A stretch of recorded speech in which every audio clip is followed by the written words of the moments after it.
Yeet. Technically, coffee is just bean soup.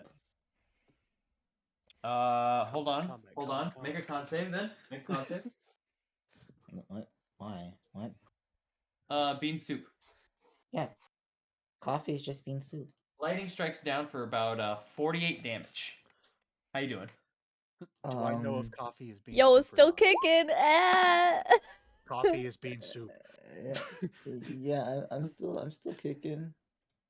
With the wisdom 7, you only need a wisdom of 3 to realize it's not bean soup. No. I think That's all Thorn good. thinks it's bean soup. Okay, It's fine. bean soup. Anyways, hey guys, welcome back. For another week of Curse. Michael, you have less HP than me, you lion ass. What you mean, bro? You have 46. No, It's you funny. that was on a roll for if they were cleric. They have taken a level in. They took a level in Blood Hunter. So you're telling me they rolled first, right? Got the bad HP and like I'm going blood. Okay, man. No, I didn't roll Lion first to ass. get All right, listen to me, little bitch. All right, that's not how this works. But I'm not gonna get it. Let's start. Yep. All right. So, I don't have any announcements for today because everything's good. We are a little bit late, so we're just going to run just a little bit longer than our normal time. But This is by, like, entirely 10 my minutes. fault. I will admit it. I was making food, and it took longer than expected. I apologize. At least it didn't turn out like the garbage plate. Oh, God. So, does anyone have anything they want to announce? Say yada yada, that whole thing. No. No. All right. You sound like Oh, a yeah. character from Dark Souls. I think that today was like probably like a 70-something degrees. I don't think it's going to rain tomorrow. It's actually so. There's that. Thank you for the weather. And now onto the news. Lately in Barovia, things are fucked. Y'all ready to get started? Yes. Yeah. All right, let's start. Let's begin with a recap real quick. Mute my mic. And also, let me put on the interlude music. There we go. I love those sounds. All right. So, as it was last time, the group had agreed to help the Mardikovs, specifically Adrian and Elivir, to deliver wine to both Kresik and to Vallaki, as they had recently saved the winery and given them a fresh new stock of barrels to deliver to both cities, or both towns, my apologies.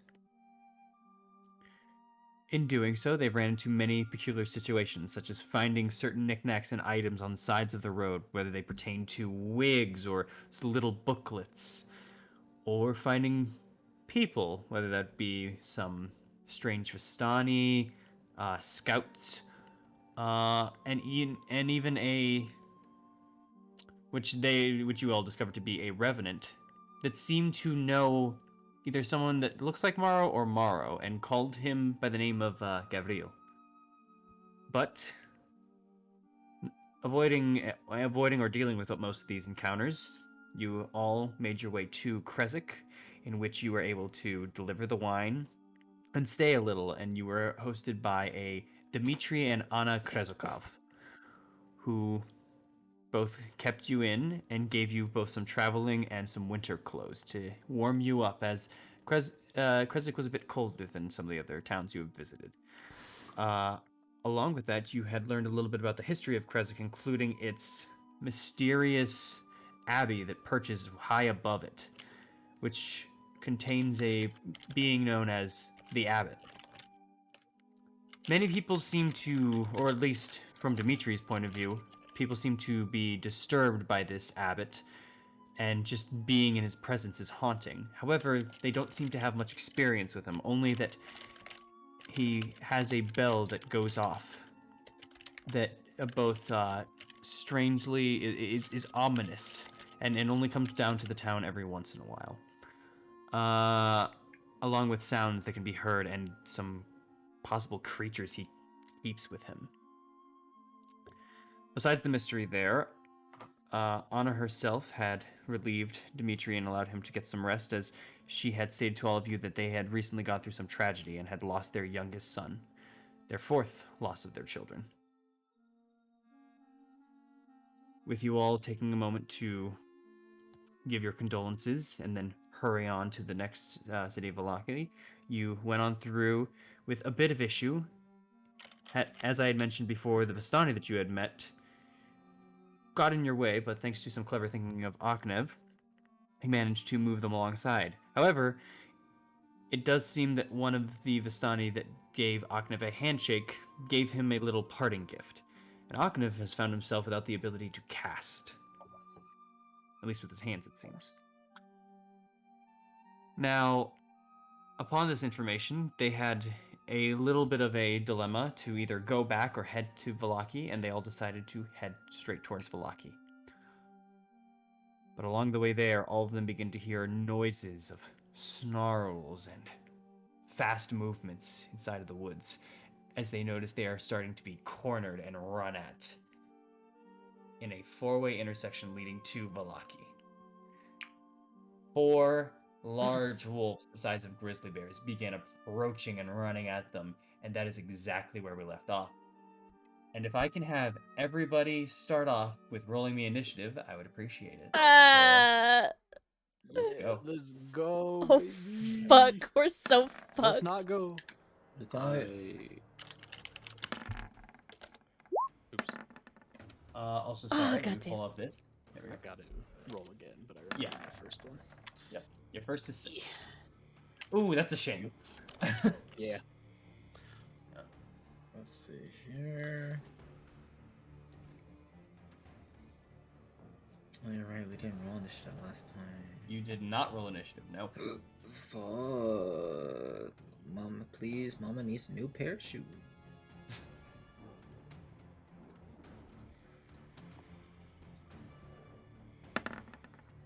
She. I'm sorry. Or mama shoes. Oh. Sorry, mommy. You gotta get sketches for your Oh. birthday. Wow. I'm gonna die today. This is it. I'm Also, gonna- up to y'all. Do y'all want to roll for Victor, or should I just roll for it? Up to You y'all. roll. I roll? for him. Yeah. Let me get out this dice. This would be nice. So I'm setting aside my notebook for today because I don't know if we're gonna need it. Ooh, that was a pretty good initiative, actually. You know, it's a strong fight if our DM has like, hey, someone uses NPC for the fight, even though I've never used him for one. Oh, no one's using the NPC. I was just asking if you wanted to roll for his initiative. No, I'm saying that Another he's gonna be part of the 17? fight. Damn. Victor's been part of 2 fights now. Has he? Yeah. Yes. Yes. Yes. Getting that combat experience. He joined you guys with the scouts, and he also fought the Revenant that you guys were with. Yeah. Victor is a PC with you guys, and currently he has been pulling some weight. Didn't he do the most damage to the Revenant, or like the second He, most? he or did something? he did one of the higher bits, yeah, when it came around to it. Oh, sorry, let me just do this real quick. Okay, that's got it.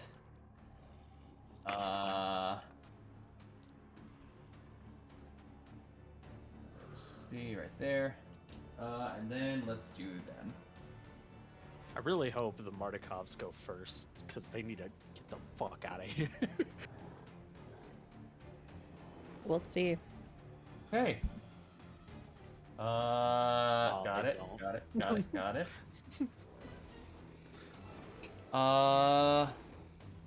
Let's see here. Sorry, just doing math. So I did the math. Okay. So I did the math. There you I go. did the math, and it's not looking good. Whoa. Well, they are farther back because they didn't roll good stealths, and your guys' they're much farther back than they were initially going to be because of their bad stealths and stuff like that. That's And not you guys are farther ahead. Victor those are has a werewolves. higher dex than me. Huh? No, it's just tied at 17. I didn't put a tiebreaker on. You're fine. Yeah. No, he doesn't. You're at a 4, right? You're at a 4, right? No. I'm at 3. You're at a 3? Mhm. Well, you're still higher. Okay. But he's fairly nimble still. Okay, cool. Akhnev, you are first. Cool. What would you like to do? They don't look like werewolves. I think. They look really big. They're again, these are wolves that look like the size of grizzly bears, if not a little bigger even. Do they look man size? Like on two legs kind of size? Oh, they're on 4 running at you at the moment, coming out of the woods. Here, if you want, I'll allow you to make a nature check for me. Man. I'm good at that, but I'll try. 2. Oh. It's a 2. It's running at you real quick. Your brain's quickly racing, and it's hard to identify this. As far as you know, it's just it's a big wolf. That's what you know. It's definitely bigger than your average wolf, but that's all a 2 will get you.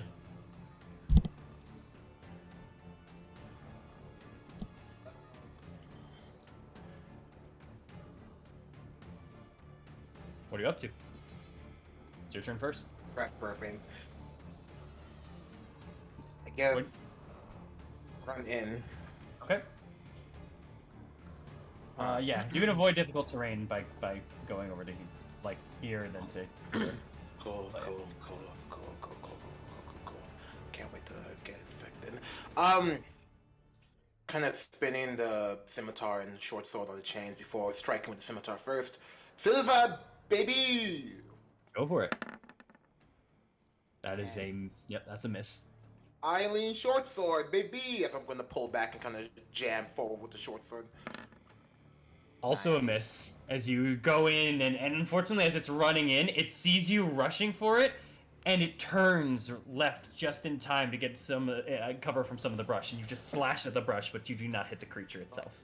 Bonus action, silver scimitar again, baby! That's a hit. 25 hits. There you go. 9 slash What's the damage. All right. Which weapon is this? I'm sorry. Silver scimitar. Silver scimitar. Okay. You slash over at it, and you definitely see the impact like go full. You see no form of resistance, no nothing. As you slash into it, you hear. One worked. I need to check for the other one, but how you doing, big boy? That's my turn.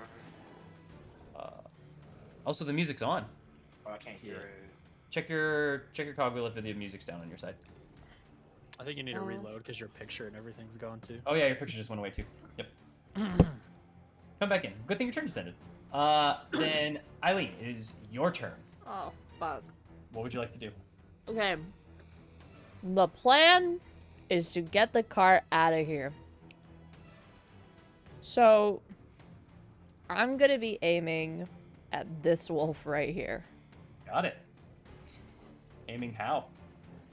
You know, with my bow and arrow. Bow and arrow. You know. All right.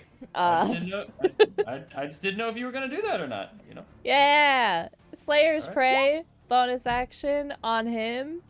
Marked it. Dink. And then I'm gonna hit. Hopefully, they hit. Oh god. Oh, and they are silvered. The arrows are silvered. Got it. Just a heads up.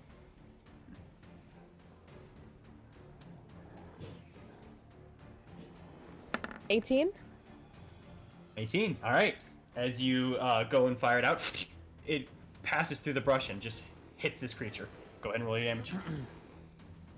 Oh, it hit. For a second I hits. thought. Okay. You're middle of the road. It's up to you if you want to use Piercer. I'm gonna keep that 3. I'm gonna save it for the last hit. Okay, so you're keeping it all then? For this first hit. Second hit, because I have an extra attack. Yep. Long roll again. 23? 23 hits. Okay. Let's see. Re-rolling the 1. Yeah, good save. Good choice for that save. Let's see, and I'll just hit click. Fucking god. No! Alright, so that's 8 points of damage on your second one as you take another shot out as it's still running through. It seems to be charging, so you're getting some nice shots onto it, but it is still not going down as you're just taking these two pot shots. You have injured it before, but it's still running at you. Full sprint. Is that your turn? Yeah.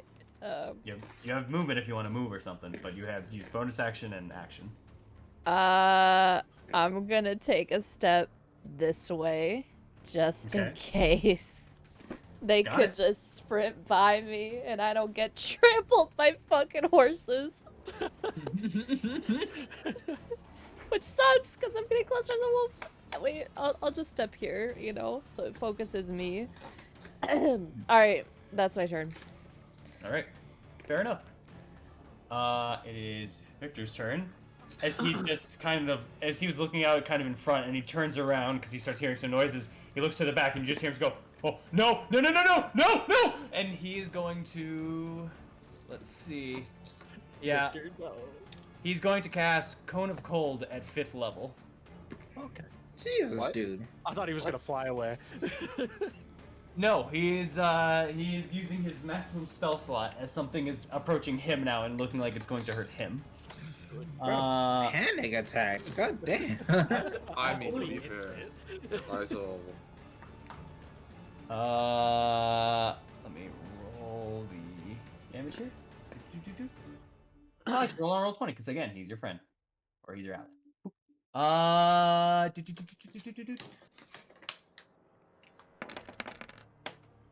oh, That those are would some be high rolls. 40 40. 40 points of damage.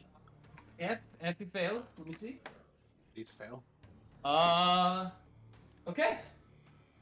So, as this creature is just rushing through, and you just hear no, no, no, no, no, no from Victor, he fires out this immense blast of cold. You all feel the air get around you kind of just freeze up for a moment, and then get suddenly warm as you see all of it kind of almost lines of blue just being sucked into wherever Victor's palms are currently, as he just lays out. And through this entire area here is now just covered in a sheet of ice, and in the middle of it is a wolf-like sculpture that is not moving, and eyes are frozen. It seems to be dead. That one. Yeah. Beautiful! Wow, man. These wolves bitches. Yeah, he failed. He failed that save. That wolf failed that save. That hurt a lot. Or it was That's awesome. huge. Awesome, dude. How do I DM, roll? Yes. since this wolf is killed, I'm just gonna look over to Victor over here, and I'm just gonna give him the nod of approval. The nod. He's just kind of palm still kind of shaking. You see him, and he just kind of takes a second to like gulp over as he just looks over you and sees that nod of approval. And just like, he's doing okay, but he's probably still got the nerves on. And in fact, so much so that he's not going to move. He's just going to kind of stay there and just kind of be like, "Oh, I just did that," you know. That's about it. My legs are currently frozen to the ground. Yeah, his legs are as frozen as that wolf is. All right. With that, Amaris, what's your dex? +1. It is not your turn. No way. What? Here No. we go. It is instead, I'm gonna get mauled. it Hold up, thorns in front of me. I'm not gonna get mauled. is I'll this one's repost my turn. best. Fuck. As it charges out to Eileen. You. I'm ready. Raspberries. Oh, you lucky. Rolled a natural 2. That's a horrible miss. Okay. Yeah, as it rushes out, the two kind of arrows, you see it kind of take what is about to be a leap, but the arrow kind of splints in its shoulder for a moment, and you see it kind of whimper in pain as it tries to jump, and it doesn't actually get the full throttle, so you have just enough time to move to the side. It will, however, maneuver itself over to here. As it is still engaged with you, but it did absolutely miss. Okay. All right, Amaris, Yeah. your turn is after the next Okay. one. Don't bait me. Just don't do that. This one's the one on Octave. Oh. All right. Are you still good over here? Let's go. Listen, we gotta get this card out of here. That's all that matters. Octave. This one goes to bite you. Oh shit, miss. That is an 18 to hit. Yeah. All right. Fuck!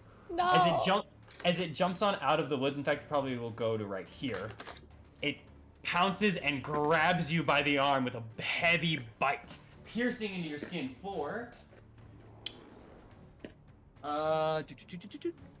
11 points of piercing damage. And I need you to make a strength saving throw. Shit. Not good at that. Where's my sheet? I wish you good luck. Yes? Save of 9. Oh god damn it! Y'all saw that, right? Yeah, right over the 20. It grabs you by the arm that it already kind of got onto, and as you go to just kind of slice it at the neck for a moment, it sees the arm and takes that second to pull downwards, forcing you onto the ground. You are now knocked prone. How much damage did I take? You took 13 points total. Cool. Or sorry. 11 points total. My apologies. 11. Math Okay, bad. cool. Math bad over here. Yeah. Alright. That is it for its turn. Amaris, you are up. Okay, it's actually okay. Good. Right after. No. Right after this commercial break. Yeah, no. You're good. Go for it.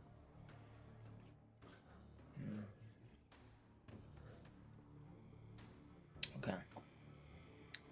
Going to go 5, 10, 15, 25. We're gonna head to here. And with that, because I believe that is within range. I believe I know what you're trying to do. Or no. No, it's not. I'm not trying to go offensive, actually. I'm gonna try to go defensive. Go for it. Oh, that's a lot bigger than I thought. Can I take my movement back, actually? Okay, sure. Yeah, because that's You're right a here. lot. That's a lot more range than I thought. I can. You're right there originally. Yeah, right here. Mhm. Yeah, which I believe I can still barely. All right. Guess Nora Vitality. All right.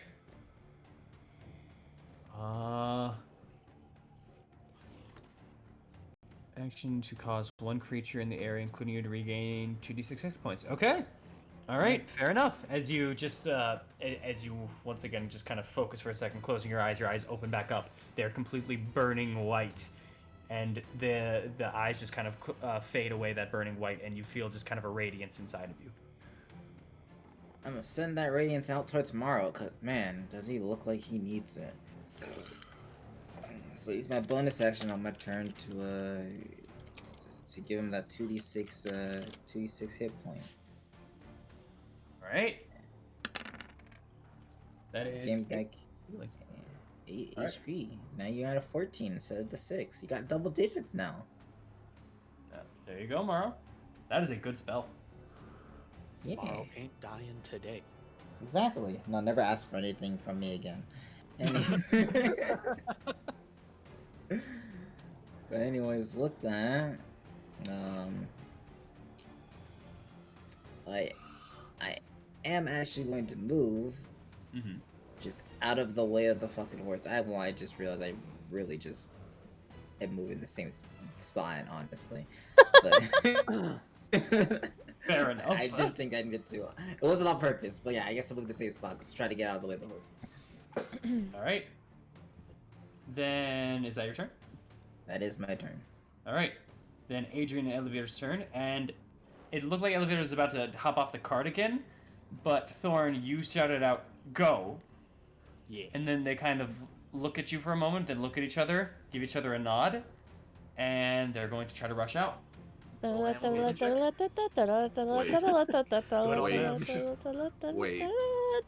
DM, I'm Yeah? in the cart. I know you're in the cart. Yo, you gotta roll off like a fucking movie, you know? Well, it's like a taxi delivery service, bro. All right. You're either going to Velaki or rolling off.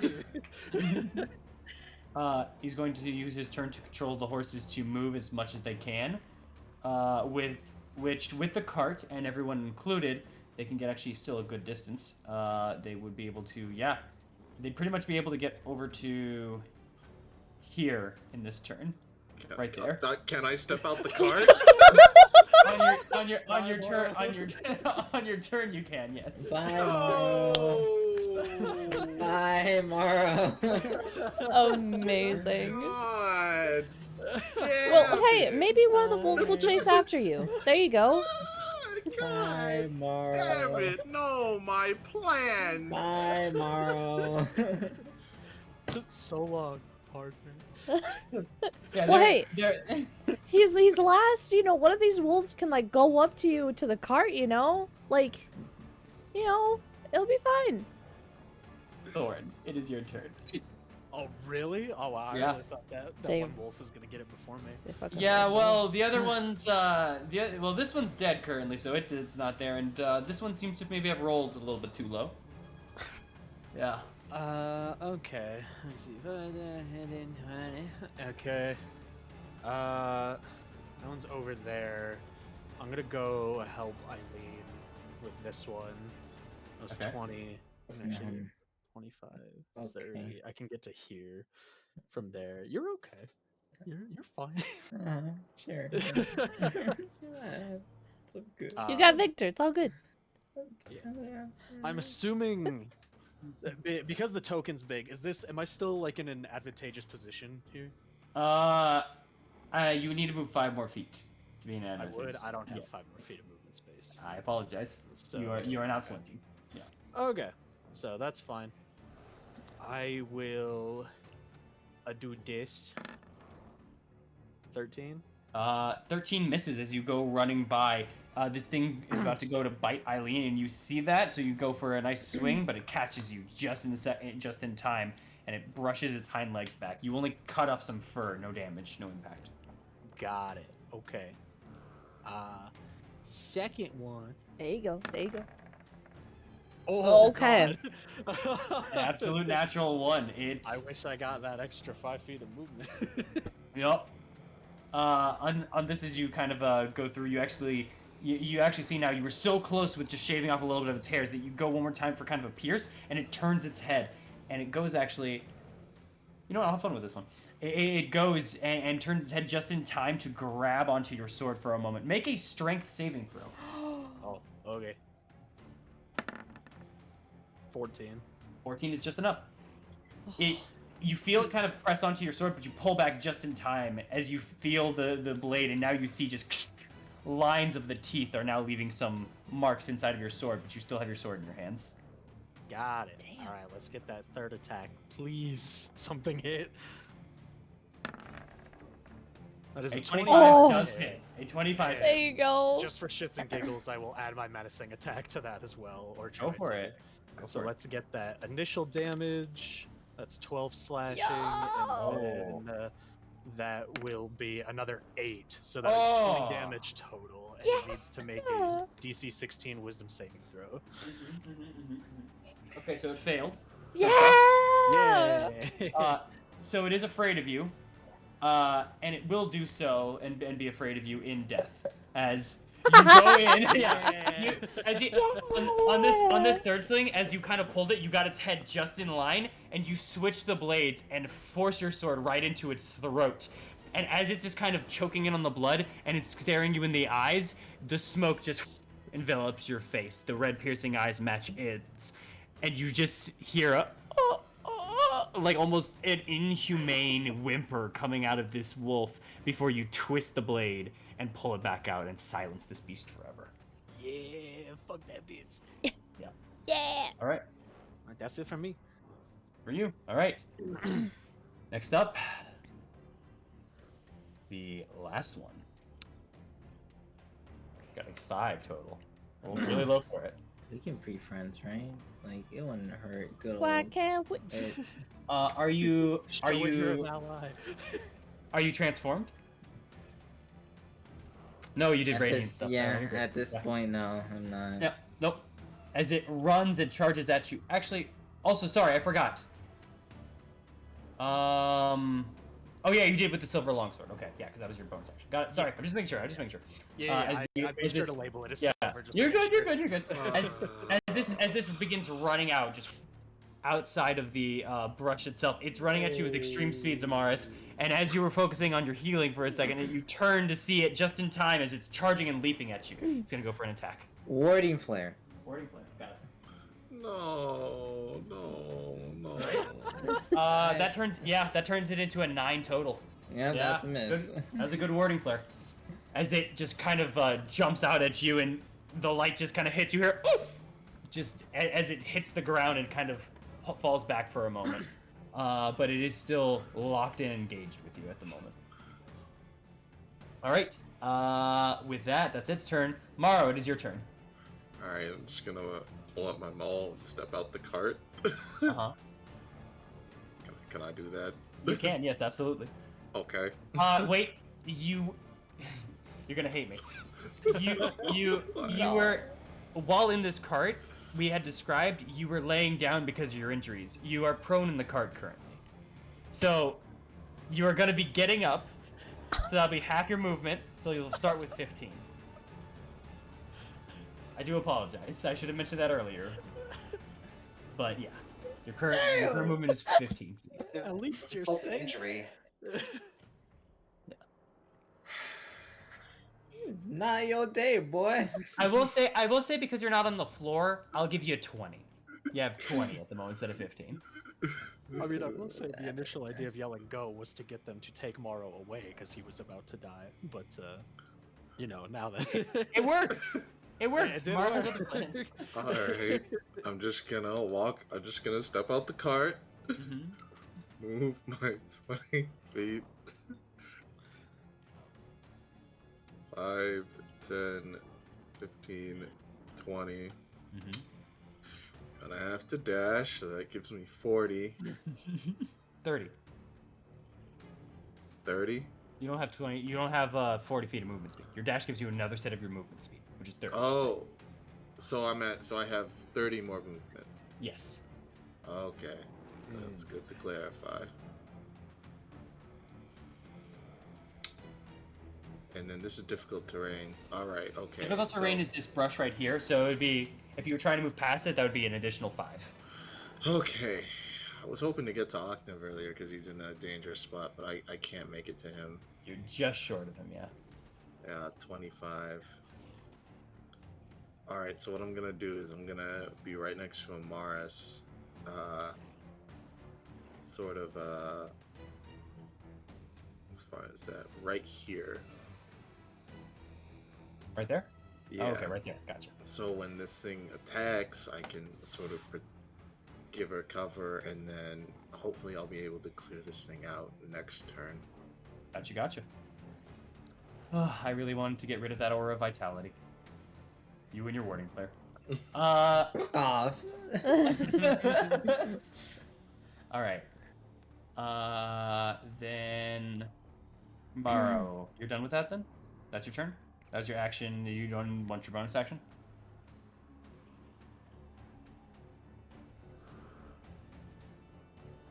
Morrow? We've lost him. Oh. Morrow has dropped dead of old age in the middle of the battle. That brother gone. He ran too hard getting Yeah. He did opened a up his- really long, like, running trip where it's like you trip, but you keep moving for like 20 feet before you hit the ground. He didn't realize how severe his wounds were, and they opened up as he was running over here. He's bleeding out right now on the floor. I gave him so much, so I healed him, and he's bleeding down in front of me. The fuck is this shit? Morrow, are you there? I am here. There you go. Is that it for your turn? Did you want to use a bonus action or anything, or are you done? As far as that, oh, sorry, I thought you guys heard me. Yeah, that was gonna be my entire turn as far as that. I apologize. I must have not heard. All right. Then, Aknev, we are back to you currently. You are prone on the ground right now in front of this giant wolf thing. I'm gonna stand up if you don't mind. You absolutely can. And like just as I'm standing up to keep the wolf from biting my fucking throat out, just put the chain in its mouth, and then scimitar to the neck. Please hit for it. Hit. 20 absolutely hits. Yes! 5 flashing. All right. And with the Eileen short sword, Eileen gave me good luck. Oh. Eileen, come on. 13 misses. That's fine. It was all a bait. As I put the handle in its like ear hole to move it, and then slash again with the scimitar. Oh. 13 misses as well, I know, unfortunately. I So know. as you kind of were getting up, it was coming to attack you, and you kind of had to just kind of feign some attacks. Whenever it was getting really close, you would take some swings, not to hit, but just to kind of give yourself that stance to get up. But on one of the times when it got too close, you got right into the neck for a moment as you kind of got the stab, and it took 5 steps back before it kind of readied itself to attack you again. All right, that was your attack, your action and bonus action. Using any more movement or no? No. Okay. No. I'll bleed here. Let's go. Okay. Lead away. Eileen, it is your turn. Alright, I think Morrow and Amaris are okay. I am gonna try to help Ocnev. Got it. 5, 10, 15, 20, 25, You would know 30. with this brush, against ranged attacks, it does have half cover. Can I go back then? Thank you. Yes, you can go please? back. Yes, you can go back. You would have been able to see it at this point. Let's do here. And bonus action, I'll shift my Slayer's Prey onto him. Got it. Once again, your eyes just kind of dart over, and you're just perceiving any form of weakness on this creature. You're actually seeing a lot of damage around the neck where Ocnev's been slashing. Alright, and before I hit, Eileen's just gonna say, Victor, help me with the Ocnev.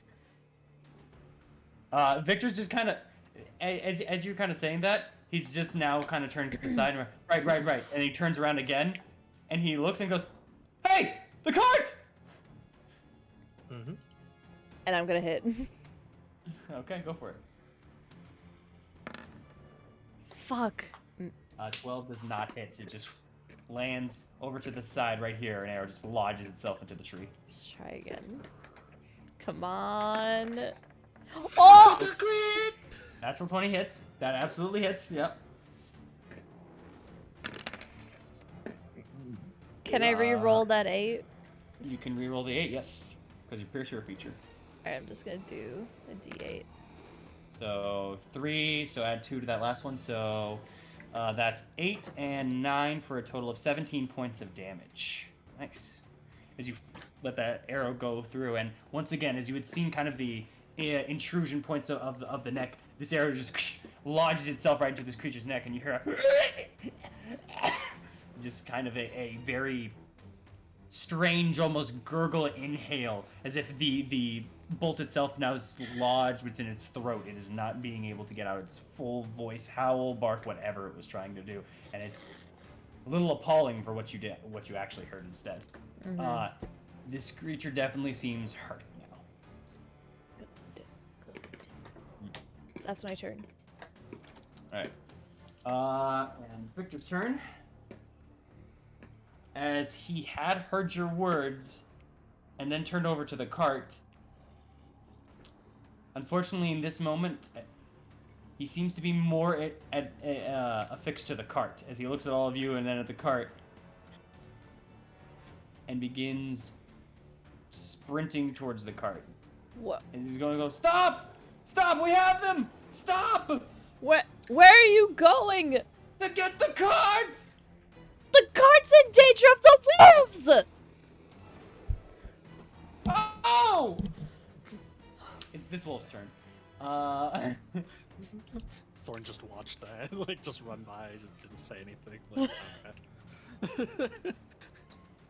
okay. Yeah. It seems Victor may not be the best at pressure situations and quick decisions. Yeah, it looks like As you all have very much learned at this point. This one is going to go after Ocnev once more. He's not prone. He does not get advantage. Actually, hold on. He's not prone. No, he's not prone. That's correct.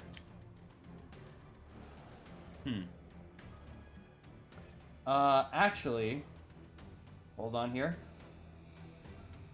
It's not going to go after Ocnev, in fact. The fuck?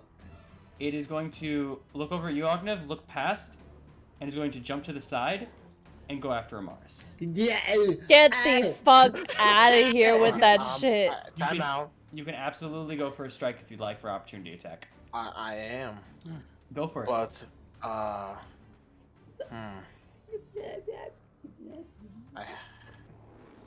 okay, so this one's gonna be a little bit, a little stupid.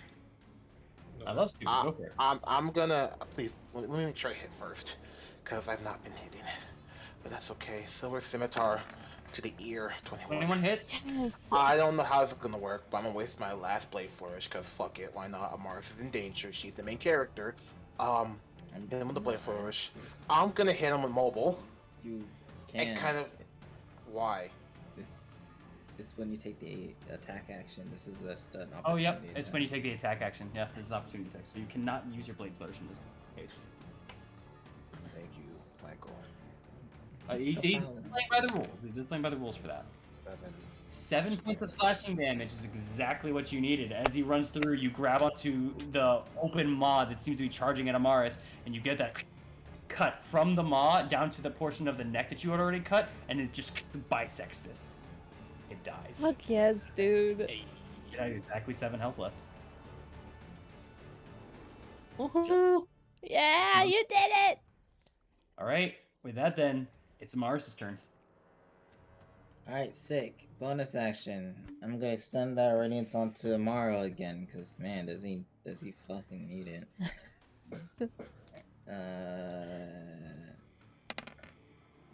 Ooh, bad 4 roll, bad points of roll. healing. Four Amaro. healing. And I'm gonna do what's called a pro flanker move, and I'm gonna move over to here, Woo. That is a pro flanker move. and I'm gonna smack him with the mace. Smack cam. Cause I got a Go for feeling it. that their saves are really solid. So I'm gonna smack both the mace. The advantage is flank. That will hit. Aye, Double cool. 19s, yeah. Okay. Hey, max damage 2, 8 bludgeoning. Woo. 8 points of bludgeoning damage on your silver mace as you just go and take a swing, hitting him on the back as he was kind of faced over at Mara at this point. You're just like, Wait, why'd you that- move over there? To flank. I was gonna. Oh, damn it. yeah, I know what you're trying to do, but you know, It's fine. I can Rob, take care of myself. Worst case scenario, I take a hit. It's all good. all right, But yeah, that's my action. Bonus actions. That's the turn. all right. With Victor kind of pulling there, they're kind of actually. Let's see if they're gonna start stopping or not with Victor. There's a Thorn. There's a look back at you as Adrian's still kind of going on, and Victor's just running with the cart, and he's just now. Adrian seems to be looking currently at you, Thorn, for like a marker. You can kind of feel for a second of like, what should I do here? Considering there's only one left, I'll just like hold up my hand to like either stop or slow down. Got it. All right. You just kind of lift up your hand, just give him that signal. He just kind of gives a nod, and he begins stopping the cart and slowing it down. It stops a little bit out of range, but we'll leave it in here for right now. As Victor's just going, oh, thank you.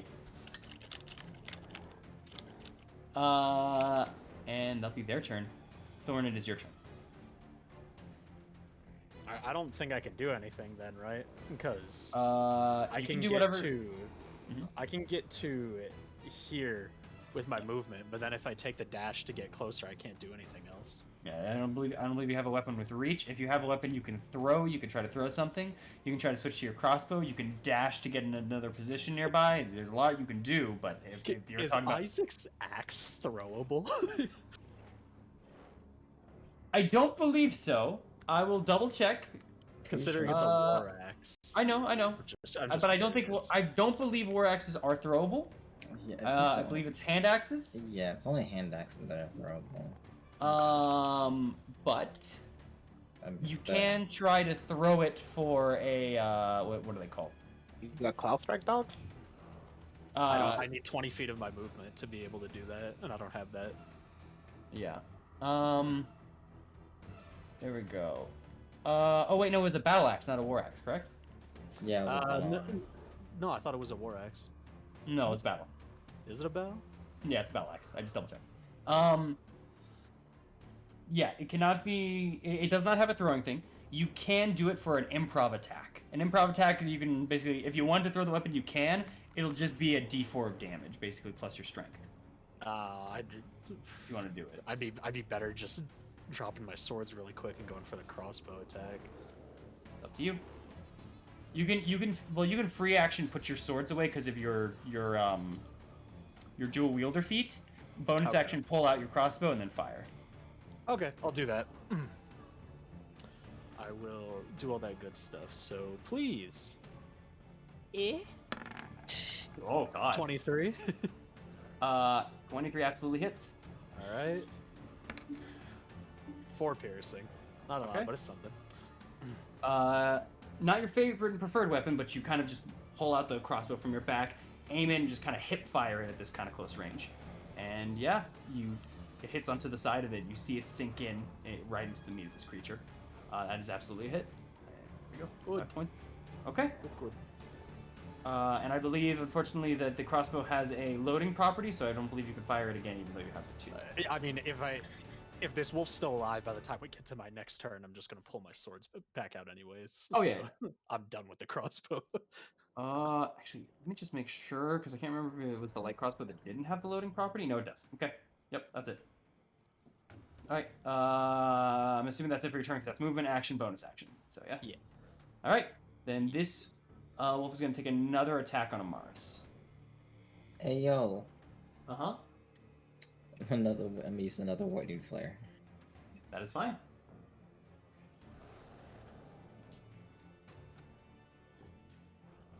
Taking that down.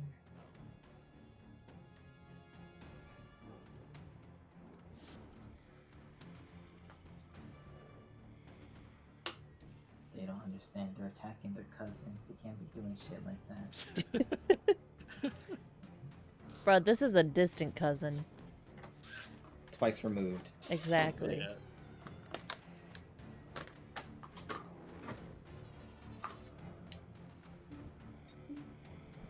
No. Did Taking it a hit? while. Yeah, it's taking a while for it. Is it?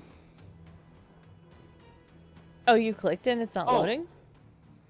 Oh, hello? Oh, Did anyone hear me, or did... No. no. Oh, I was muted. My apologies. So, the first one was an 18 total. The second, 13. Haha! So, as you just kind of take out your shield, once again, you charge up the energy and the light. Morrow and Thorn, you guys are basically flashbanged for a second as the light kind of hits you both.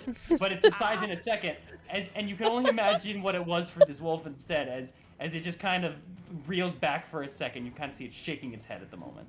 Just gonna kind of mutter like a low, just kind of mutter, "Heal, boy," and that's it. Fair enough. Hey, look, if it gets it pissed at me, I don't care. What if it gets pissed because it's a girl wolf? Even better. All right, that is it's for its turn. Also, I'm sorry, Thorn. Hi. The bolt you fired at it.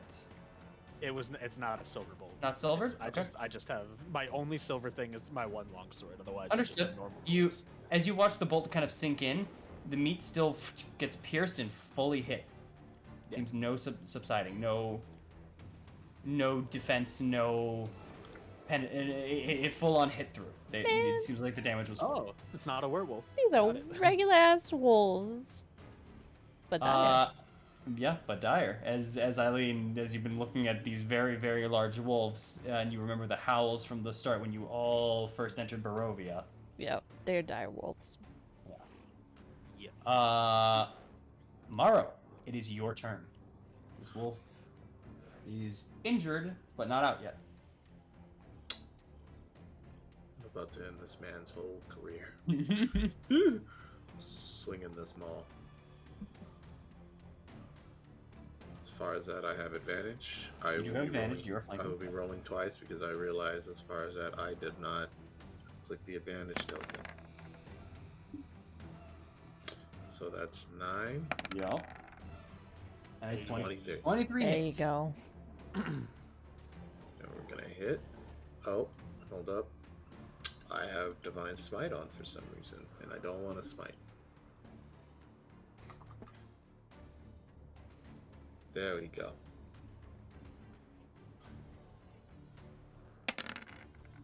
So that's 10 bludgeoning damage, and that is with my maul, which has been silvered. As far as Okay. that. As you just kind of knock it back, you've hit kind of the side and you've rotated its legs kind of around. As it was kind of had its legs facing here, and you've just kind of 360'd it almost over here as it just kind of flips in the air for a moment, but lands back on its feet, now kind of Alright. facing you a little bit. Well, I flipped it in the air once. Now I'm gonna bash it into the ground. Okay. As it's coming down, I'm just gonna be all like, bah! Just real slow. All right. Be like Ba. Go ahead. You have advantage here. Natural that's great. 20. That hits. That absolutely This hits. wolf Yep. is That's gonna going do to it. hell. All right, and then you know what? I will use my last first level spell slot at this point. Okay, yeah, that wolf is definitely dead at this point. So, all right, let me just Second phase. now. Okay, then. As far as Mhm. that, we're just gonna click this. All right, first level. Is this undead or fiend? This is not an undead or fiend. No. Okay, and then crit. Yes, and I'm hoping this macro doesn't fuck me. But yeah. Whoa, that's a lot of dice. Hold up. Nice. Wait What? a minute. God, 8 plus 0. Plus 0. Dude, they give you a tiny Okay, hold zero, on. too. This was a first level. This was a first level radiant, right? Yeah. Yeah. So 2d8, correct? Yeah. Yep. So, looks like 48 was the only thing was rolled. So 2, 3, 6, and 7. So 5, 13, 18 is correct then. So 18 is the correct one there. And then 1, 1, 1, 3, right? Yes. Yeah. Okay. Then okay, so that all that's correct then. Oh, You okay. doubled your I damage. don't know. It's all correct. I don't understand the 0 secondary, but it's okay. That so that is Okay. 9, 18, 27 points of damage. How do you want to do this? I'm just gonna be like real nice and easy. Just as it's coming down, just tap. Okay. Real slow. Nice tap. And there's a point in time as you have now swung it over to face you after hitting it into the legs, where you just begin swinging your maul in a circular motion for maybe about 2 seconds up. There's a wind up almost cartoonish in some way, but there's a heavy wind following you. The wolf sees this opportunity and maybe goes to just kind of lunge for this second. But as it kind of hits its perfect arc, the wolf has mistimed it, and you grab on with your second hand onto this, and the light goes from your arms into the maul, going from the sky into the ground as you downward thrust this mace and this wolf's head into the ground. It gets buried maybe a foot into the dirt, head first, and you see the legs kind of kick up for a moment. And after your mace is still in the ground on top of its head, the back legs just kind of kick for maybe 3 more seconds before the back of the body falls down. Removing your mace just leaves a puddle of blood and meat. It is dead. And you guys are Everybody. victorious. It's everybody all right. I'm fine. Yeah. Oh, Can that's I, fine. can I pull my bolt out of this thing? Is it still in like good enough condition that I could restock? Go ahead and roll a survival check. Survival check? Yeah. Man, I probably should have been doing that. 12. 12. The bolt, unfortunately, is broken. As it has alright. kind of landed in, and as you kind of just give it even a slight tug, the bolt got stuck and breaks off. Can I attempt to retrieve my arrows, please? Mm-hmm. You fired off 4, I believe? Yes. Yeah, one is lodged in a tree, one's lodged in the neck, and then the other. Go ahead and roll a survival check. I'll ask my inquiry afterwards. 18? 18. You were able to recover 3 out of your 4 bolts. The one in the neck is too deeply lodged in, while the ones in the shoulder of this wolf are still retrievable, if not a little bloodied, and then one also in the tree right here. Alright, I'm just gonna head over. Can Actually, I wanna. Can Go ahead, I Michael. use the rest of the rest of the heal? I want to use The rest of the more healing. Yeah. Yes. Yeah. You've used up 2. You have 8, so you can roll 8 different forms of healing, unless I say to stop at some point by something else coming out at you. But yeah, you can Alright. absolutely start using it. I'm just gonna use four for Maro and then 4 for Octave. All right. Well, let me do Maro's first because you may Oh, actually here. get healed by it. So let's do 1. So that's a 10. Let's do 2. That's a 4. That's for Octave first, you said? This is for Maro first. Maro first, okay. So Maro, you've received 14 points of healing at the moment. Then Okay. here's 3. Jeez. Another 4, so 36. And then here's the 4th. That's another 9, so you're at 45 points of health right now. Alright. And then the next 4 for Octave. That's 9. 9. 10, so 10. 19. And 4. 3. And the last one. He's at full 8. health. You are at full health, Octave. That is, That's awesome. That is a great spell. I need to stop you from doing that more often. Hey! you know, I just. It's a 3rd level. Those are expensive. Yep. What type of creatures were these? Dire wolves. Dire wolves. They're like regular wolves, but dire. Yeah, you could tell from the fact that the maces themselves and your maul, the mace, everything that has been silvered that has been hitting, didn't seem to have any extra effect from the ones that, as you saw, the bolt of thorn just fire into the side of this thing, and that being a regular bolt still seemed to do just the same effect. So yeah. All right. If you guys want to kind of, yes. Alright. How big are their paws? Huge. The paw itself, if you're talking about like the whole paw, not just like the underneath and everything like that, comparative to yours, they're larger. They're maybe almost a foot long in general. The back leg's even slightly bigger, maybe about a foot and a half. Okay, maybe I'm just gonna leave them be. Okay. Or maybe. Leave a message. Take the pause. No. Oh my god. I mean, have we ever had dire wolf meat though? No. I don't think so. As far as you know, no. I'm like, You've had I wolf suck. meat a lot. I suck at. I think I'm gonna suck at carving this, but I'm gonna try to carve a little bit of some wolf meat. That will take a bit of time if you want to do that. That will take time. It's up to you. You can absolutely do it. I'm just saying it will take a little bit of time. I might as well ask. Do you guys mind if I just carve a bit of this meat? Do you need help? Yeah, it might actually make it go by faster. I will help.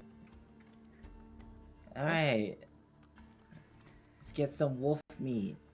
Who has proficiency in survival? Me. I do. You both do? Okay, so you can choose for advantage then. I shall go, for I want the meats. Okay. Go for it. Here I go. A24. All right. You can absolutely carve through some of the meat. I'll say at the 10-minute mark, you can fully get yourself like about 10 of the pounds of meat or so. You know, if you take another 10 minutes, you can get a much bigger amount because you've done most of the heavy work and just kind of trying to figure out what parts are what and what could be edible and all that nature. Because dire wolves are a little bit different in anatomy from regular wolves, not just due to their like large sizes, but actual different scales of muscles and what meat you can use. There's some heavy meats in here that you can definitely harvest, but it's gonna take you a little longer time if you want to wait longer than 10 minutes. Up to you. No, we gotta get the lines over. I'll take the 10. I'll be happy with the 10. Okay. All right. In 10 minutes, you can get the 10 pounds of direwolf meat. Yeah, 10 pounds. Got that 10. Yeah. 10 pounds of direwolf meat. And she about to eat all the 10 pounds. Shit. Nah, I don't look. I'm civilized. I don't eat it raw. It is very well cut. You have already skinned it too. Everything is good. It is well kept and packed and prepared.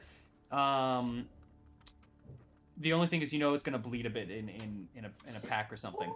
But you do have the Go ahead. We have a box of cooling. You do have a box of cooling. That's I correct. thought you said Kool-Aid for a second. I was like, yo, really? Bruh. Yeah, that's why I want to do it. I'm Yo.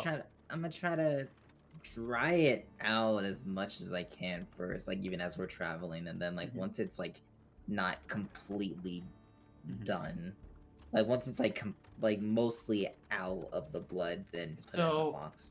You would at least know, because you guys have checked on the icebox itself. The icebox itself is fine and all for storing things, and there's kind of a leather base to it that can kind of host this kind of thing.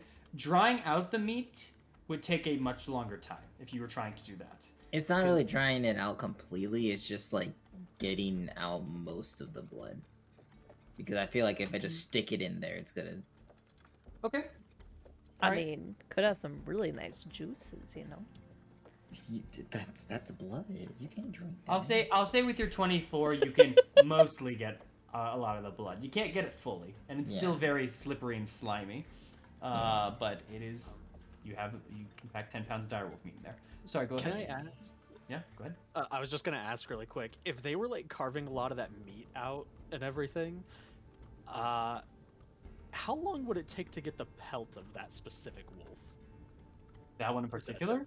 Yeah, because I have proficiency in survival too. I could get advantage off of one of them. Like, would it take a long time? Would it take longer than the meat?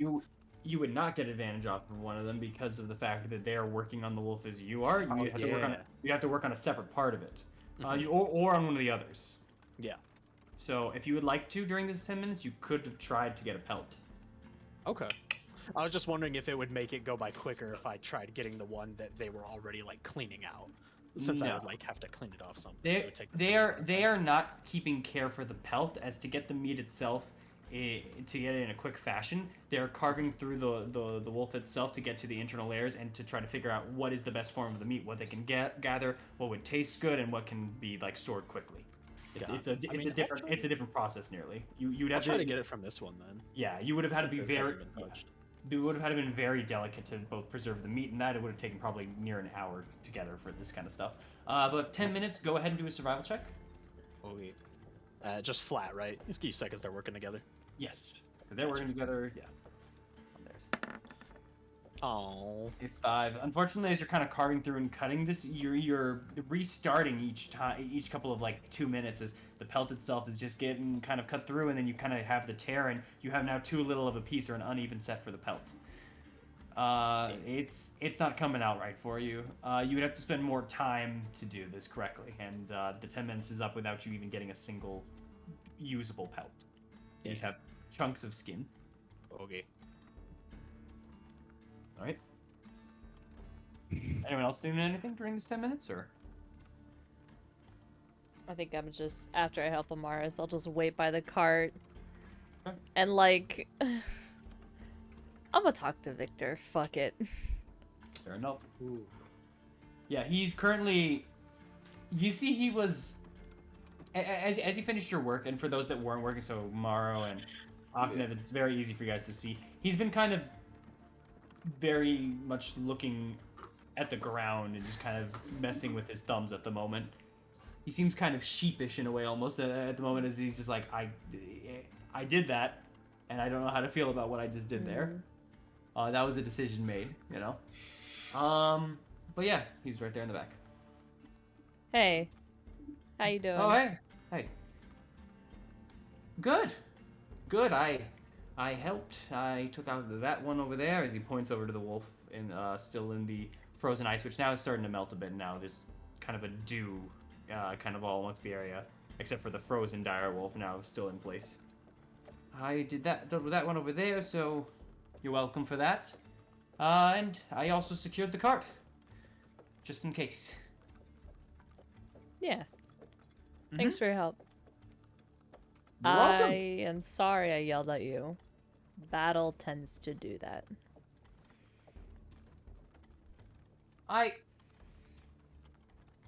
Your apologies accepted. Don't do it again and we're fine. I understand completely. Battle tends to... I'm not gonna lie, I can't make that promise. Well, I guess that's just some people. It's okay. It's fine. But I think you... I know for sure you aren't used to it, but you gotta have a cool head if you're gonna be in a situation like that again. I did fine. I'm okay. No scratches on me. And if anyone has a cool head, it's my opponent. And look what that did to him. See? Ha. Yeah, Oh God, did I just say a joke? unintentionally. Oh. I've been hanging out with all of you too much. Well, listen, things turned out good, but, you know, Aknev is vulnerable, so in case he's alone, we need someone to look out for him. That's why I depended on you a little bit. But luckily, he was able to, you know, deal with the wolf. But I'm not so sure about next time. Do you understand what I'm saying? Okay. I mean, listen.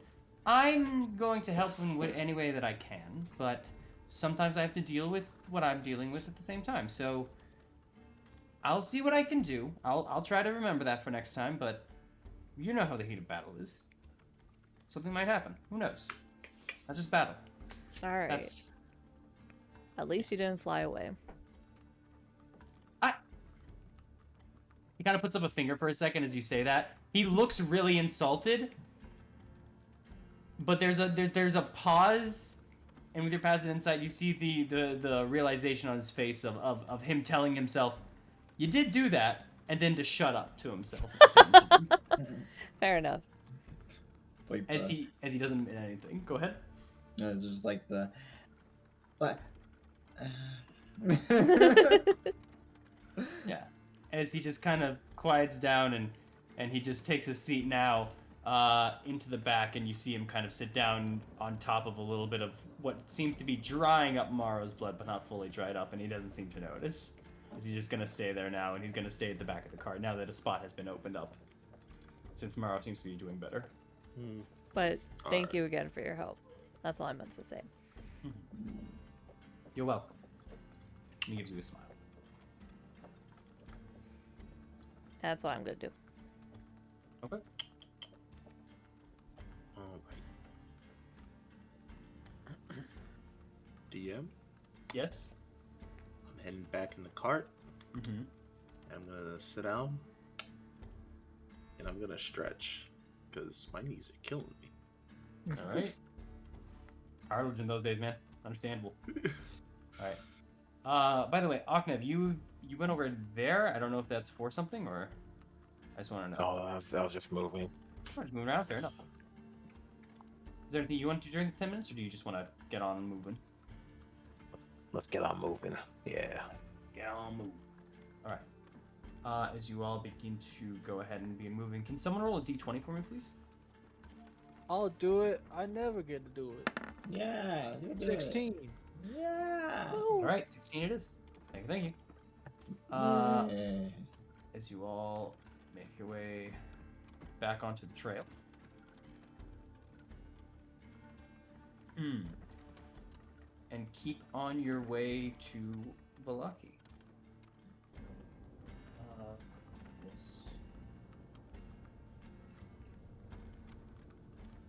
Okay. So, as you all are now starting to cross through this cross section that you guys have of again Lake Bartok, Valaki, Krezik, and Berez from last time that you guys had all like passed through here. You get again to the stone bridge once more, the one that goes over the Luna River here. And you actually here, you guys have learned that it's the Luna River. I'll just give you this. Yeah, lore, lay of the land. Lay of the land, woo! Yeah. There you go. The land was born when Strahd inserted his seed. All right. All right, take that. As you guys are going over now the stone bridge once again, it is not again as immense as the other river for the Seer Falls or anything. But you begin making your way over through, and you're starting to now see as you pass through the bend, maybe about half a mile away or so, is the town of Valaki as you all are approaching. And once again, you see kind of these foot trails of both for horses and for people that lead now to your south side or your right as you all are approaching this way to the woods over in this area. But you all begin keeping pace forward, I'm assuming. Less. Mm-hmm. Yeah. Yeah. Actually, Let's go home. Mm-hmm. Eileen wants to check up on Oknev.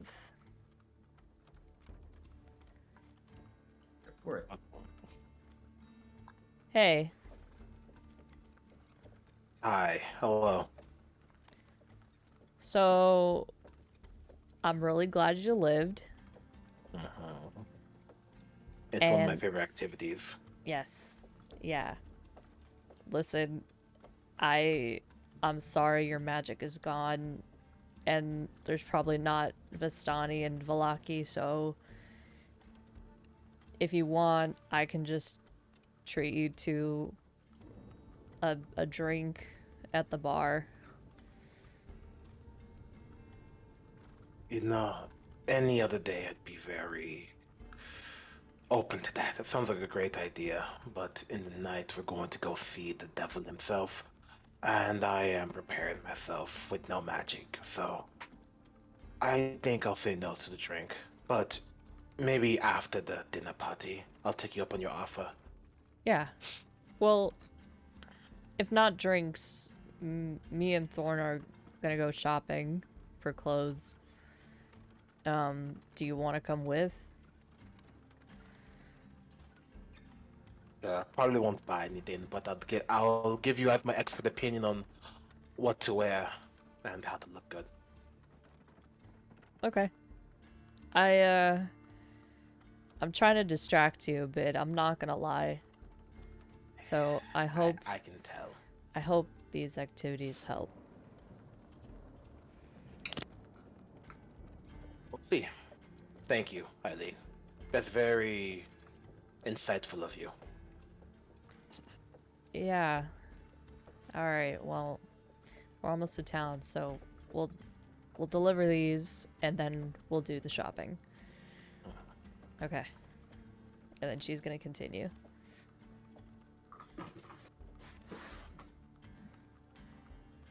As you are all continuing onward, and as you guys are again beginning to approach Valaki, you're within a couple thousand feet of it. But there's a kind of a slow to you all, as in the front here, once again, Amaris, you pick up on it first as you kind of just smell the air for a moment, and you kind of catch a hint of blood in the air. Oh. What? And you look. Very quickly, your eyes perceive up in front of you and ahead, just slightly to the right, inside of some of the brush itself, you see what appears to be the head of a wolf. Half of its body inside of the brush, half its body out and on the side of the road. It catches your attention first before, again, everyone else will start trickling in and noticing it in just a few seconds here. But what you also see, thanks to your passive, it is littered with spears and crossbow bolts. It Alright. seems as though we weren't the only ones who were attacked by wolves. As you all are seeing this, there's one person who is not seeing this currently. It's you, Oknef. And the reason you don't see it currently because you're focused on something else. As you all began approaching a couple seconds ago, and as you started seeing this town of Valaki coming forth, your eyes begin to glaze over. You are now still on your way to what seems to be this massive city in front of you, or not this massive city, my apologies. This medium-sized kind of town city a little bit in front of you, which appears to be in the position of where Valaki is. You can tell because the trees around you, the hills, they're very, very similar. Everything is beautiful. But one distinct thing is the fact that you don't see the wall that Valaki is very famous for that surrounds it. The wall is non-existent. It is not there at all. At least on this side, as your eyes kind of go over to the right, and you can start seeing spikes just placed into the ground. It seems the wall is still forming rather than actually being built. You are currently traveling in a carriage. You're on the side of it, and you're kind of leaning off, holding yourself amongst the back end of it. You're not currently driving it, you are just in it. And there are maybe about two, there's another wagon in front of you, and you can maybe hear another behind you as your vision's just kind of going. The sky above you is clear, and it is beautiful. It is open, the sun is shining on you, and you feel all of its lovely rays. You just take in the deep breath for a moment and kind of breathe in as you hear someone go out ahead of you just say, "All right, we're almost here. After Valaki, we'll spend a couple days, head to Maravant afterwards, have a little bit of fun. Might as well greet the newcomers, you know?" And that's what you hear as your vision fades back from you, and you go back to where you currently are, as you see the group seems to be approaching and looking at what seems to be the corpse of a wolf.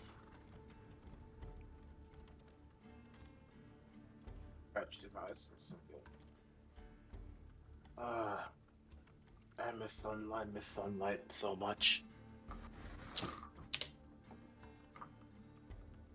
Yeah, the sun. It's alright. I don't know. I didn't realize how much I miss sunlight before I realized it was gone.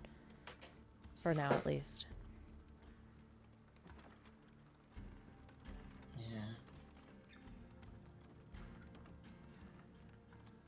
Well, once we're done with all of Barovia, we'll get our sunlight back. As Elder kind of pipes up, if you don't mind, actually, what is sunlight like? I've always wondered. Falcon kind of smiles. Imagine something in the sky that when the clouds aren't in the way, your skin is warm and tingles as the air is not so cold but refreshing, almost like a hot fire. And it shines brightly, illuminated everything in its path. It casts a shade, but it's something rather beautiful. And the reason why a lot of plants grow more lively. Kind of looks around. Your farm might do with some sunlight, friend. It's not the luxury we can afford, unfortunately. However, the gems are the ones that help us grow everything. But I agree. The sunlight does sound nice. Sounds like a good rolling campfire. Yeah. It dwells within the sky out of arm's reach. But it's there. He just kind of nods. Oh, and I don't mean to interrupt, but did any of you want to do anything with this wolf, or should we keep on going? You all seem to have stopped for it for a moment. I just want to make sure. Looking at the Mars to see if they just bite into it. Not a savage. Roadkill? More like road snacks. Anyway, sorry. What are you gonna do, Mars? Oh, we don't need to stop for it. Just continue onwards. Before we go past it, does it look like there's any of the weapons that killed it? Are any of them silvered at all? Most Just of at a the glance. spears and bolts themselves are very much only silvered at the tips of them, and all of the tips seem to be impaled into the wolf. You'd have to take it out. Got it. Do you want to go and try to take one out, or do you just... No, I don't care enough. Okay. Alright. Then you go on ahead with the rest. As you all begin approaching your final few thousand steps, which turns into a few hundreds, which turns into a few tens, as you guys finally start approaching the door. One moment. Let me just check on one thing here.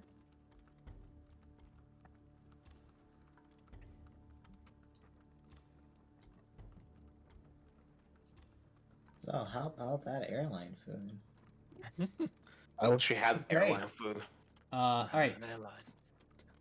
It's like flying contraption, like a cart with wings.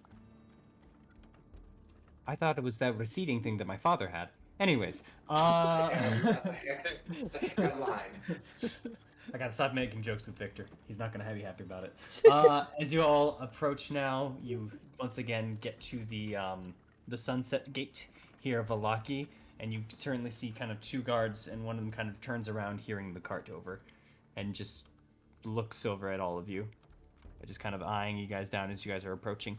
These guards themselves, not in the attire that you are familiar with the first time, and more so in these blacker kind of set cloaks, as one of them kind of lowers their cloak head down, and you can kind of see there's this woman with kind of a very angled face and chin, very short brown kind of scruffy hair. She has a little bit of a scar underneath her eyelid a little bit. It looks much fresher. Possibly one of the people that were involved in the siege, or sorry, not the siege, the new ruling of Valaki, which in your guys' case, I believe, only happened 1 day ago.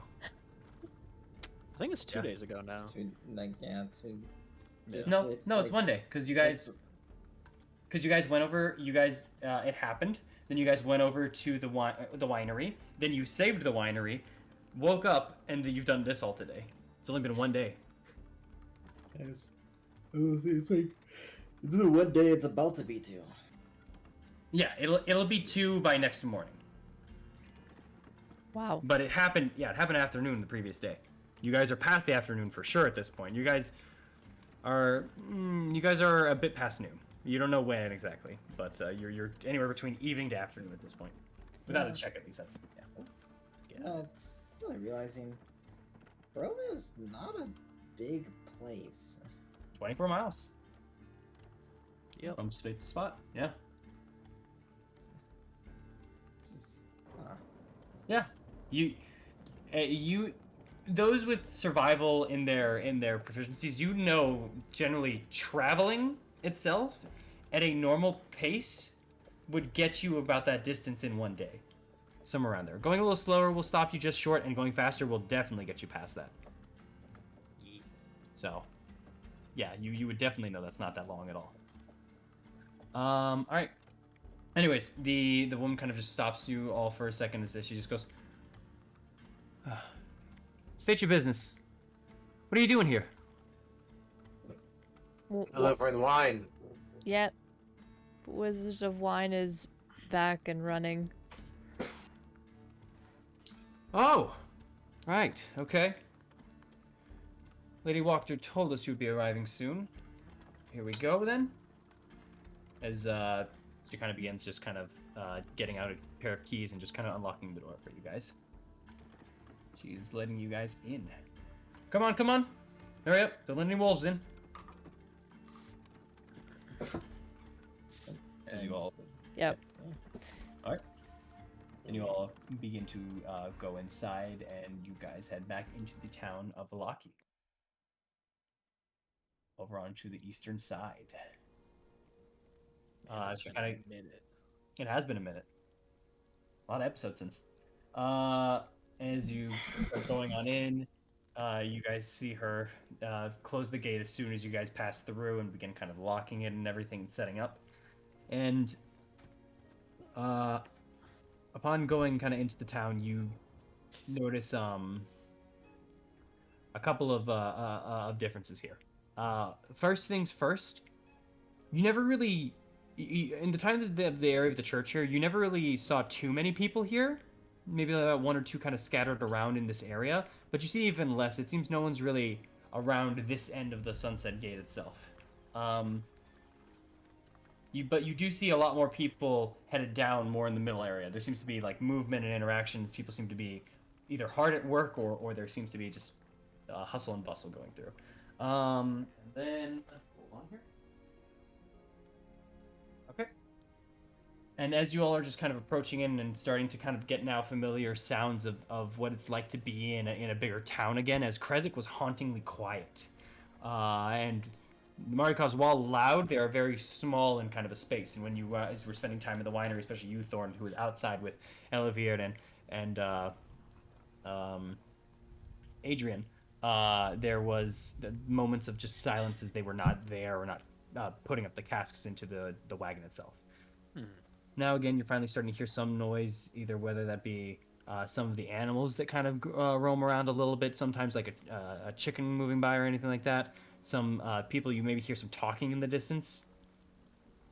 It's a weird, sudden comfort and change at times, but it's at least welcomed. Amaris. Mm-hmm.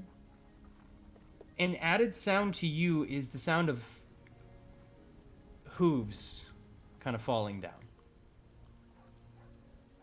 As in a horse kind of moving.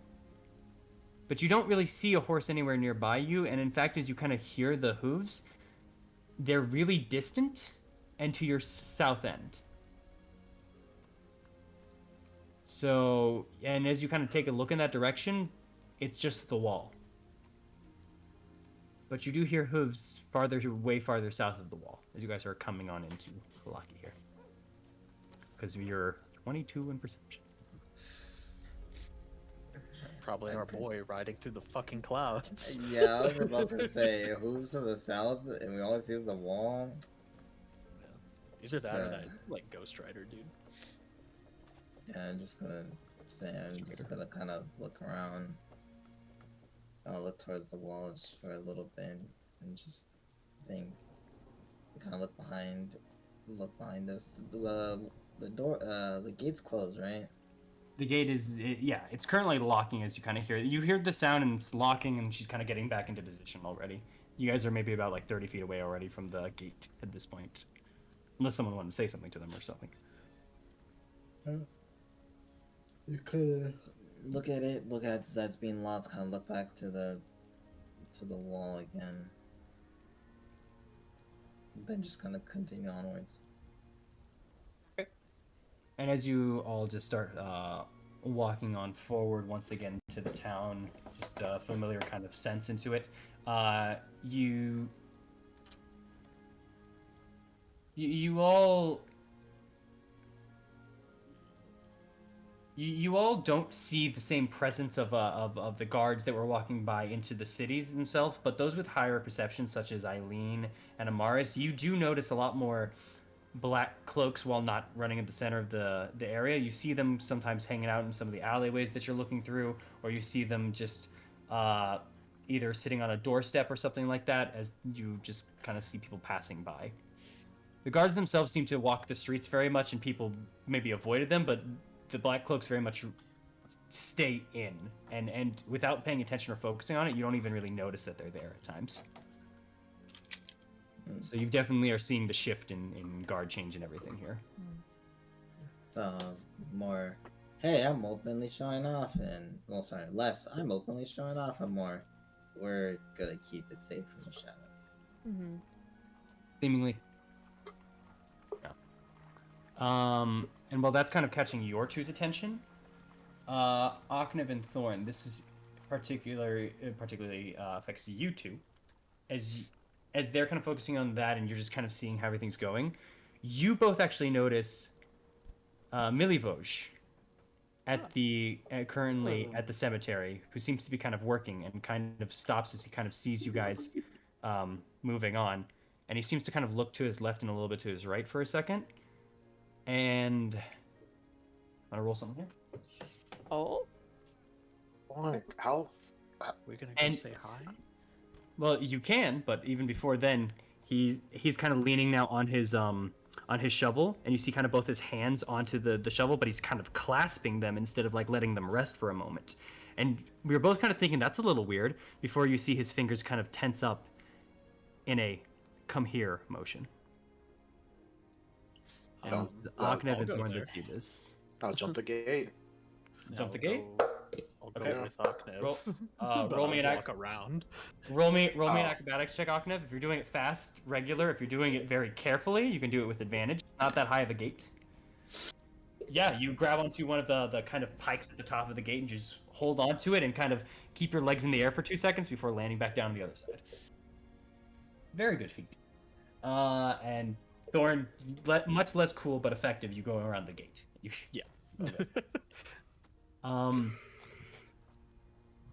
The rest of the group, the cart's kind of slowing down, and Adrian's kind of looking at you guys if you guys want to stop or if you guys want to keep on going, as you see them both now going into the cemetery. You guys want to meet up later then? Shall we meet at the bar? Yeah. Yeah. We'll see you at the Blue Water Inn. All right. As you guys kind of go that way, and the rest of you kind of begin going forward. Amaris, you're also noticing that Victor is kind of keeping an eye to his like left and right as you guys have now entered this town, and he seems to have kind of sunk himself to the side to the back of the cart itself, as he's now just laying back a little bit inside some of the barrels, seeming to try to very much not draw attention to himself. Yeah, I'm just gonna kind of try to fall behind it a little bit just to get next to him, just kind of say. Then just kind of say, don't worry too much. Don't think of me like that. I just kind of look at myself and kind of look back at him and just say, well, that's a first. But don't worry. If you want to stay hidden, that's fine. But don't look panicked while hidden. It only reveals you more. I'll be fine. I'm going to be fine. And I'll roll for that real quick. I'm going to be fine. I don't even know why you bring it up, Mars. It's crazy. It's crazy, in fact. I'm gonna just as you see him just kind of moving one of the barrels to the side, it's like I'm actually gonna just I'm feeling tired. I'm gonna lay down. I'm just gonna, and you see kind of the barrels kind of wobbling a little bit as it's just going through. As Adrian goes, hey, careful back there. He goes, it's fine. As he's very much just trying to worm his way into the center, and you see some people starting to look over at you guys as this is kind of happening. See, you see? Just kind of point at him. You're nervous. You're anxious. Just relax. If you act like you want to be hidden while being anxious, people will notice you more. He just kind of nods and kind of tries to breathe deeply. But he's still very obviously not super comfortable at the moment. But he is trying to lay low. As you guys are kind of continuing onwards. While Thorn and Aknev, as you guys head into the cemetery, you currently see that Milivoj now kind of taking a break at the moment. As you see, he's currently was digging a hole, and you are seeing a lot of holes actually nearby now.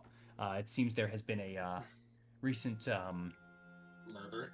Yeah, a spree of which. Spectacular.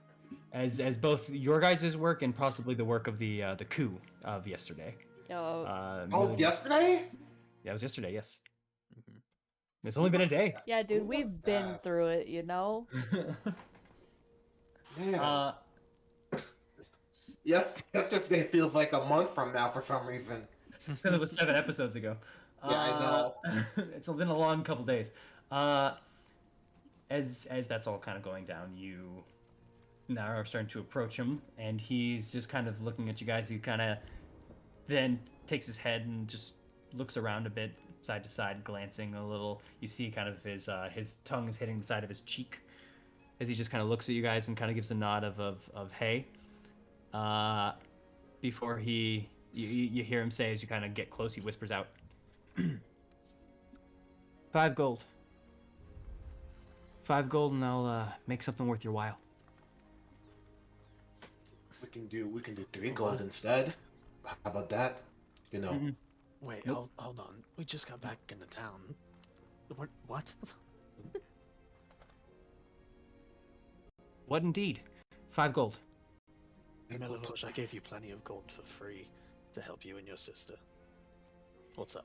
Sisters. Yeah. Thank you for remembering that, Oknev.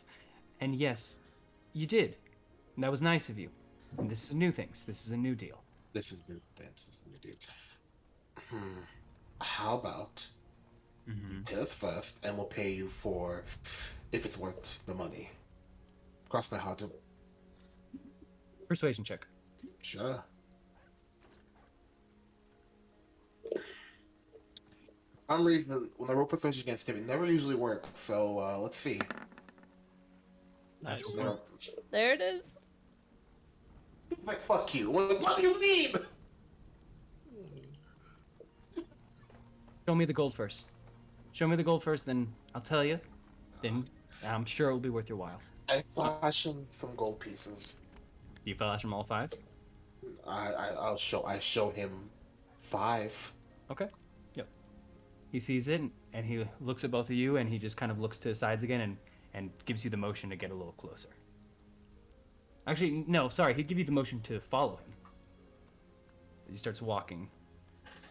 We're following. I'm just gonna whisper to Dawn, what the fuck did he find out in a day that we haven't in like a whole week here? I don't know. He's here more than us. But you better give him the money. If it's worth it, if it's worth the price. That's what I said. As you guys begin kind of moving through this cemetery, there are many boxes, both either open or closed. You've catch maybe 1 or 2 glimpses of what you there are some small faces you might recognize from either a guard or something of that nature. As you were kind of passing by, actually, yeah, one of the bodies you wouldn't recognize, one of them you would as a guard in particular. But he leads you to one specific grave that is dug up, and there's currently a coffin inside of it. The coffin is closed, and the tombstone is ready there. Tombstone reads as you will both approach, Isaac Stranzi. Okay. So, here's something. Remember the whole coffin maker ordeal? Mm-hmm. Where if he kind of hesitates for a moment. If things went a little bit more south, I would have been burying Yes. vampires, not bodies. Mm-hmm. I've got it kind of upon myself to not trust what I'm being given anymore and check it out for myself. And I had a really bad feeling with this one because when they handed me Isaac, I was able to carry him myself. I'm strong. Don't get me wrong, I am very strong, but Yo, wait. Isaac is a big guy. Yeah, he is. I don't think I would have been that I don't think it would have been at least that easy to carry. So, I haven't yet. But I think Isaac isn't in this box. They gave it to me pre-closed. Who gave it They to didn't let you? me handle the body. A couple of the new guards here, the people in the black robes. Uh-huh. Mm-hmm. For burying purposes. Obviously, I was to bury the guards and the people here. But this one was given to me pre-enclosed. It's not strange, but the weight was strange. Didn't feel right. Well, why don't we open it and take a look? Okay. Just check Took to a make lot sure of no work one's to looking. kill that man. Just check to make sure nobody's looking at us real quick. I'll pry it open myself. Got it. Okay. I'm gonna help Dawn because my perception is dog water. Go for it. Got it. I'll take that advantage. Oh, we had the same perception. It didn't matter. It didn't matter. I thought you were better.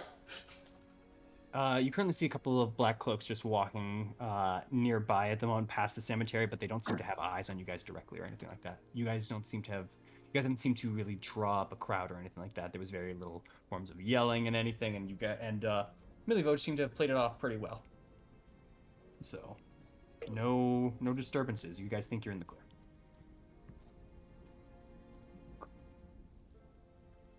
So, as you guys are doing that, and you're starting to hear a sound of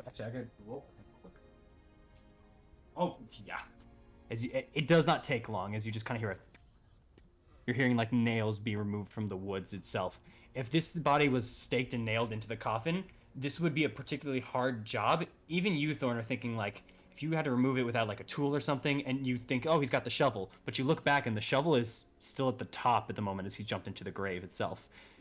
And you think, no way, before the nails are coming off. This kid's strong. Yeah. As he's pretty beefy. He's an excellent adventurer. The coffin's currently opened a little bit away from you guys, and as you kind of look through, you see currently Milivo's just looking at the coffin inside of it at the moment. And it's a little hard to read his face, but he stops as he opens it up a little bit and then looks at all of you. Oh, body duplicate. What are we looking at? See for yourself. As he opens up the rest of the case of the cask itself, and inside is not Isaac Strahd. Inside, only familiar to you, Thorn, No. seems to be the body of one of the individuals that seem to have been over at the stockades. One of the ones that you're feeding water to. That's This even worse. is not Isaac. Was it like one of the kids or the women or the men or what? It was one of the men. Okay. That's not fucking good. No. I'm pretty sure we decapitated his head too, so the fact that they kept the body is concerning. Head's still on. Yeah. And I don't see that arm. Who? You said the Black Cloaks. You said they brought you I need the body. corpse. Yep. Did they bring everybody? Were they Yes. handling all of them? Yes, most of them were handling the bodies themselves. I think there was one or two that came here, maybe family or friends of some of the other people that were being buried, but Black Cloaks handed me most of them. This one was weird just because of the fact that, well, not only, again, the weight, the circumstances, who it was, I just also didn't get a good vibe of the people that brought him here, too. There's a very lengthy fellow, and just this one with a creepy smile on his face. I didn't like it. Creepy smile. Huh? What? What do you mean creepy smile? Like a smile from like ear to ear almost, side to side completely. It covers like the whole face, the mouth way too big for the head. Is that reminding me of what I saw before I left a few days ago? Seems like a fairly apt description.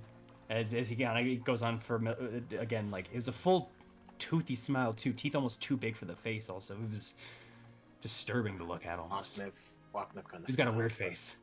Walknip kind of smiles for a second, but then calms himself down. I think I know what's going on here. Dawn. Remember how?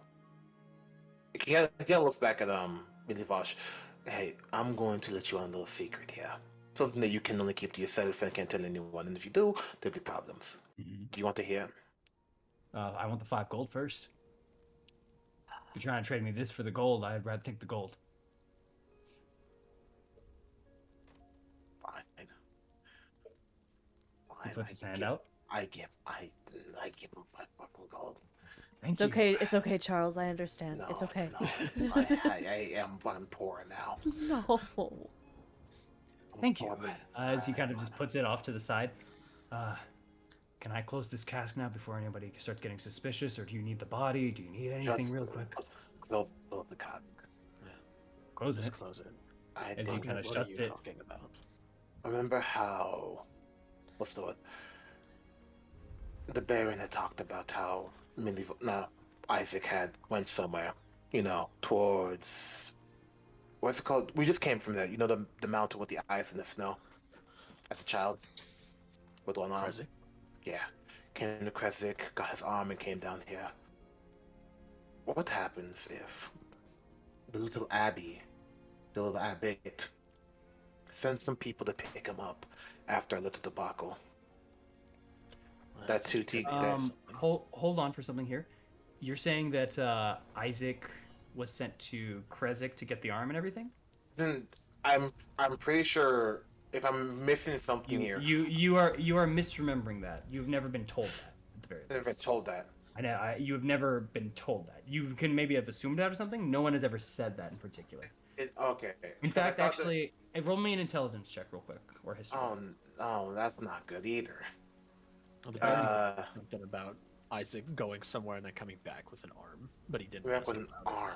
That's what made me mad about him. He didn't tell me where the fuck he got it. 9. Shit. Yeah, because he said he didn't ask. Yeah. What you remember was, at the very least, you didn't. Yeah. No, that was the thing. As you remember with Vargas in the conversation, he said he didn't go anywhere. He said he just had it one day, as in it just kind of happened to him suddenly. He was in. It seems that he either woke up with it, or if he went somewhere, he didn't leave the city, or so at least Vargas didn't mention that. That was a very specific detail that was kind of left out. Don't worry, the DC was just an 8. But yeah. So No. So yeah. No. So you don't believe he actually did go? No, to time out. You're fucking with my head. No one mentioned Krezk for that. Okay, yeah, that part, but like, no, I know something. Never mind. You know something? I think I know something. I thought I knew something. You at least knew that out of the city is when he lost his arm. No, that's it. Out of the city. But yeah, that's he not... lost his arm. Okay, crackhead theory then. Fuck. Fuck. Okay, let me refrain. Let me think about it again. You think he went to Krezk and the abbot somehow gave him the arm? Yeah, because of how the abbot. If you pitch that even as a theory, Thorn would say like it sounds believable. Like I believe that. You could still go with that, absolutely. It's just that you didn't hear that he went to Krezk. That was the thing.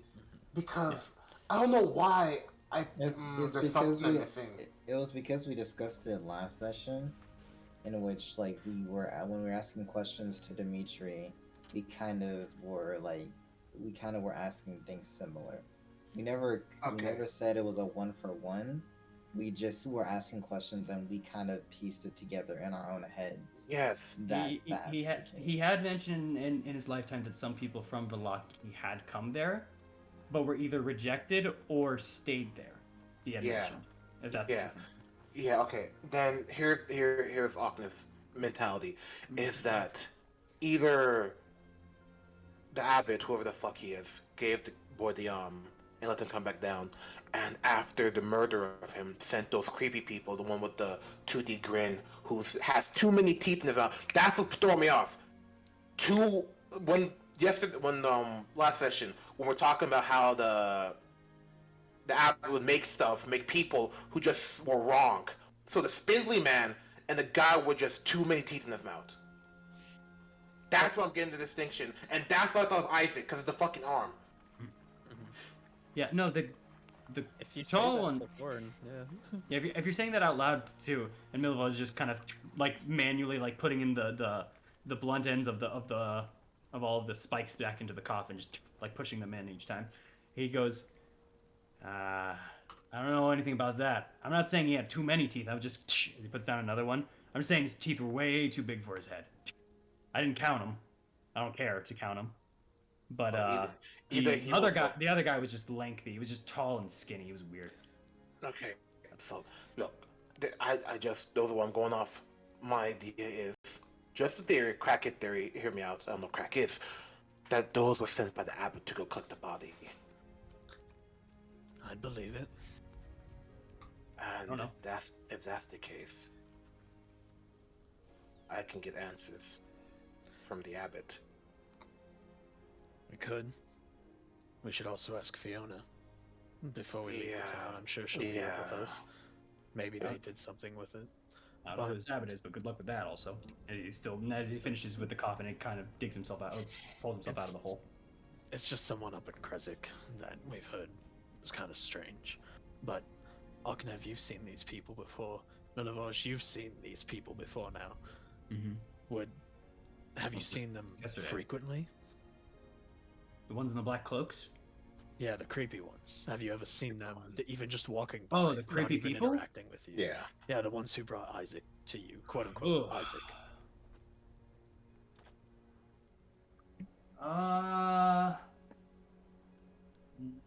Maybe the tall one. There's a couple of lengthy people in Barovia here. Not a lot of people always get to full on eat and everything, so Do you know lengthy isn't too strange, but it creeps me out. They're out of sight and out of mind. Do I know where they'd hang out? No. I mean, like I maybe saw them passing on the road. Barely anyone talks to me. Not many people want to talk to the gravedigger. Yeah, you kind of rip people off with money when it comes for information too. So, yeah. Was it worth it? Kind of could have guessed on my own in a bit. Oh, okay. I'll make sure to keep it to myself next time then. Maybe make it cheaper. Either way, we appreciate the information. This is big. Because if somebody out there is doing something to even possibly bring Isaac back, or use him with something or do some shit, I'm gonna be pissed. Because I decapitated him once and I do not want to do it again. You're gonna be pissed. I'm the one that made fun of him. He's gonna come back with a vengeance. Oh, We're gonna have one of that from Mar. He will kill you if he can try. He will try if he comes back. That's fine. I don't want to deal with that. You know, once you know they die for the first time, you're like, haha, funny. They come back, it's gonna get old and tiring. Yeah, we should. I can't believe I said that. Anyway, Fiona's gonna see us. She's got to see us. We should ask her. Maybe she knows something that we don't. Look, Fiona's been very busy. Yeah, I bet. That's probably the reason why she might even not know this. Took advantage how busy she was to take the body and dip. Yeah. Usually when a coup happens, it's a period of how do you say, chaos, even if it doesn't look like it. Oh yes, I love. That's the favorite part of a coup. Yeah. Wish I was here to see more of it, but you know how they do work. Well, thank you for the information, Milivoj. We'll be out of your hair. Okay. I'm gonna be sitting here digging graves, so if you need something, I'm here. You need like a hobby or something besides digging graves. Quick. You know, poetry, writing, dancing. I'll keep that in mind. Quick Kinda question sarcastic before we smile. go. Yeah. Obviously you've dug a lot of graves for God's people, everybody who was involved. Was there a man named Walter at all? I'm just curious. Not that I can remember. Okay, that's good enough for me. I don't keep an eye on all of them in all honesty. I mean, that's fair. It's just knowing that is at least good enough. He's dead. He killed him. Anyway, Let's go meet up. Then as you guys go and the rest of you are heading now to the Blue Water Inn, you would have made it there at this time and you would have successfully brought over the wine as you see some people in the streets looking through and now seeing some people with a familiar look, and you hear some almost like a, "It's here, it's back," from some people as you guys are just kind of approaching through, but no one is dumb enough to kind of approach the cart, but you are having some people maybe follow a little bit as you guys are approaching the winery. like godsends. And as you guys are arriving there, and as you two are leaving now the cemetery, we are going to have to take a quick break right now. Oh, Back Yeah. very soon. Yeah. Yeah. Okay. So the wolf fight wasn't that bad. Yeah. Yeah. And they weren't werewolves. Yeah. I guess that the second they bit me and they're like, make a strength save. No curse. Okay, cool.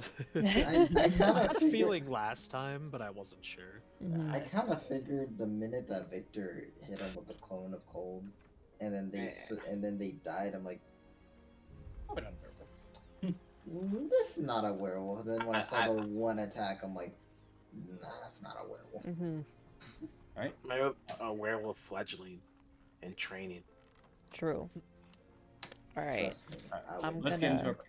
I'm gonna lead into our break. We'll be back soon, guys. We'll See you see soon. you soon.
Ding ding ding ding ding. Ding ding ding ding ding. Welcome back, everyone. And since we're already we started a little late, let's start by just getting back into recap real quick, guys. So, where we left off recently was the party finally going through and finishing their journey of the winery and bring back from the winery to bring back the wine to the local towns of Krezik and Valaki. Have successfully done so after being stopped by a couple of wolves, a little bit of time on their way inward into the town of another wolf carcass that seems this seems more coincidental and unaffiliated with their own journey that was covered in both spears and crossbow bolts. And during this time, Aknev had a vision of the town of Valaki long ago, possibly, or maybe just a mirage of it in general. One without walls, but he was Valaki without walls or anything of that nature. Just a lovely town surrounded by a beautiful, lush forest area and a beautiful, non-cloudy sky. After this, and them heading on forward, they went in, got opened up to the gate by a couple of black cloaks, got into the town, noticed a little bit of the differences, but seeing that everything still looked normal and everything was okay, they continued on to the Blue Water Inn. Except they noticed that Milivoj was signaling two of them, Thorn and Aknev, who both split from the group and headed to the cemetery to see what he wanted to show them. He offered them 5 gold for information, which they accepted on some deals of whether the information was worth it or not. Milivoj accepted, and led them to the grave of Isaac Strasny, who apparently is not in his own grave. The body in his grave is someone else's. Upon this information and some skepticism from Thorn and Aknev, they decided to head back to the group and figure out maybe what's going on, while the rest of the group has just arrived over at the Blue Water Inn. And as you guys have done that, you have a little bit of a crowd following behind you guys, but they're staying at a respectful 20 feet distance at most. And as you guys kind of park through, you are seeing now people kind of pass you guys and are heading into the Blue Water Inn. You seemingly drawing the crowd to the Blue Water Inn right now. Glad we got these folks exactly what they needed. But, if you guys don't mind, actually, could you, as he's just now looking over at the casks and now the people all passing through. Here, what if I get your family member to help you? Erdogan? Yeah. My brother? Yeah. That's fine. I was just saying, we usually bring a bit into the back. Could you carry a cask through the front to get people distracted a bit? You know, just bring one out there while we deliver the rest to the back. I can roll it. It doesn't have to be just you. It could be you, Maro, Amaris, 2 of you. Sure. Yeah. No, Yeah. just rolling it over to where it needs to go. Okay. Victor just kind of goes, I'm gonna just, I'm gonna stay at the cart for a little bit here. Just gonna lie down for a bit. You can hang out at the bar too. No, I'm fine. They're cool. I'm sure they are. I'm good though, so. He kind of gives you the forefinger like go away brush, like. Okay. good. Hopefully Fiona doesn't walk out and see you in the cart then.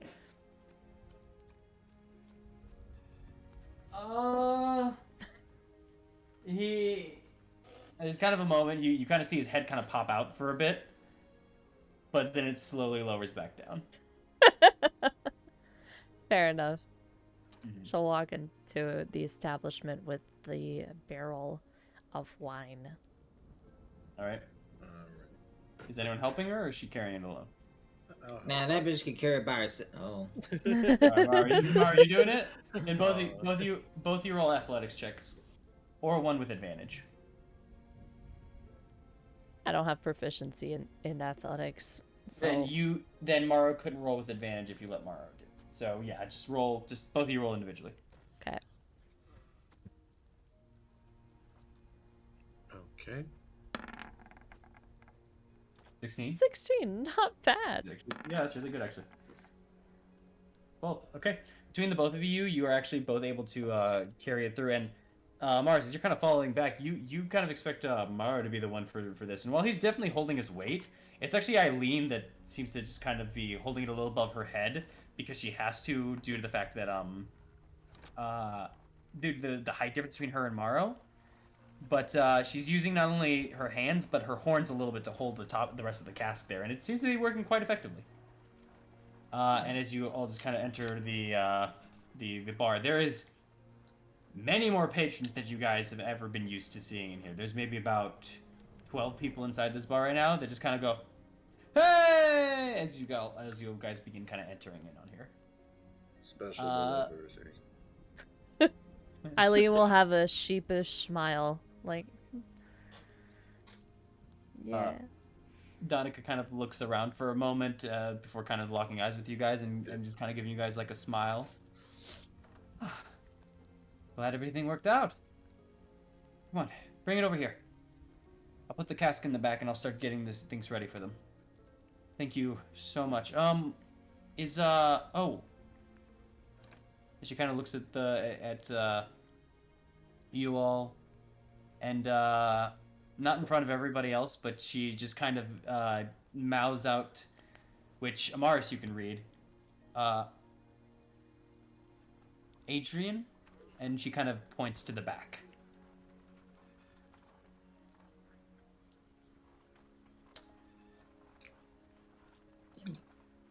Did he? No. Yeah, he's established he's going to the back. Okay. Yeah, you're good. Yeah, then fair enough. I'll kind of like, nod, and I head to the bed. Okay. As you kind of do that, there's like a moment of like silence as you're processing it, and Donica goes, "Okay." She kind of nods, and she kind of pats a space onto the bar to let you know where to like put the cask. As she kind of goes and opens the door, and you kind of hear some of the fire brewing up in the kitchen. As you just hear, "Erwin, yeah, Adrian's in the back. Oh." And the door closes real quick before he gets anything else out. All right. As if you are you all putting the cask onto the counter? Yes. All right. Then she's going to kind of have their set, and she pulls out from the back of it. There's kind of a nozzle set that she's going to bring back into kind of where the cork is, and just kind of firmly place it on in there. And you now see like rows of people like now taking up both the counter and some of the tables and everything like that. And she goes, one at a time. I will get to you all. There is enough here for everybody. Calm yourselves, pace yourselves. You don't want another shortage, okay?" And the kind of presence of everyone just kind of... There's still a crowd here, but it's not as frantic as it once was as you starting to state this. And she kind of leans over to you guys, whoever's closest and wants to answer. And she just says, "There won't be a shortage anymore, will there? No. Everything okay?" Well, good. It's mostly gonna be purple grape mash number 3, but we're trying to get the other gems. The other cast. They took the gems. Yeah.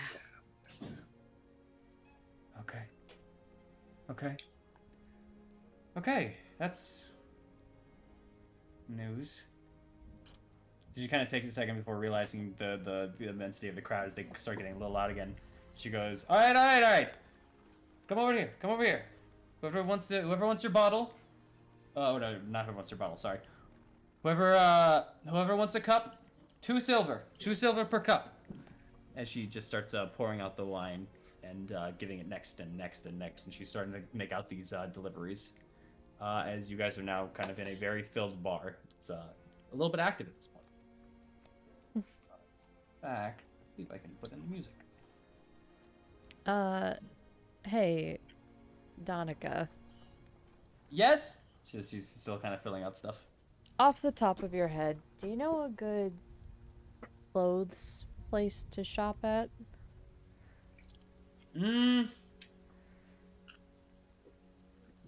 If you're looking for something at the very least, the Artisec Stockyard should have what you need, but if you're trying to just get clothes, maybe you can find some spares from people. Maybe you can for that, but we don't really have a. As she's still now filling up with something, it's like, hey, you two, stop, stay in line. We don't really have anything like a clothes shop or anything like that. Just the stockyard, but you'll find what you need there probably. Again, as she's just kind of filling these all out. She's now getting busier by the second here. All right. Go ahead. I guess she's gonna turn to Amara Samaro.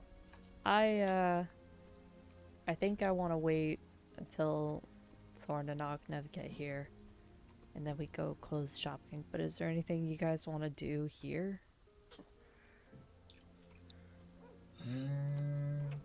I guess you can get some drinks if you want.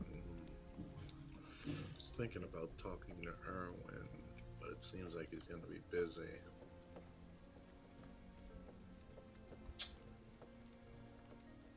Oh, maybe he can cook the wolf meat.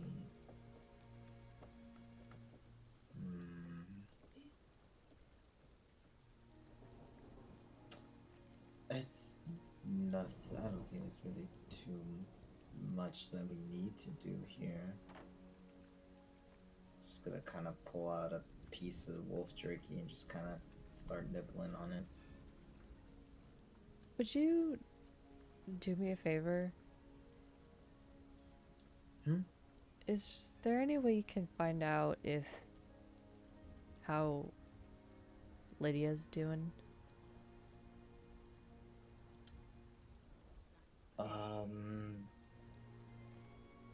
Sure, but this right church, right? So I think she moved to the church. Yeah, I can go figure it out. Shouldn't be too much of a. Thanks. Too much of a... Yeah, I appreciate it. I was just wondering how she's doing. I don't know how she took the news of her shit husband dying. So. Insurance money, though. Yeah, I'll, if they get here before I get back, just,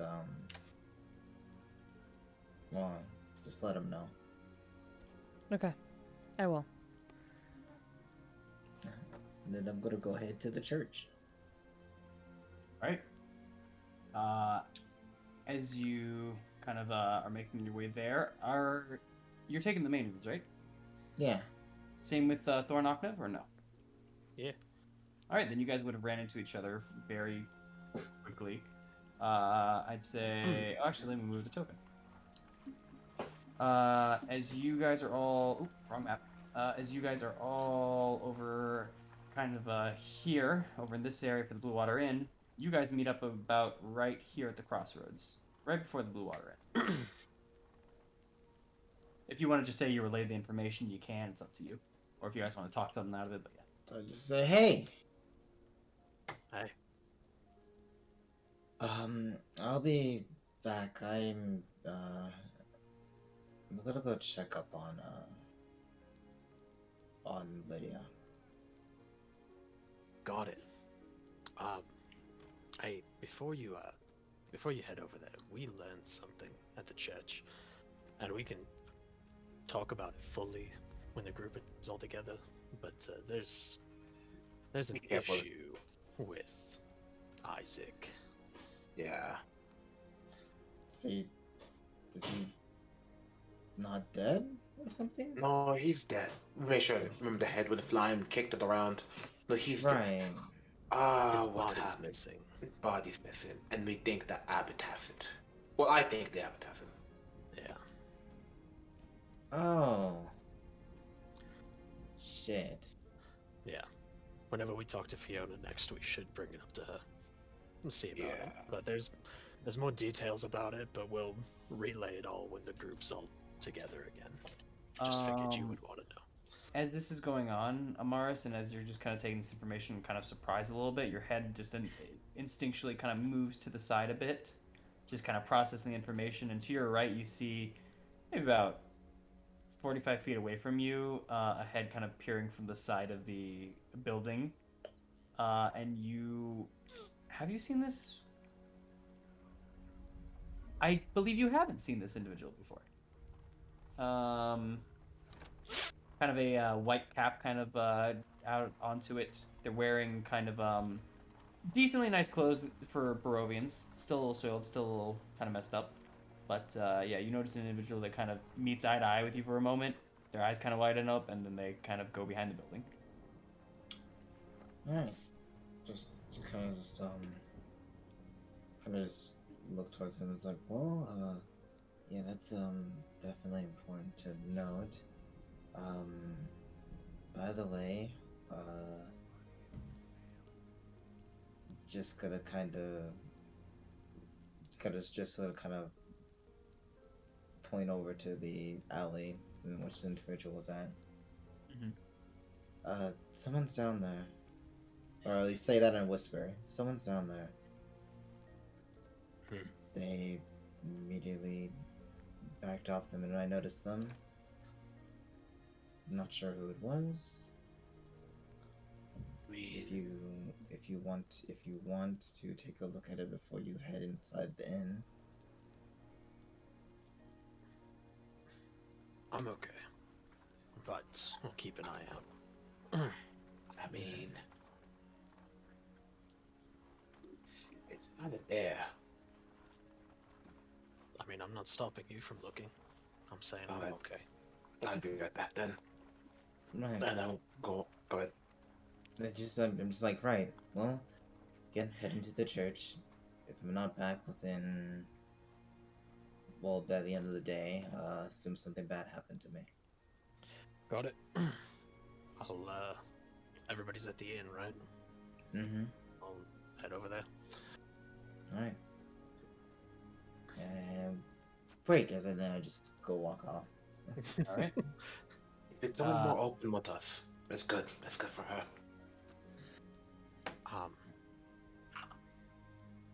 Sure. I thought we were always pretty open. No, but she's opened up more.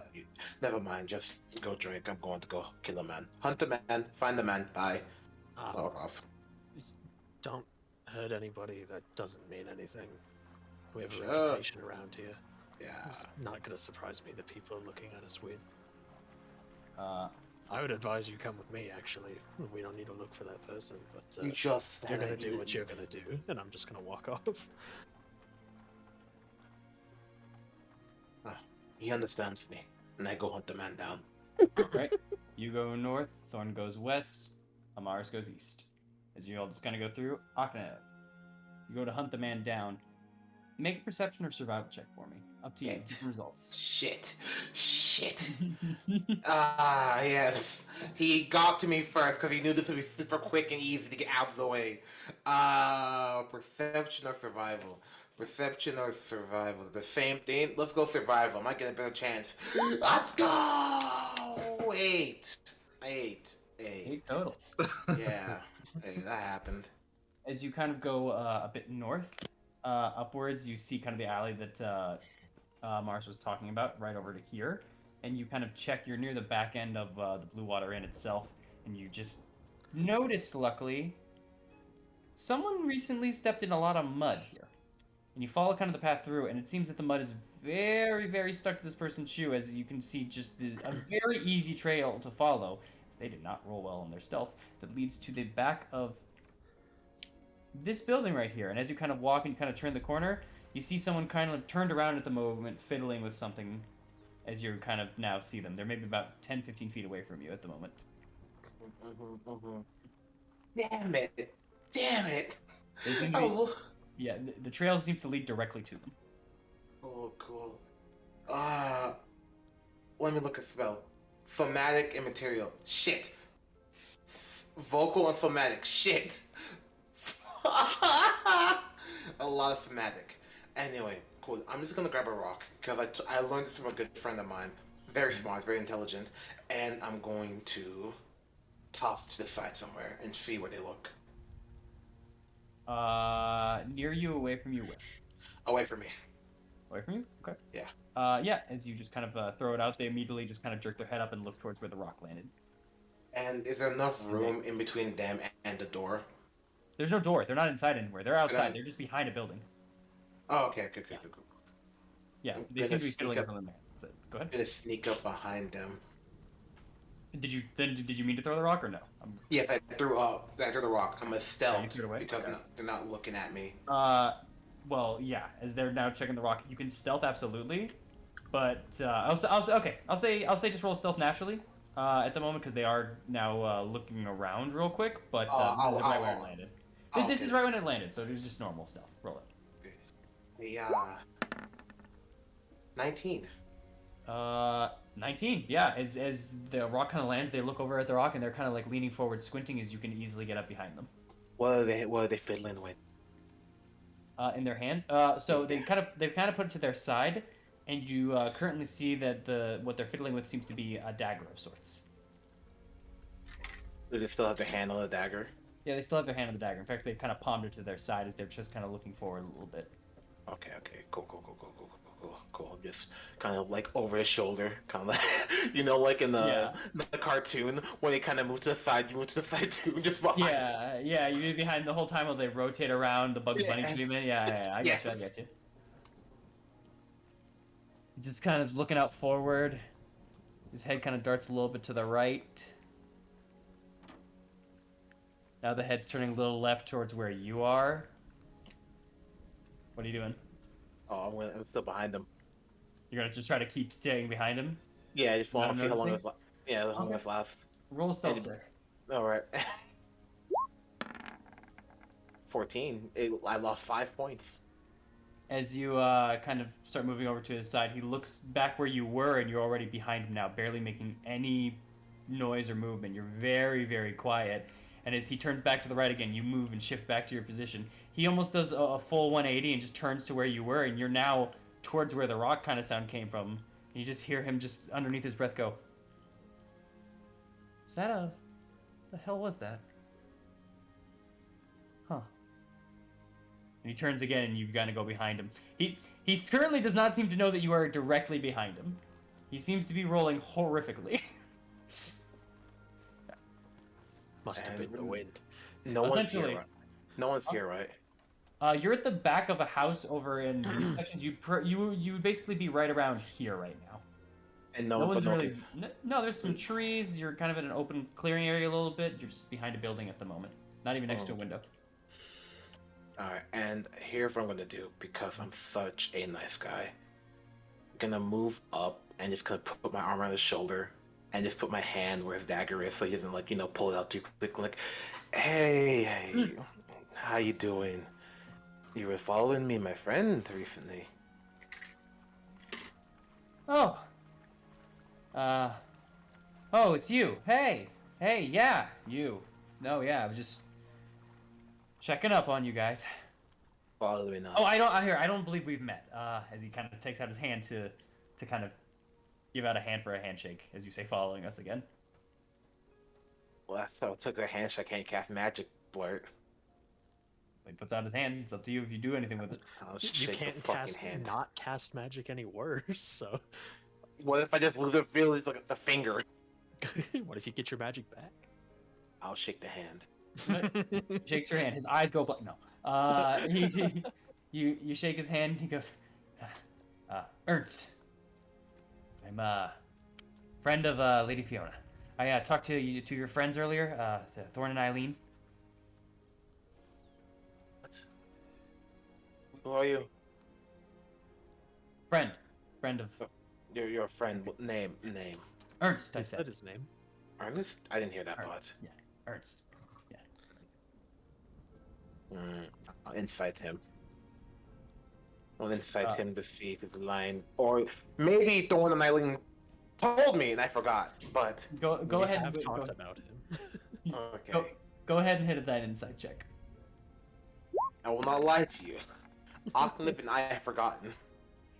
So far, everything that he has said has been the truth. Everything that he is, but with a 20 fully through, you also can tell that while everything he said hasn't been a lie or deceitful, there's an air of nervousness as you found him without him noticing. As he just kind of goes in for the shake and everything like that. Look, don't worry. I'm very good at what I do. And you And I? you are interesting. Do you know of a few people? One lanky man and one with a very toothy grin. A little too much teeth in his mouth. Have you seen them around?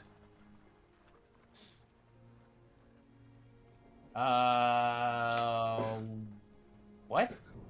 I don't I don't think I understand what you're saying or your question. Have you seen a man?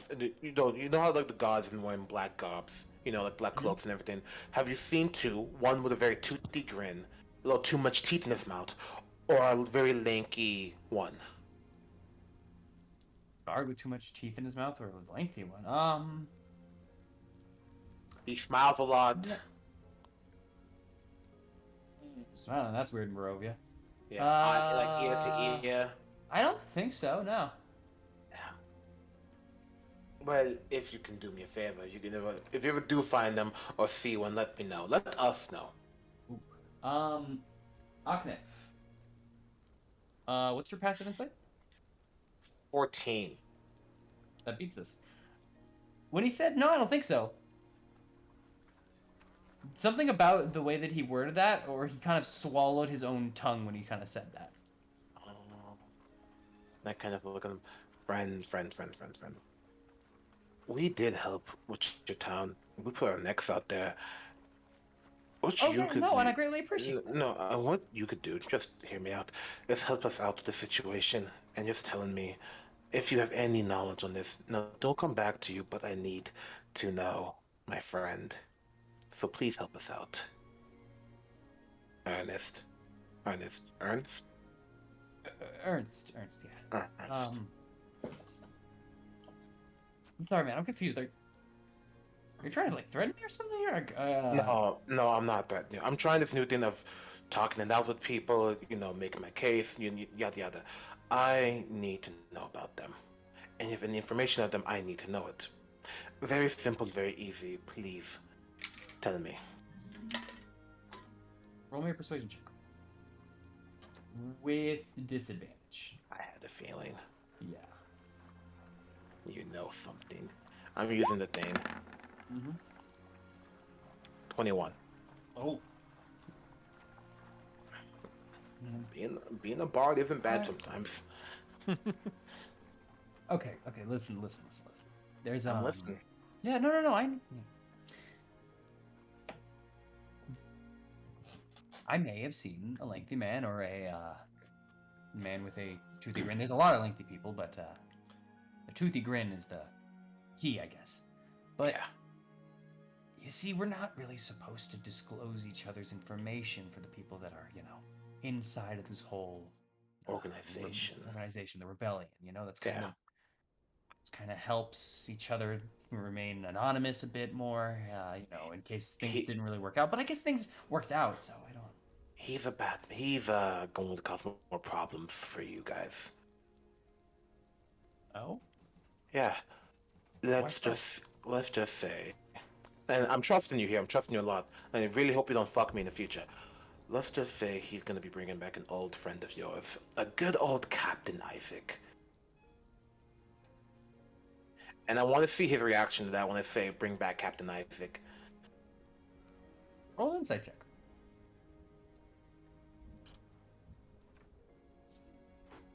Hope it's funny. I hope he's sweating. 20. Ooh, 23. Natural 19, dude. Fucking nice. There's an obvious shock to saying that, as Isaac himself, the captain of the guards here, was not only slain, but slain by you guys, and the idea was perpetuated by the rebellion that this man speaks of and everything. Yes. Now, while wait, go ahead. But while the shock is there, there's also a hint of there's a hint of something along the lines of the shock not being towards what you said and the fact that it was said. He knows.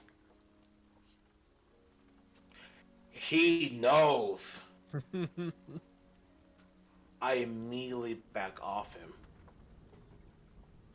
That's No. That's crazy to hear, man. What? You knew. What are you talking about? I mean, what? Look, I know when people are shocked, people are feared, especially when someone like Isaac, who kind of put this town under his boot, you knew something about this, didn't you? I don't know what you think I know, and I don't know. This is the first I've heard of this Isaac thing, but No. That's now you're trying to starts play it running. off. I knew. Oh, He's going to need to start bolting away from him. I'm chasing him. He's a fake. Fucking get his ass! Get his ass right now! He's going to use his cunning action to disengage from you, so you don't get any opportunity attack on him or anything of that nature. Yeah, this bitch a rogue too. God damn. Like we knew this. As he starts running through the city real quick. He's going to be going through the back alleys and everything as you are running through. This is turning into a chase sequence. Oh, it's gonna be hard. We're going to start using chase rules here. I really wish I had Thorn here now. Man! Are you doing anything in particular in this chase, or are you just trying to follow him? Okay. Let me know now as he begins running through. His direction seems to be this way first. Okay, here's the problem. Oknev will probably like, oh, easy, I got this. Wait, no spells. So, what I'm gonna do, crossbow. Into lake. No, I can't attack him. I have an image. God damn it, Thorn.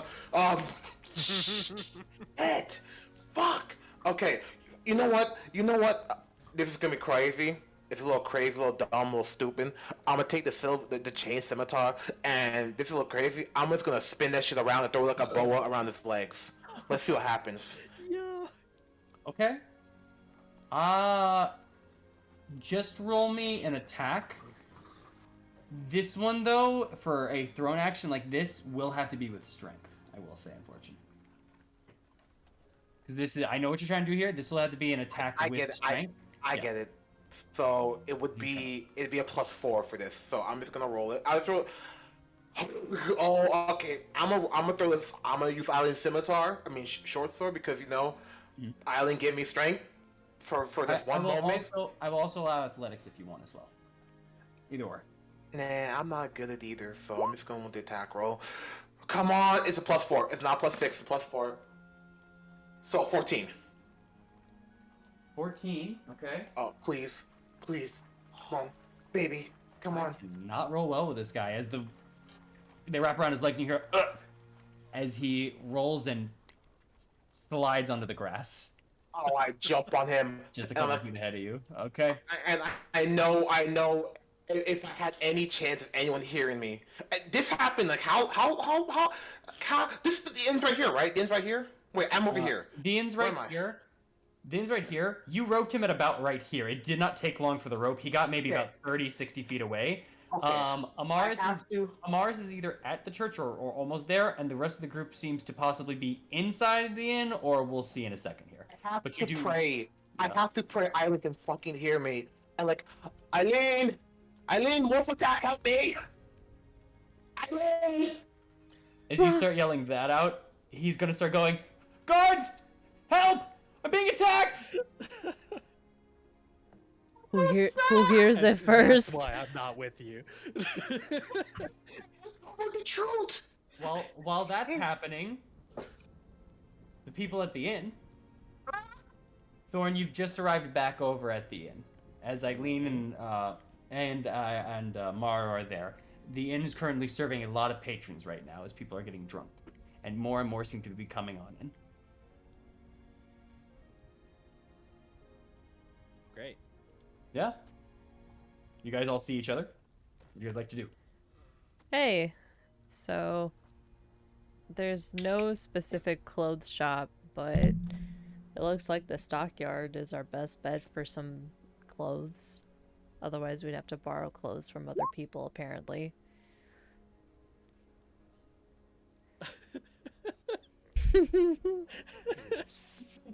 Don't look at I'm me. sorry. I'm sorry. Yeah, no, that's fine. I didn't really expect that to be a ton. I expected that to be a little bit more than that, but it's whatever. It's fine. Oh, where's Oknev? We ran into Amaris when we were coming up here, and she said she saw somebody that was watching us from an alley. I assumed it was nothing because people know us and look at us and everything. Plus, last time we ran into that dude that took us to Fiona's house, and I scared him for no reason. So Aknev decided to go hunt him down or whatever. I'm sure he's fine. I'm so sorry. My cat fucking put her paw over the volume mic of my headset, so I have no idea what you just said. Yo, the cat knew the bullshit almost bitten. Thank you, Gigi. Thank you, Gigi. Gigi. We ran into Amaris. She said she saw somebody watching us from an alleyway. I assumed it was nothing. Aknev wanted to go follow the person. I told him go ahead, and he did. I don't know where he is. Then he went to go track the guy down. I didn't think it was worth any amount of time. Oh, well. I'm sure he's probably fine. Fair enough. I guess he wanted to do something that he actually wanted to do. I offered him to go shopping with us, but he didn't seem in the mood for it. But we can go if you want. Yeah, let me let me ask Danica something really quick. I need to find out something about Amma. Alright, I'm gonna wait for you outside of the tavern. I don't know, crowded places aren't, too much. Yeah, sounds good. If you see Aknev, ask him again if he wants to go, I guess. Amara said that if she doesn't get back by the time it starts getting pretty late, we should go look for her. Okay. Got But it. otherwise, she'd meet us back, yeah. Okay. Yeah, sounds good. I'll see you outside. Got it. And then I am going to try to see if I can talk to Danica. You can absolutely try to. And Eileen, you're heading out then? Yes. Morrow. Are you just Yeah. staying at the inn? Are you staying at the Blue Water Inn as well? I'm going to stay at the Blue Water Inn as far as that. Okay. Because I actually, because I'm trying to get a full understanding of the events that happened from when we, liberated.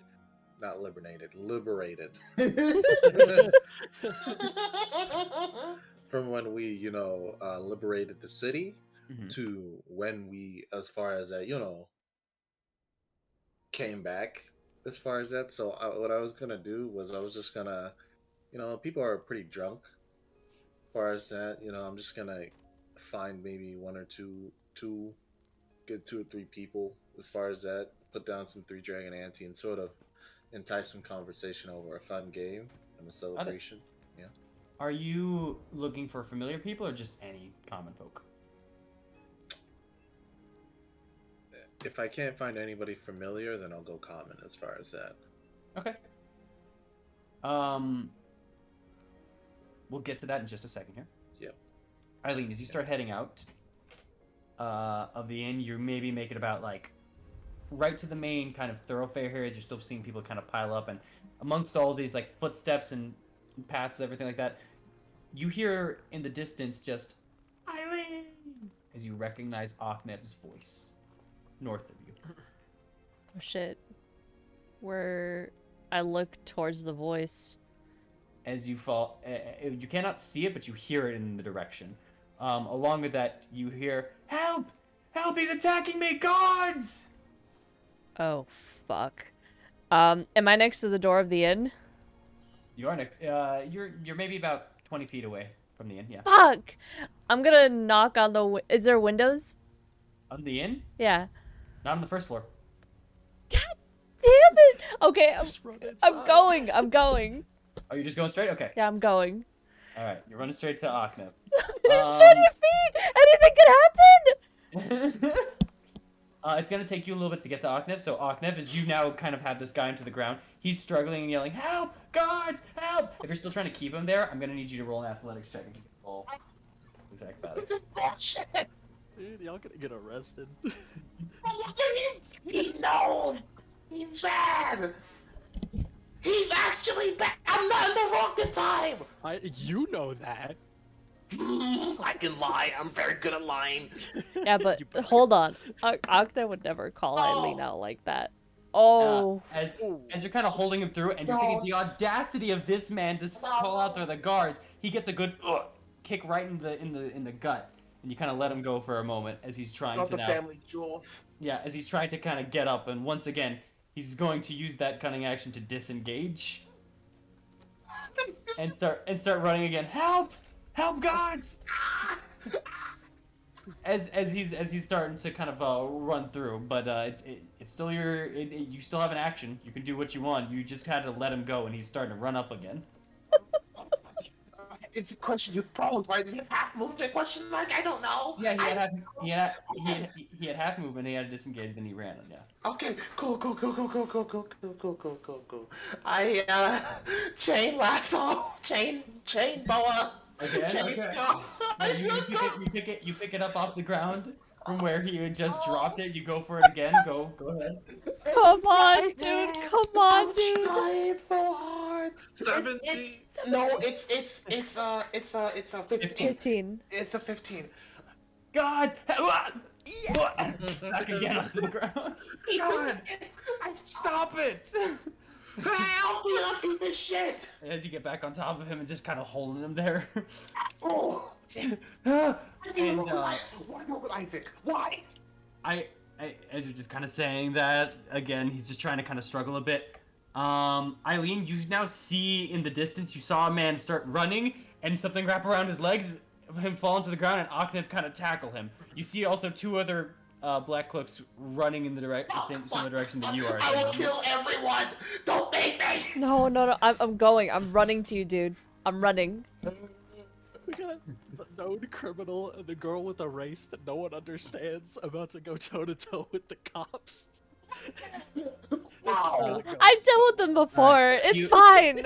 You guys are seeing now, Octave, you're now seeing the cloaks, and you also see now Eileen kind of over into the distance, and so does Ernst as he's kind of on the ground underneath you. He's just looking around and goes, "Help! Help! I'm being attacked by this man! This man is attacking me! Help!" Aknev! There's no pain on him! Wait. Before I say this, do I recognize this man? I know him, right?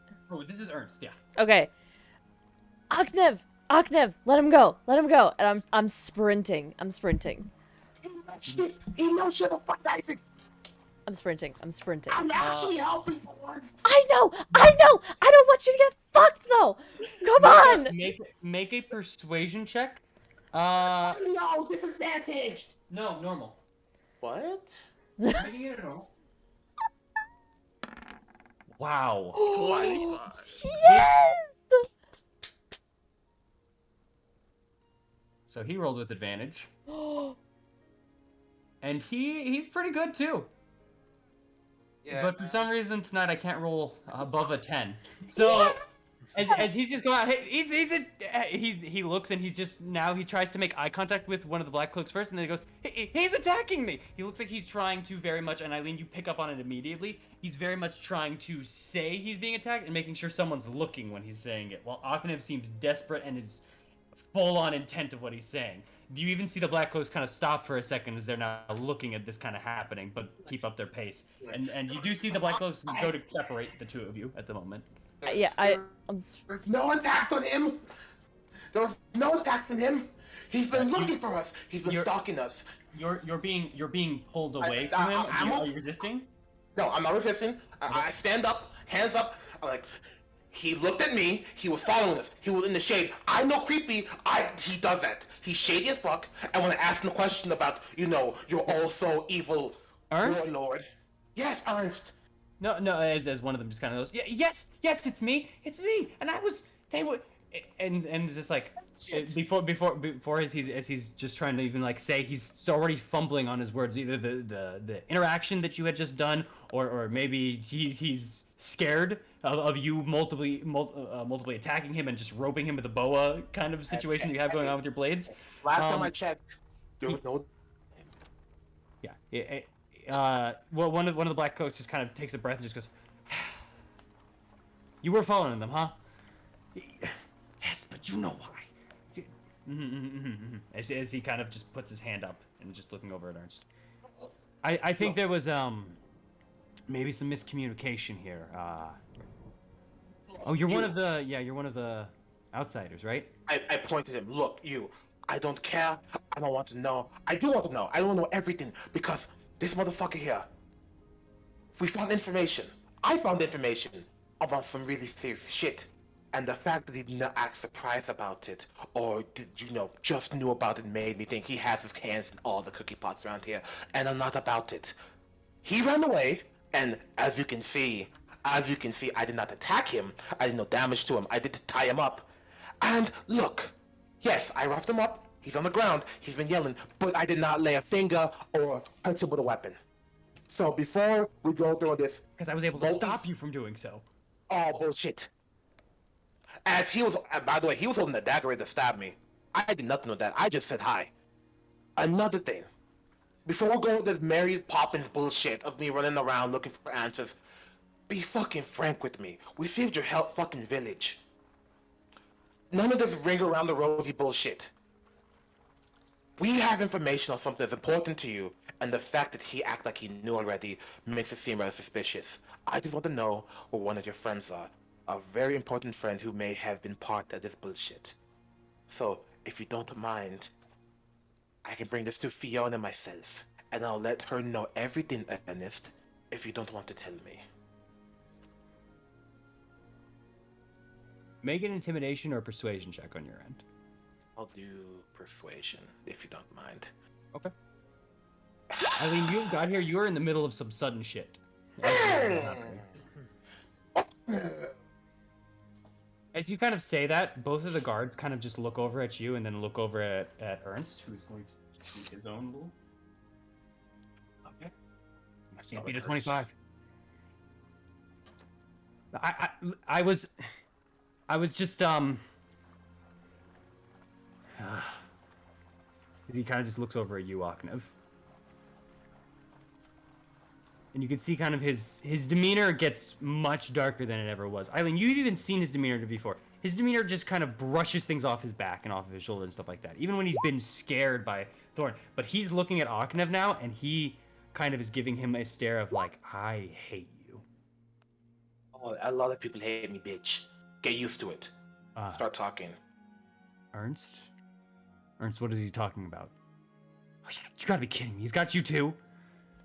Well, you sweating a lot, and he seems to keep talking, and you just keep being quiet about all this. Look, if you guys want to see something rather impressive, and I was going to tell you, Aileen, later, because, open air between us, the body of your oh dear Isaac isn't here, and he probably knows what it is. What? Yeah. What do you mean? How did you...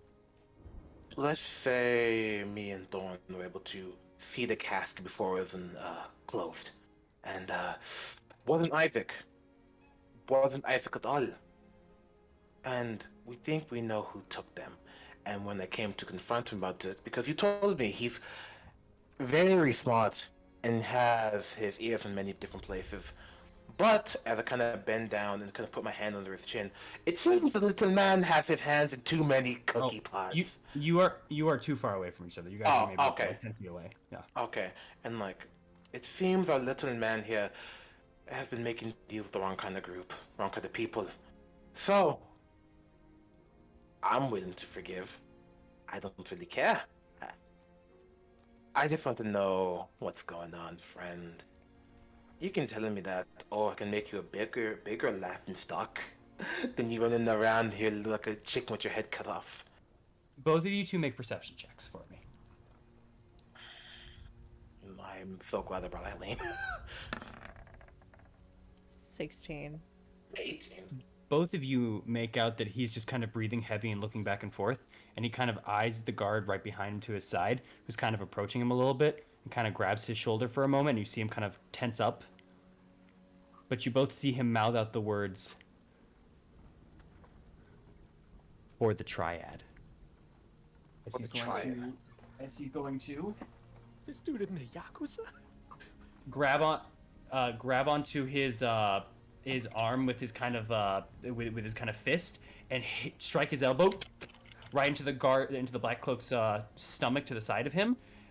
They kind of bend over for a moment, and you see him pull out the blade that the Black Cloak currently has. I pull out my bow. Okay, and you see him twist the blade and aim it right at himself. Oh, and he goes fuck. and starts thrusting the blade towards himself. I want to go towards the blade. Fuck. Go towards the blade? Okay, go ahead. Can I yell at Eileen? And I'm trying to put as much influence as this one. Don't let the fool kill himself. Grab him, please. I'm going to inspire Eileen. Okay. And Eileen, what are you doing? I'm gonna try to either, if I fail at grabbing the blade, I'm gonna get in front of it.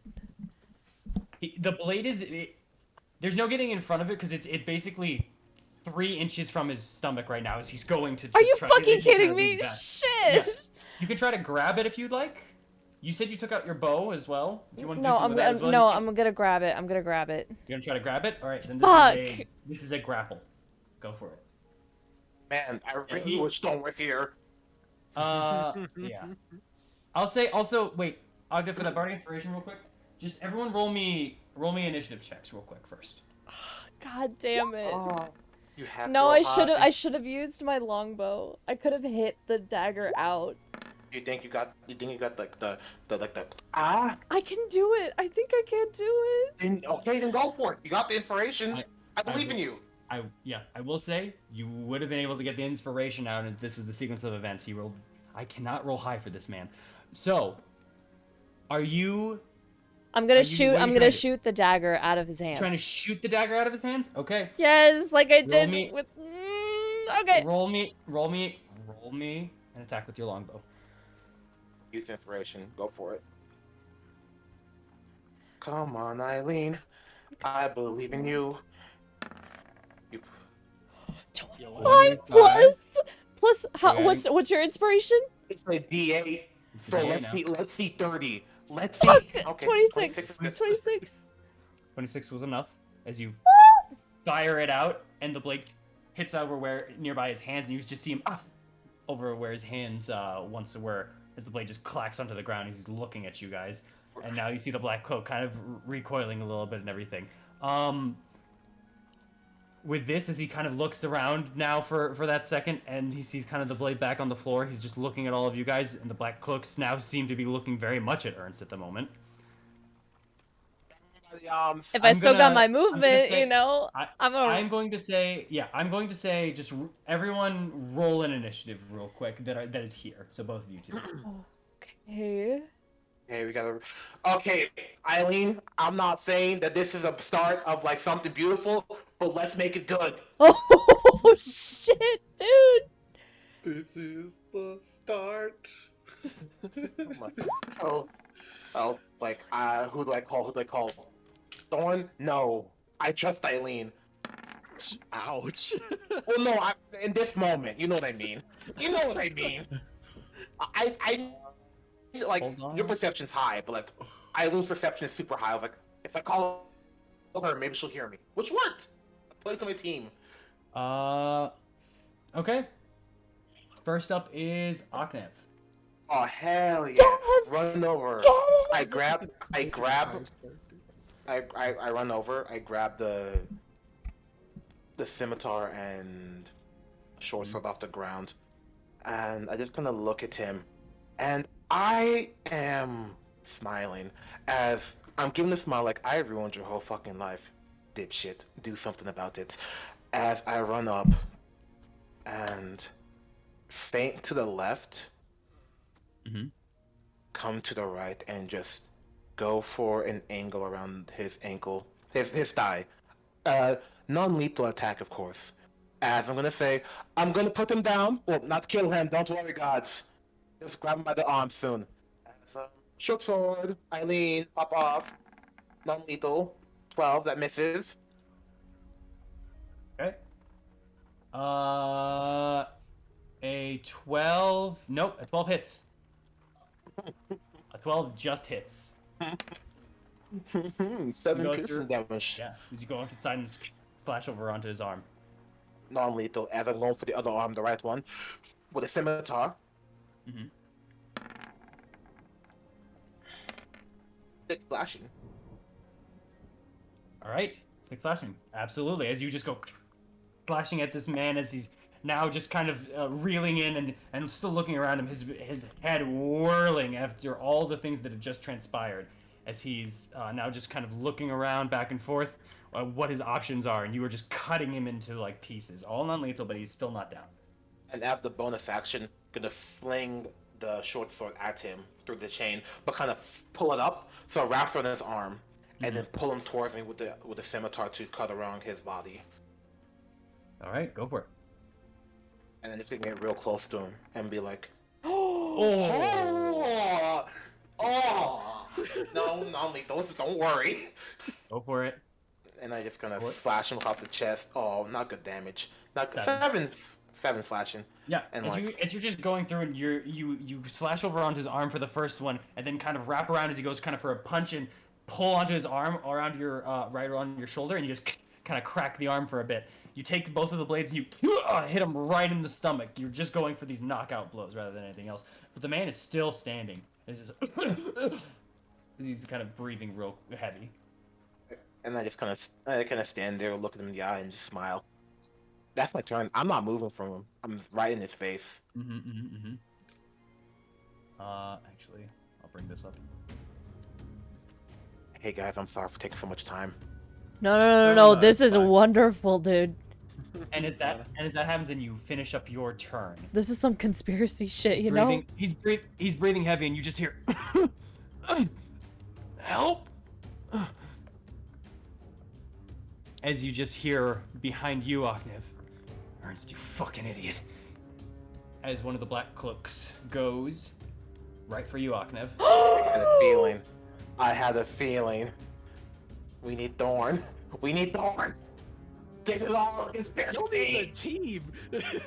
We need everyone. There's 2 black cloaks and 1 Ernst, man. You kind of take that second, and you heard him just enough as you turn back in time, and you take the chain attached and catch his blade and repel it back to him. Oh, damn it!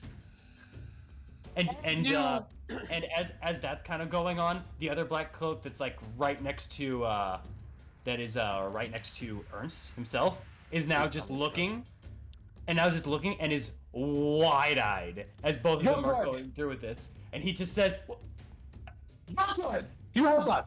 Zoltz, what? Help us. Help us. Persuasion check from either of you two. That's you, dude. I'm not gonna lie. I've been rolling too high. This might be the time. Good, sorry. Come on. I'm Bachman. Okay. Yay. Okay. And that's it for his turn, as he just kind of goes next to Ernst. He's now next to you and Ernst at the moment.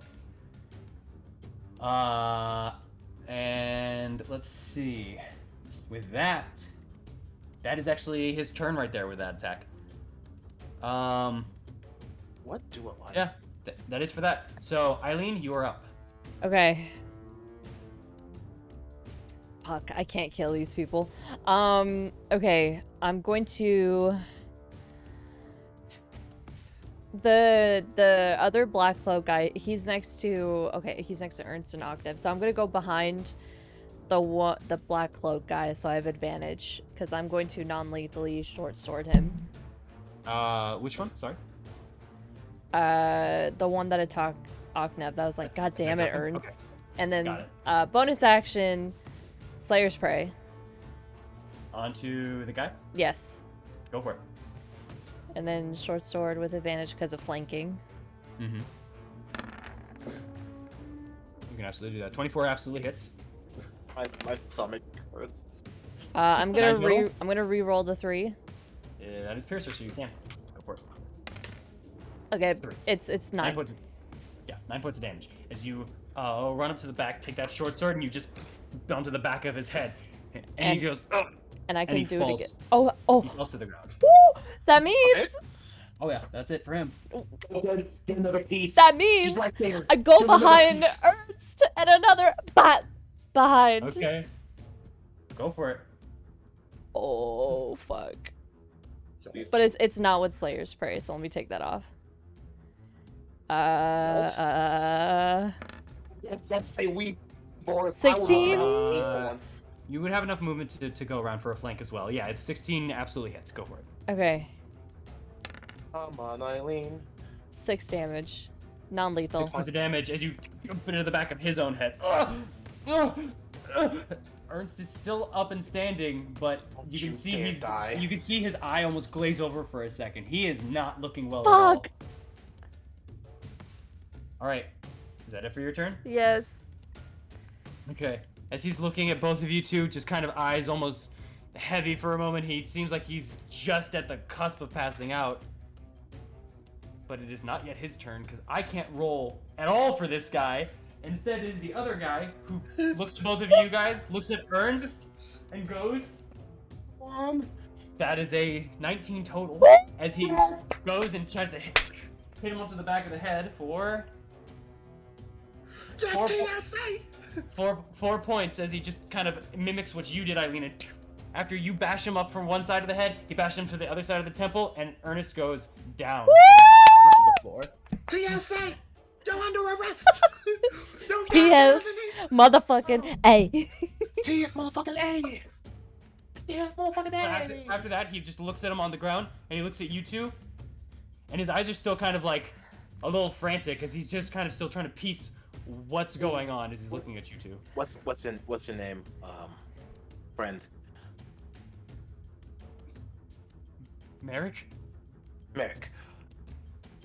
We'll make sure that you won't get in trouble. You've done quite your civic duty by helping get rid of such traitors. Merrick, What's do you have rope? Tie them up.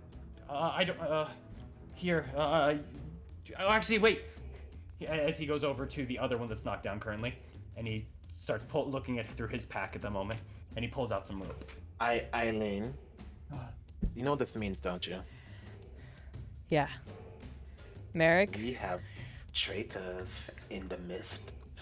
do not trust anyone. Trust yourself.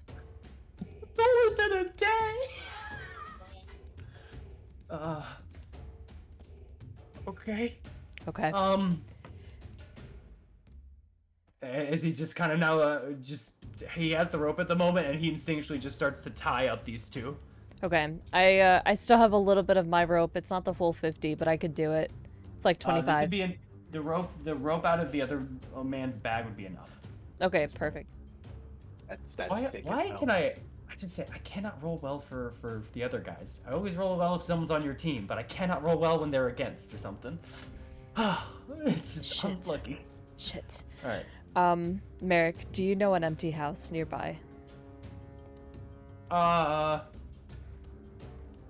he just kind of looks around the area.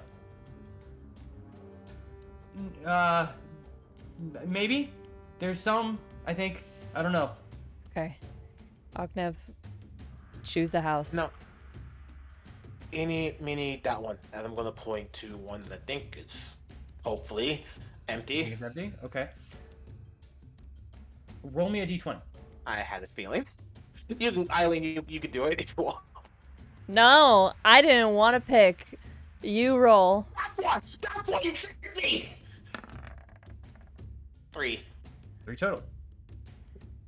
don't know. Mama, please Huh. let me Okay. away. As you Bitch. guys start running up, you guys start seeing kind of a house that appears possibly to be empty. And you kind of go over to it. It doesn't seem like there's any smoke coming from it, anything like that. And are you guys carrying the bodies, or what are you doing here? Carrying it. I'm hoping they're carrying the America's just tied 'em up. bodies. Merrick doesn't seem like he can carry both. He doesn't seem like the strongest of guys. He's like he can maybe pick up one if you guys need him to, but he's still frazzled at what is going on around here. I'm picking one up. We'll do it for the squad. Pick up a body. Come on, team. I'm gonna go grab Thorn and Morrow. I will be Yeah. right back. Okay. And Okay. she's sprinting back to the inn, remembering Okay. the house they picked. All right, you pick the house. I need a stealth check if you're not trying to be found by anyone. Me? Yeah, if you're trying not to be found by anyone. It's up to you. You're yeah, carrying a body in broad Yeah, daylight. yeah, So I'm doing that. I'm doing that. 13, man. Merrick roll stealth as well. Merrick, please. I want you to be my favorite NPC right now. Yeah, well, he rolled higher than you. For Okay. sure. That's a 17 total. That's not bad. That's not bad. If we do the calculations, that's 15 As you two are just kind of going, you just kind of hear Merrick just behind you. He's actually very quiet. He actually spooks you up for a second as he kind of taps on your shoulder. He goes, "What's happening right now?" You want the whole story, or half the story? I just want to know why I'm carrying a body. Okay, put them down. Let me explain to you how this all came to Are you going into the house? Yes, I'm going into. Don't betray me. Don't betray me. I go into the house. Don't you fucking betray me. Yeah, I'm in the house. What's Okay. happening? All right, you're doing this. As you're doing this, and you're going back to get them, Eileen. Are you here, Amaris? Amaris? Yes? Okay. If you could, you are heading over to. I'm sorry for doing this in sequence. There's reasons. Oh As you are heading over to the church right now. Yeah. And you have just kind of made your way there. You see Milivoj just kind of dealing with the graves, and he's very busy. He, in fact, doesn't even really notice you as you're coming on in, unless you want to be noticed. But if you want to head inside the church, you can. I shall. Okay. Inside, currently, over at the altar, you can see Lucian at the moment. There are not many people in the church right now. There's only seems to be 2 people at the pews. They seem to be silently praying, and Lucian just kind of seems to have his kind of head in his hands. As he's just kind of, not his head in his hands, but his hands kind of clapped forward, and his head kind of resting on top of his hands in front of the altar. It seems like a prayer, but with your passive insight, you also know that it's a little bit less of a prayer and more of also like a form of like holding yourself up because he seems tired. In that case, I'm gonna go bother him for a bit. You're gonna go what? I'm gonna bother him for a bit. Okay. Kinda walk up, kinda tap on his shoulder, and say like, "Sorry if I'm interrupting." Hey, hello. Hello. It is good to see you. Are you doing alright? I'm okay. Are you actually okay, or are you just saying that? Well, I'm okay, but I'm just a little bit worried right now.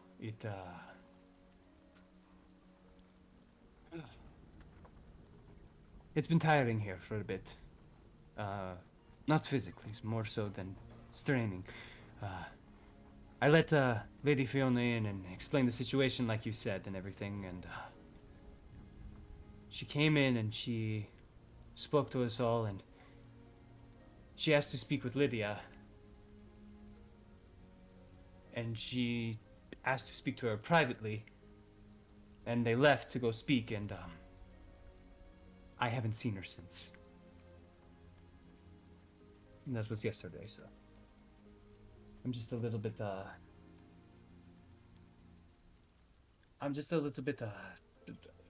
nervous. Worried. Yeah, of course. I haven't seen my sister now in 24 hours after I just thought I got her back. Yeah. Where is she? Where did she go? Is he at her place or... Fiona? Sorry, Lydia? Who? Fiona. Did they go to Lady Fiona's place? Did they go to... Do you know exactly where they went to speak privately? No, I don't. I didn't think it was going to be long, so I did not ask. I trusted you guys, and I trusted, I still have faith, but I trusted the sunlight that's shone on her from her speech. I got other people that confirmed the sunlight as well. So I've been hoping, but I'm afraid to say I'm a bit shaken at the moment, even with that. I don't know if that makes me a bad priest or a bad follower in faith, but yeah. No, just we as a follower of Selene, I can tell you that we all have our days in which our faith is shaky at best. It's best to try to calm yourself, keep your head up high. Just remember that bad things will happen, but they're not the cause. It's just a symptom of life. What's a good saying? Is that from a book of your church? No, it's something that I had to teach myself.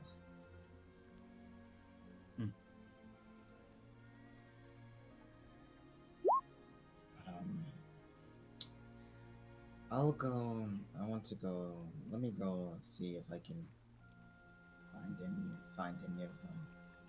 It's the only two places I think they'd be at. If anything, let me see if I can try to find them.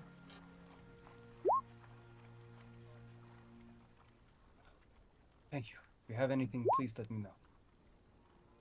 Will do. And she's gonna calmly leave the church. Okay. You do so. Just gonna close the door.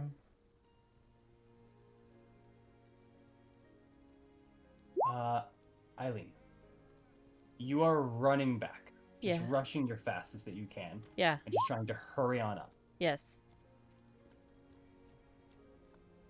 All right. So if you're heading there, it will take you a little bit, but you will easily make it back real quick, and you can burst on into the bar. The bar is actually pretty well set up.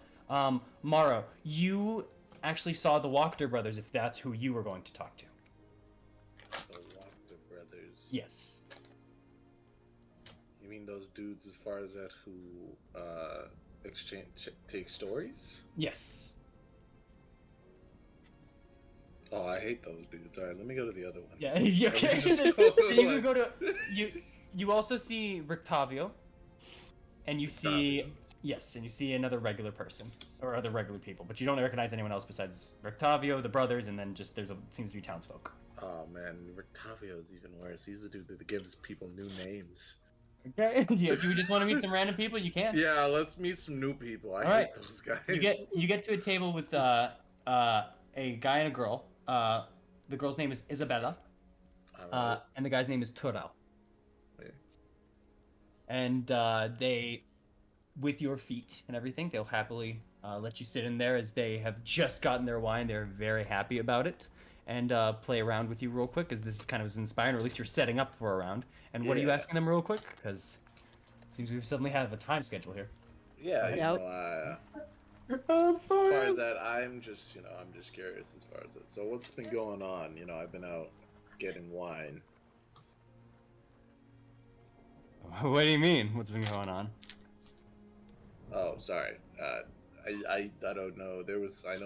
I heard something big went down here as far as that. Oh yeah, that was something. Vargas. I heard Vargas got slashed. I was in the back. I couldn't see it that well. Oh, I could see it. Right across the neck. Good fucking riddance. Ooh. Yeah. Soleil. Yo, Dawn's a celebrity. Yeah, that's pretty crazy. As far so like, what's been going on since then? Like, who's in charge now? Who's doing stuff? I think that was Fiona. Yeah, it was Fiona.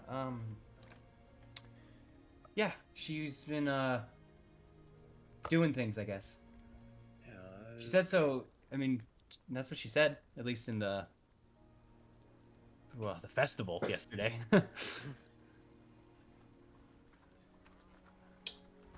Yeah, things like I don't really think things are like before. Like things, it's cool now. I don't gotta, smile all the time. Is everything good? Oh no, my friend. Feel whatever you want to feel. Oh, thank God. Yeah, no one's been bothering us lately. Some people already started doing it yesterday. Some people were a little anxious, but when some people were doing it and no one's being bothered about it, we kind of let ourselves be how we're being. And in all honesty, I'm much happier now that I'm allowed to be. You know, it's weird because you ever been unhappy to be happy, and then once you're finally allowed to be happy, it's so much better. Yeah, I get that feeling. Yeah, it's like the only gift we got from that man. And as far as the yeah, so like didn't the Burgermaster, didn't he have a wife and a son or something as far as that? Oh, yeah, there was a Baroness. What was her name? Lydia. Lydia, I think it was. Yeah, and as this is happening, Eileen, you get through the doors. I'm gonna spot my people. Very, very easy people to spot. Yeah, I'm gonna go up tomorrow. Yeah, so how are things with Lydia? As far as that, man, any news? I don't know. I haven't seen her. Yeah, me neither. Yeah, fair enough, man. But we don't really see her anyways. I mean, some of my friends sometimes go and to one of her tea parties, but I don't think she had one today. Oh, does she still have those? Yeah. Oh, wait, hold on. And Eileen is right next to you right now, going like, Morrow. Yeah. Morrow. Yeah. You need to come with me. I can't explain. Come with me. She's going over the thorn. my bullshit transcends people. You used to be mad at me, aren't you? I didn't do anything wrong.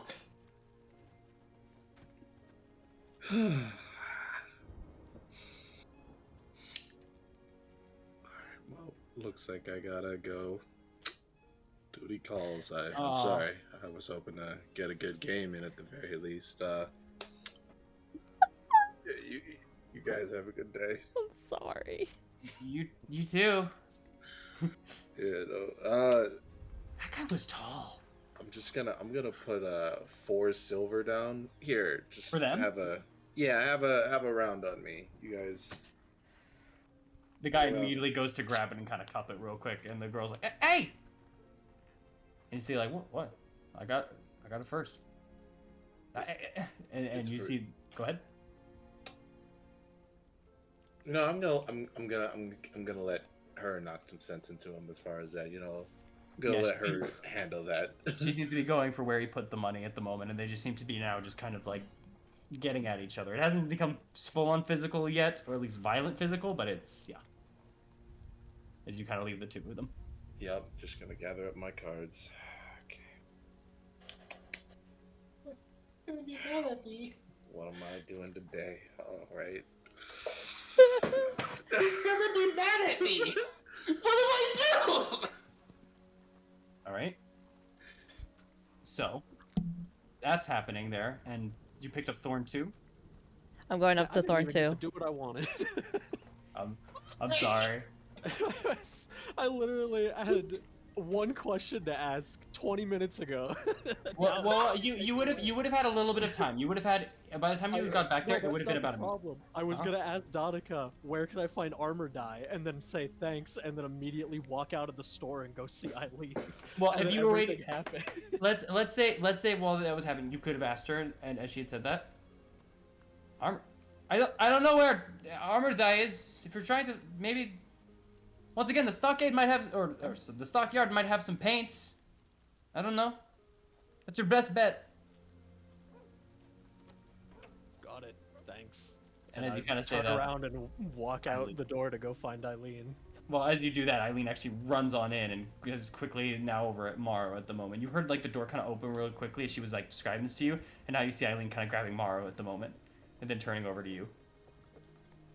Going up to him, almost like in a whispered, like hushed tone. You need to come with me right now. Don't ask questions. And she walks out.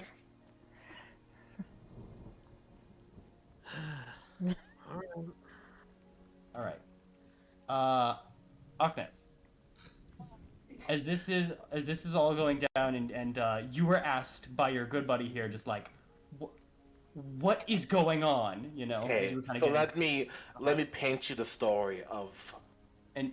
And you're doing this like as you're kind of opening up the Yes. As you're kind of opening up the door. The door itself actually is not unlocked, luckily for you. And as you kind of just go inside, this house looks fully abandoned. There is just parts of the floor that were not taken care of, broken furniture all around. This is full on what would be considered a dump. And no one should be here. But there it is. There are 4 people in here. 4? What? 4 them hands? 3 individuals in black cloaks that turn their heads No! over, looking at you as you open the door. No, are you fucking kidding me? No! A different air is that is all heads kind of turn to you, and one other individual that is not wearing a black cloak that's heads turned to you, who is currently, at the moment... Oh, did everyone just leave?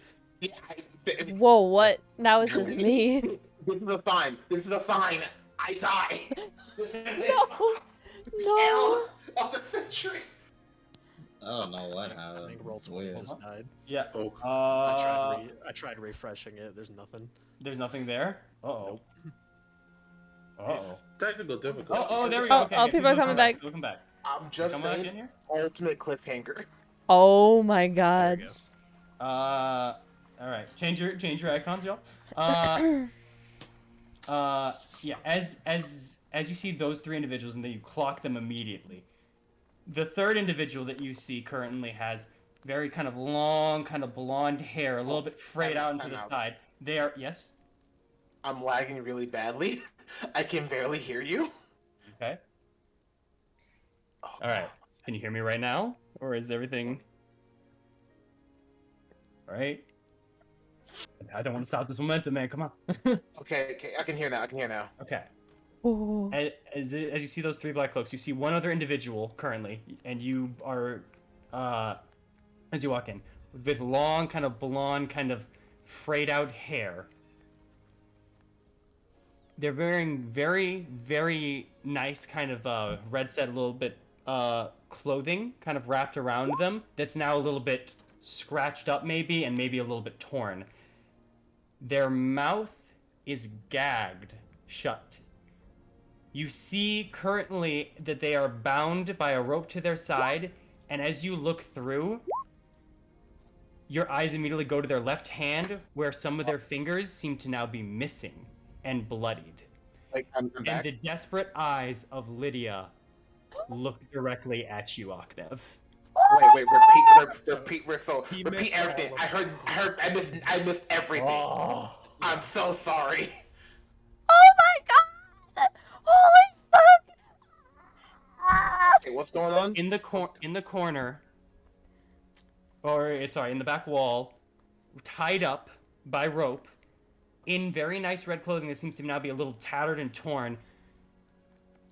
This blonde-haired woman with now kind of frayed a little bit of hair is gagged through with some type of bandana-like thing, and her eyes are wild looking at you. She is bruised, and you are looking at a very beat-up Lydia, whose hand you also know on her left hand, is currently missing a couple of its digits.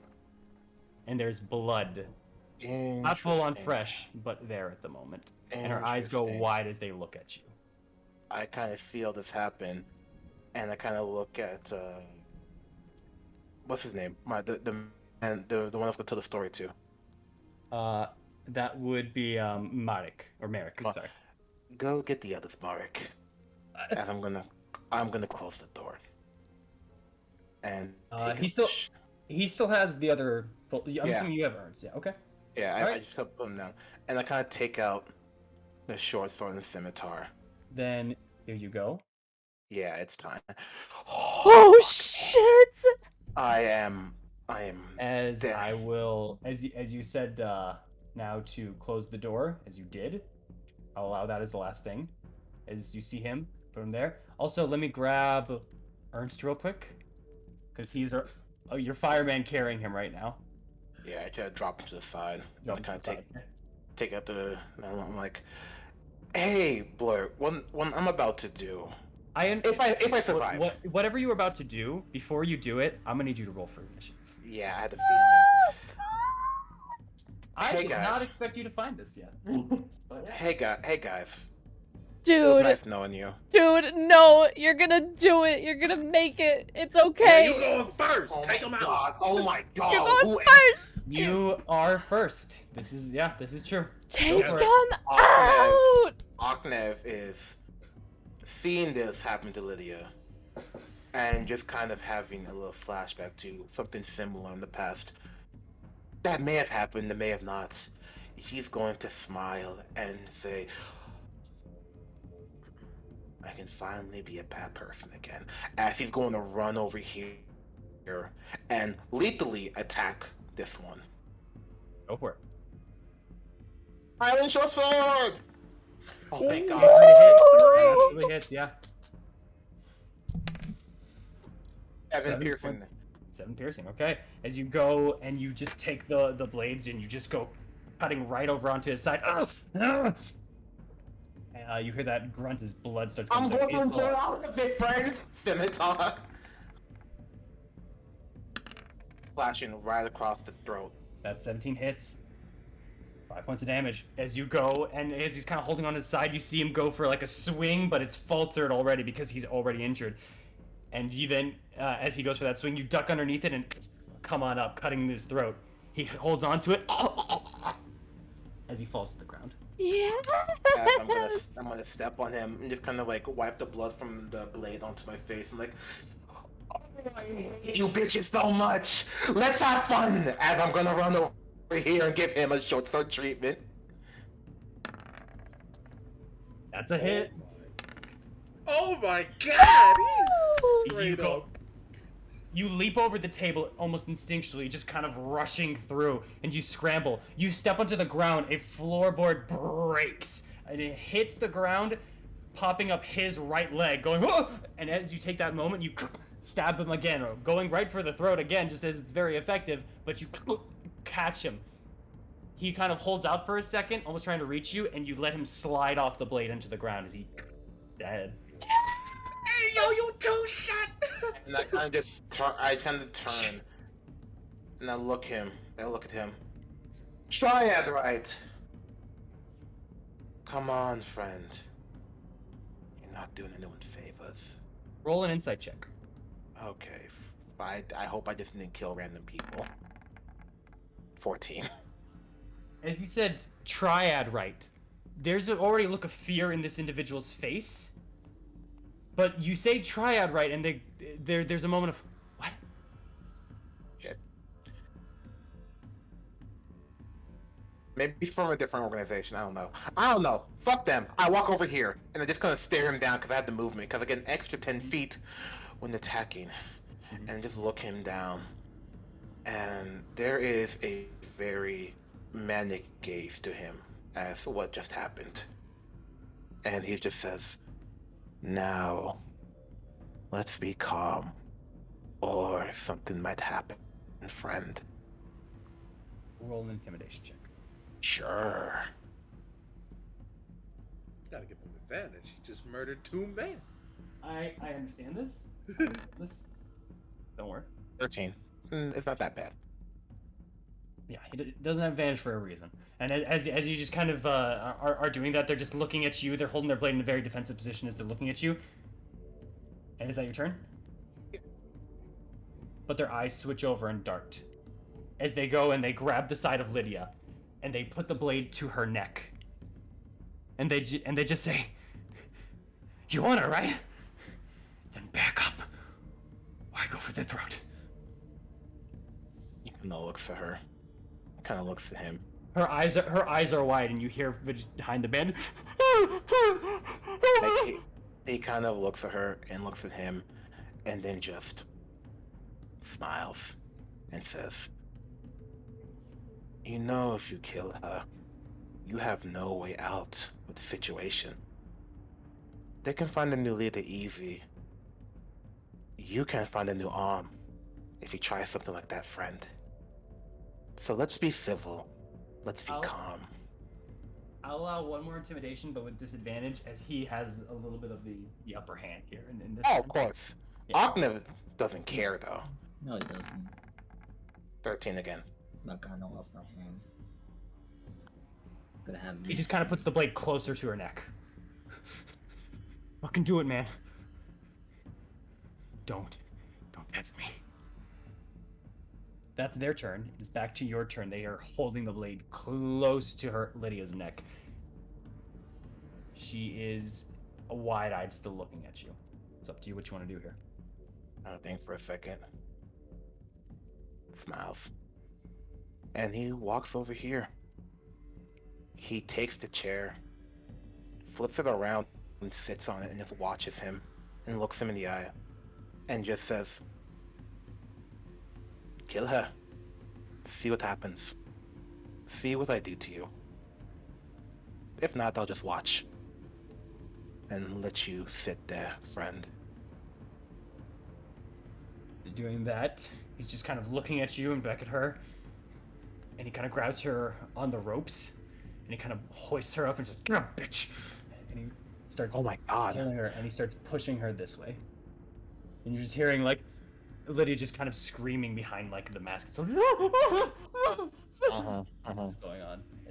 He's waiting for an opportunity. No, he's walking with her towards the door. Okay, cool. I wish I had a spell here. I wish I did. But I don't. And Oh, you don't want to get out the right direction.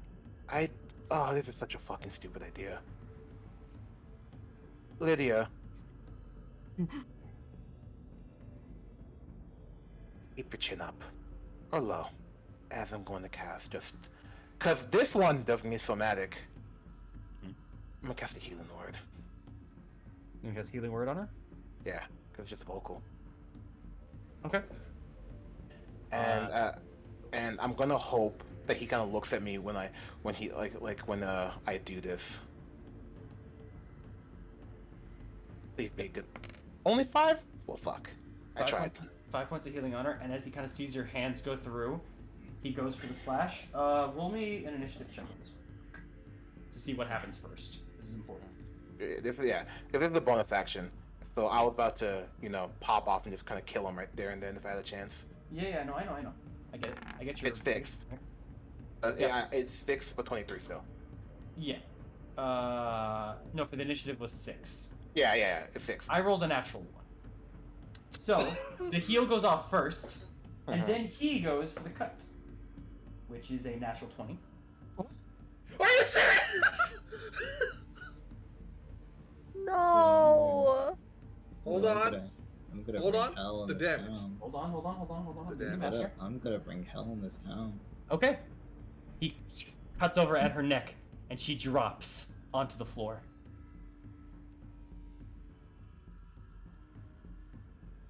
And he faces and turns to you. Lydia's down on the floor at the moment. You don't know if she's dead or not. I do not. Wow. And I just kind of stand up. Well, you gave your own new exit out, friend. How do you feel? As he's just getting ready for this. Yep. I flash him across the eyes, non-lethal. Go for it. I want him to live. 10, I miss. 10 is a miss. You have 2 attacks. Yeah. As I kind of miss with this one, I'm going to swing around and kind of lean back and for him thinking go for a swing on me. But that was a feint as I'm taking the short sword on the chain and swiping across his eyes. Again, non-lethal. 17.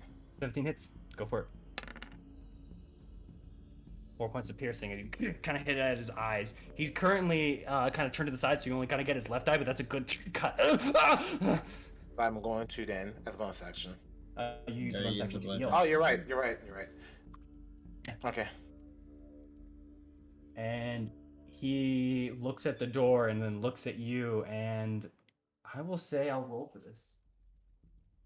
Yeah, okay. He's gonna stay, and he's going to make an attack right at you. For a... Can I let this hit? I want this to hit. I want this to hit. I want this to hit me. If you want it to hit, you can, yeah. You can absolutely take the shot. And that'll be 5 points of slashing damage. It goes right over from your arm and a little bit into your side, making like a mark, a line going through. And I kind of want to like lean in, and it's like as he bleeds me, and like kind of take the blood, right?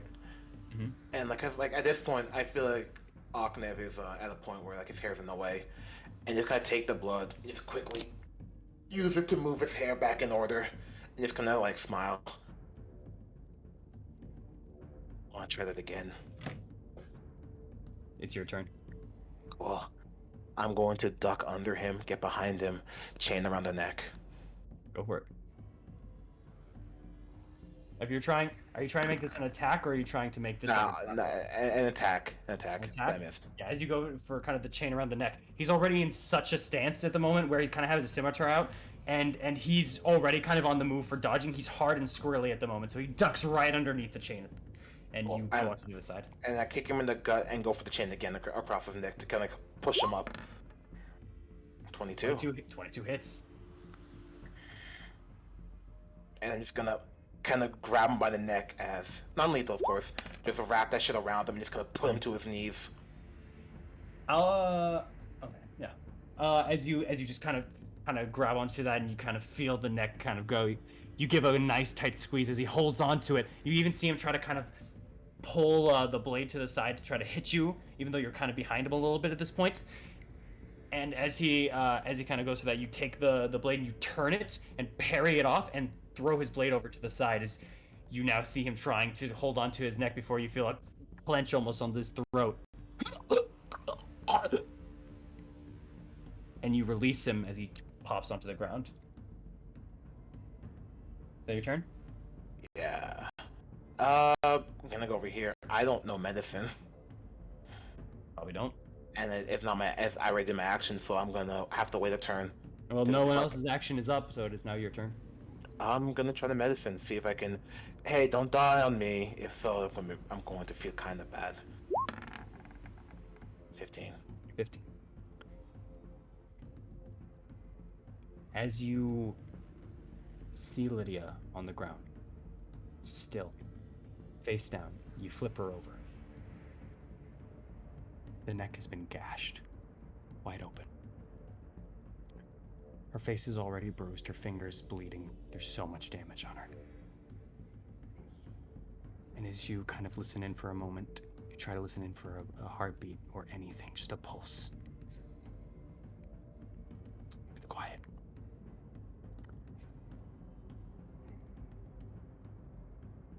Silence is broken with a...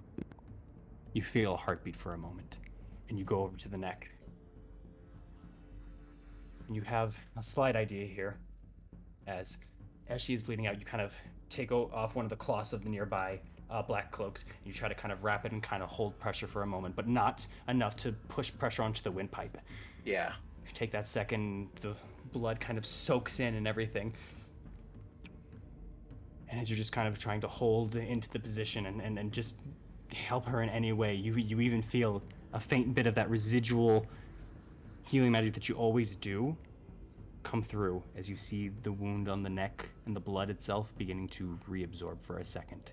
Even though you had no magic, something in you did not want this person to transpire, and you have stopped them from their death. In more ways than one, as on his natural 20 crit, he did 7 damage to her. Her total health is 4, and you healed her to 4. She had 1 health when you found her. Oh my god! Oh! He was 1 away from being insta-killed. Oh my god! You pulled out, G. That's a G move. I ain't even gonna lie.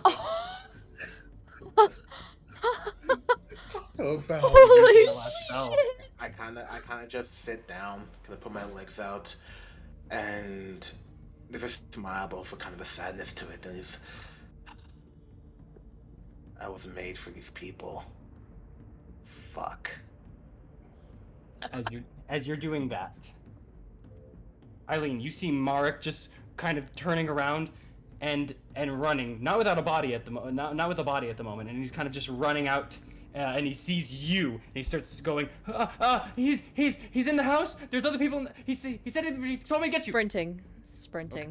You guys run past him, and he just kind of looks around, and he will not follow you guys as he just seems to start running away. I like them. It's fine. It's fine. Yeah, and you guys run over to the house, and you see currently there seems to be a black cloak just kind of laid onto the side of the house at the moment. Shit. She's going in. All right. You open the door, and you currently see Aknev in front of, well, the very damaged and hurt Lydia on the ground right now. Yo. And a bunch of people on the ground in a lot of wounds. You also see Ernst in the corner here. Lydia. Oh my god. Aknev, what happened? And she walks in. They were cutting off her fingers. The man wanted to stab her. He slit her throat, but I healed it. She's alive. She's alive. If you have any kind of magic to heal her up, that'd be great. I don't. Well, shit. We need to go find Mars. She's stable, I think. Everyone else here is dead, except for him, as I kind of point over. He might need to get answers for why they kidnapped Lydia. And Ernst over here. I did kill 2 of them. I'm so sorry, but you know, the heat of the moment, heat of battle. You don't need to be suave about this. They deserve to die. Yeah, they did. You guys can hear Lydia start going. Maro, Okay. Maro, do you have something? She seems to be. She might be choking on the gag that she currently has. I got it. Okay, my bad. my bad. I'm rolling up. I'm rolling up. Hold up. Let me. All right. I'm just gonna put 5. You guys can easily remove the gag. Yeah, I'm just gonna put 5 points of healing into her. 5 points. Okay. Yeah. I'll say you can stop with 4, because you would know she's topped off at that point. Yeah. As you kind of remove the gag and you put the points of healing into her, you just hear her go. Lydia, are you okay? Hey.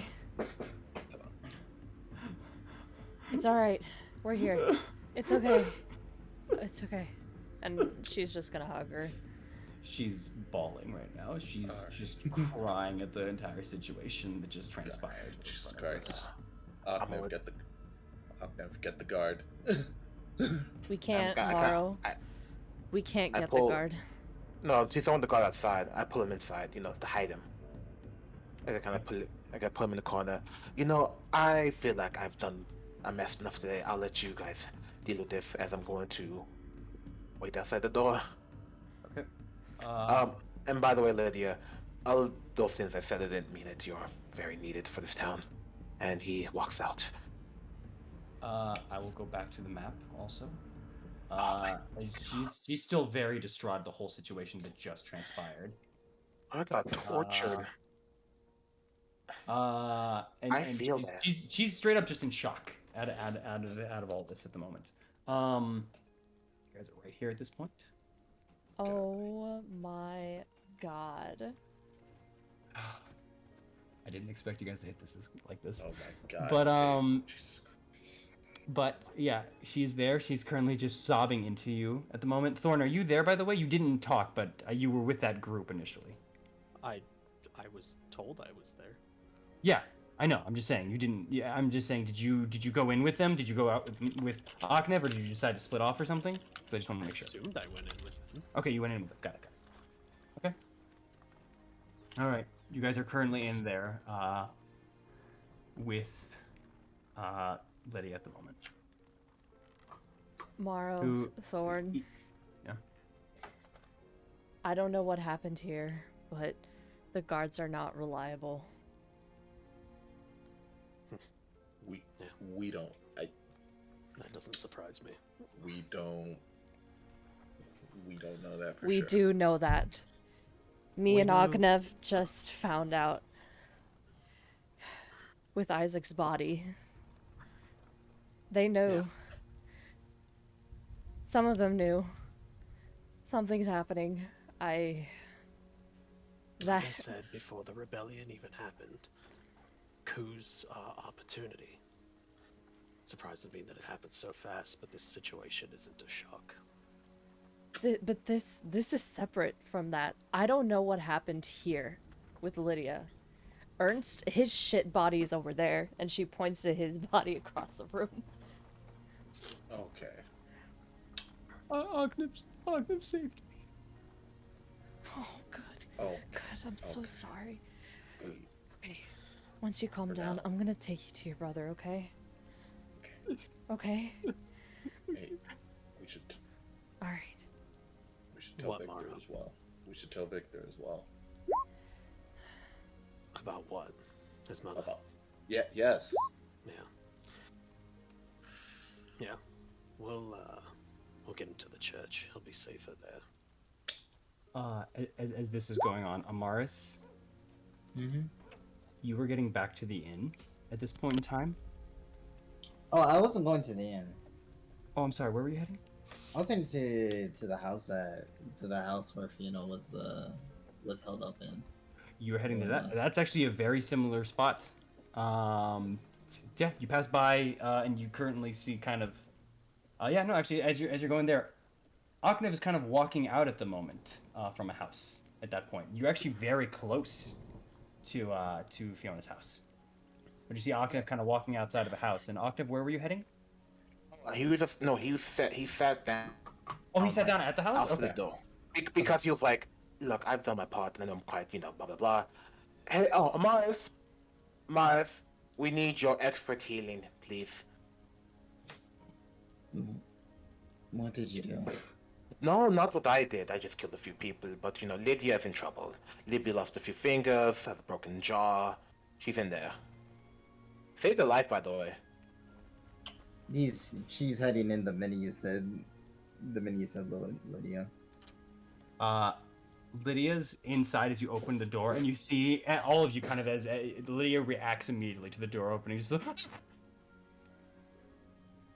but sees that it's Amaris and just kind of just quiets down in this kind of sobbing that she's still doing. Amaris, here, take her, please. I can't. Kind of. At this point, just kind of before we even get to her, 'cause I think I have healing word prepared at the very least.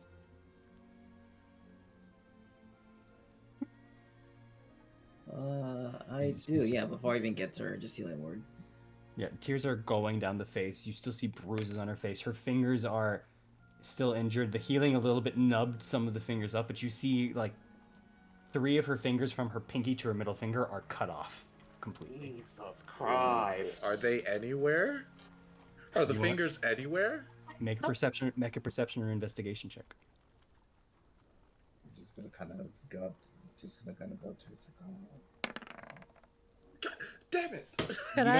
Could I You help don't see them look anywhere. Yeah, you can. while you can Amaris look with them. is like Yeah. now taking care of her? Yeah, absolutely. And Amar, she is still full health, but you can see that the nubs of the fingers are kind of healing on over, and as this is kind of going on, some of the bruises are a little bit receding, but they're still pretty visible. She was banged up pretty bad. 17. Just ask who did this to you. 17. You don't see anything except for in the corner, you can see kind of a mark and a spray of blood in a line and 3 splots on the corner there, just exactly where that very much match what it would be like if someone had their fingers cut off in that spot. But no fingers are anywhere nearby where you can see. I'm gonna check the bodies. Fuck Okay, it. Go for it. Amaris, you were saying? I'm sorry. I was saying who did this to you.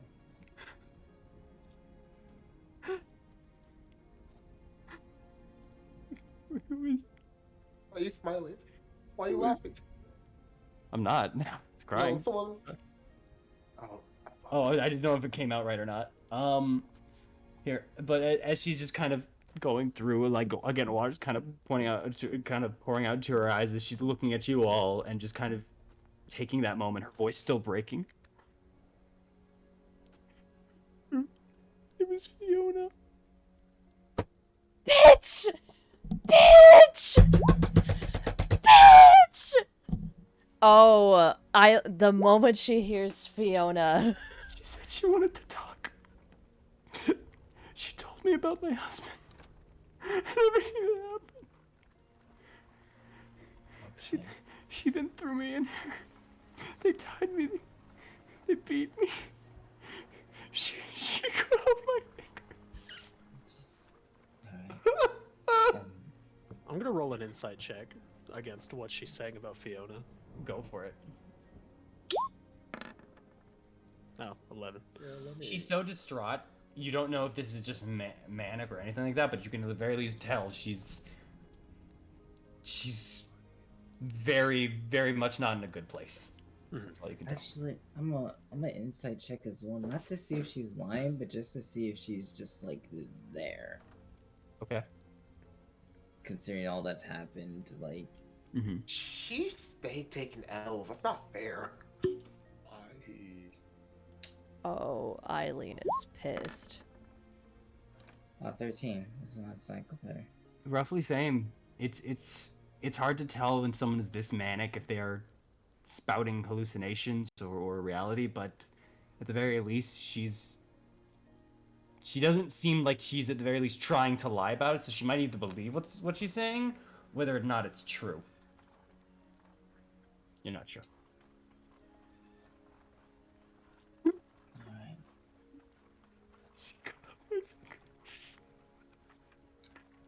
Okay. Well, didn't want this to happen, and didn't want any of this to happen, and She kept telling me I just sat idly by while I just let this village die. I did. I couldn't do anything, I swear. you I don't mean to hurt anybody, please. you did your best. There you go. You did your best. I need you to stay here for at least a little bit. I don't think it's exactly going to be safe moving you out of here for the time being. Can't be safe leaving her here. They know she's here. They have guards. They had guards here if they don't report to somebody. The Well, church. Thorn, is there somewhere else that we can take her? The church is fucking at least about 30 to an hour out. I will and be we have to be happy as- to We escort walk her there. to the church. We take her there. And after we take her to the church, I'm finding Fiona. Where's Victor? Victor's at the Blue Water Inn. Is he okay? He's fine. He's fine. Okay. We get her to the church. Anybody steps in our way, we deal with them. And then we go have a talk with Fiona.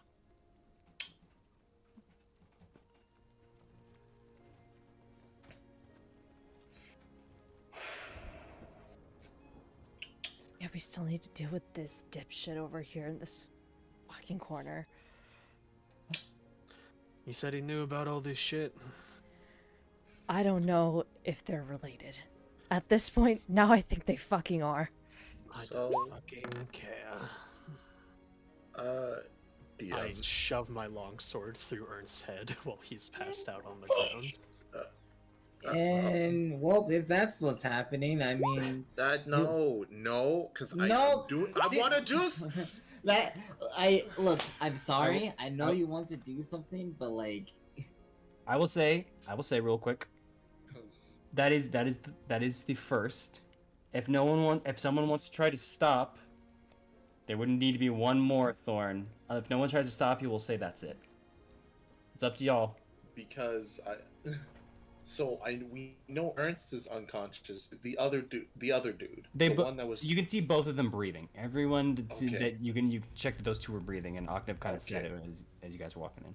I want to take. I don't know about the one thorn stab, but the other dude, I need to question. Okay, so you want to leave that one up? Yes. Got it.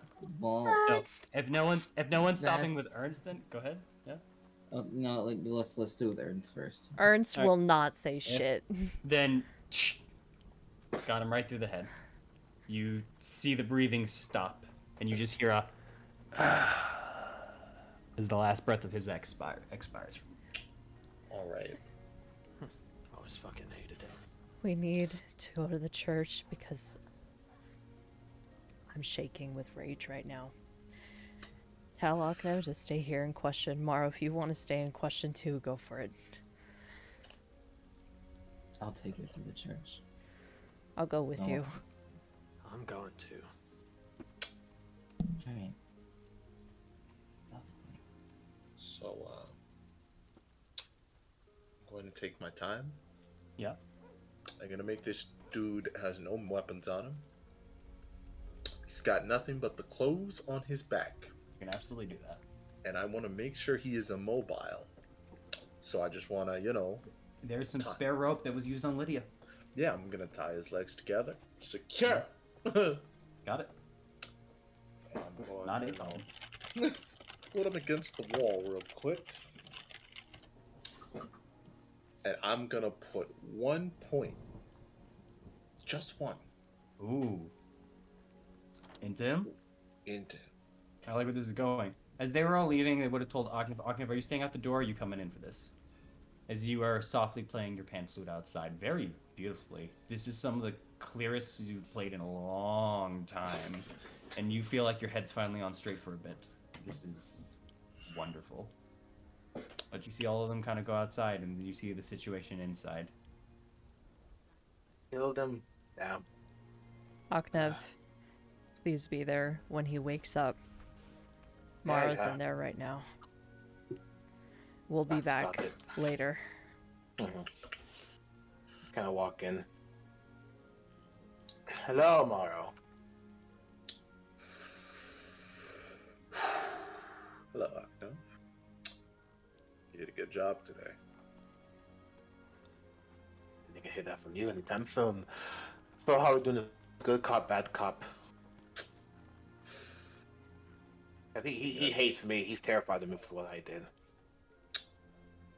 As far as what's going to happen here, I've sort of got a how I'm gonna do this. As far as that, once I'm a bit done with him, as far as that, you ask the questions. Don't touch them though. I know. That's my job. That's my job. And I'm gonna talk to him first. Go ahead. Alright, I'm putting that 1 point in him. Alright.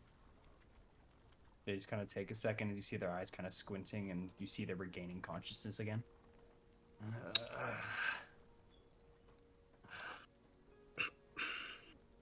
God. Hello.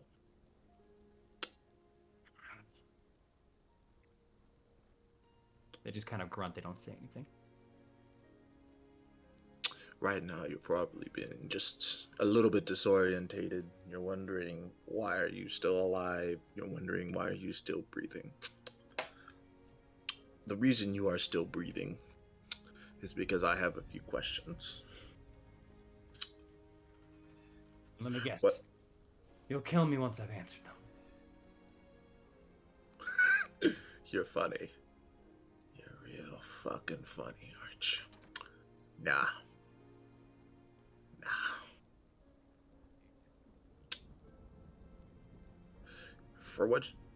Because you don't know, my name is Morrow. That probably doesn't mean anything to you. But back where I come from,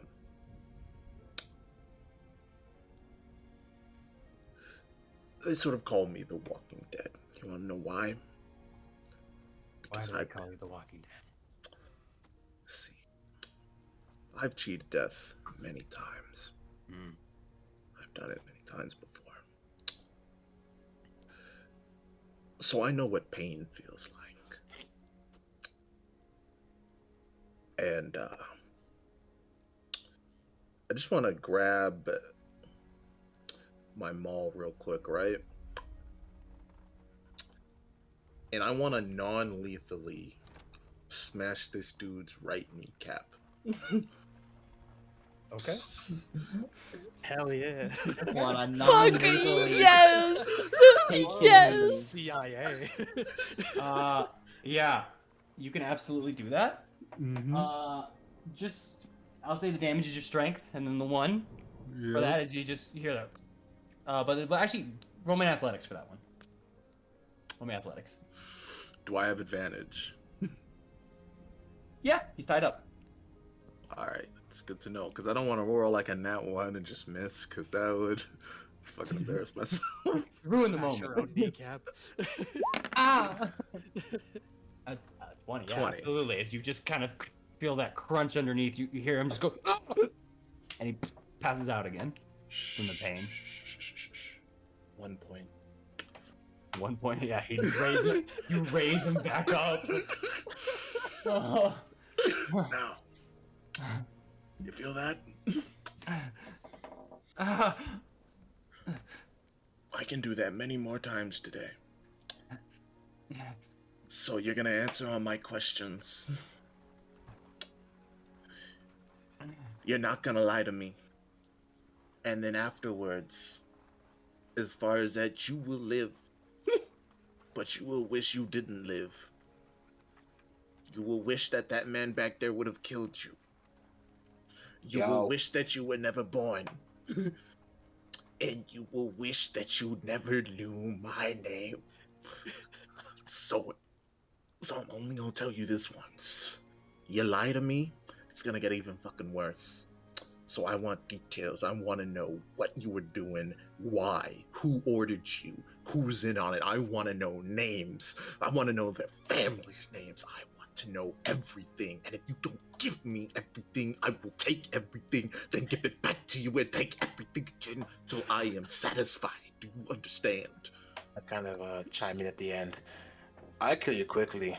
He'll make it watch and wait and burn. Do you understand? He's kind of gritting through his teeth right now. The blood's kind of pouring from both his teeth and his wounds. His eyes are being soaked and sprayed by the saliva just coming out of your mouth as you're yelling at him in the face. Roll me an intimidation check with advantage. Yeah, alright. Don't fuck this up, Boris, please. Please. This is so good. This is so... Yeah! Okay, 23. Thank God, I saw the 2. Oh, no! Go Mara. What do you want? Who ordered you to do this and why?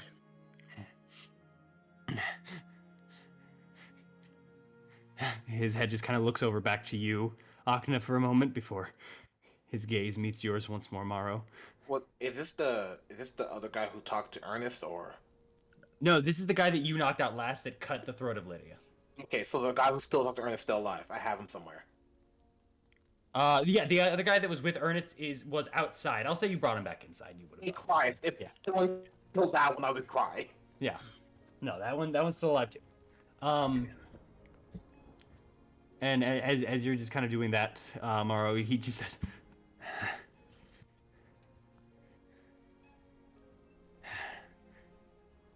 Lady Wachter just told me to keep her here. Why? She wanted to savor her. For what? Fucking freak, dude. She wanted to enjoy putting the pain onto her that she put onto her and her family. I see. Her and Vargas. And who knew about this? About what? Who Did knew this? about this? Yeah, who knew about this? Who was in on this? As he looks around at a lot of the dead bodies. Anybody else? A couple of others. Handful. Give me their names. Quickly now, quickly. I don't know all of their names. I'll give you the ones I know. I'll get them all, Morrow. Boy, you lying to me? Get them all, No, Morrow. No, I'm not.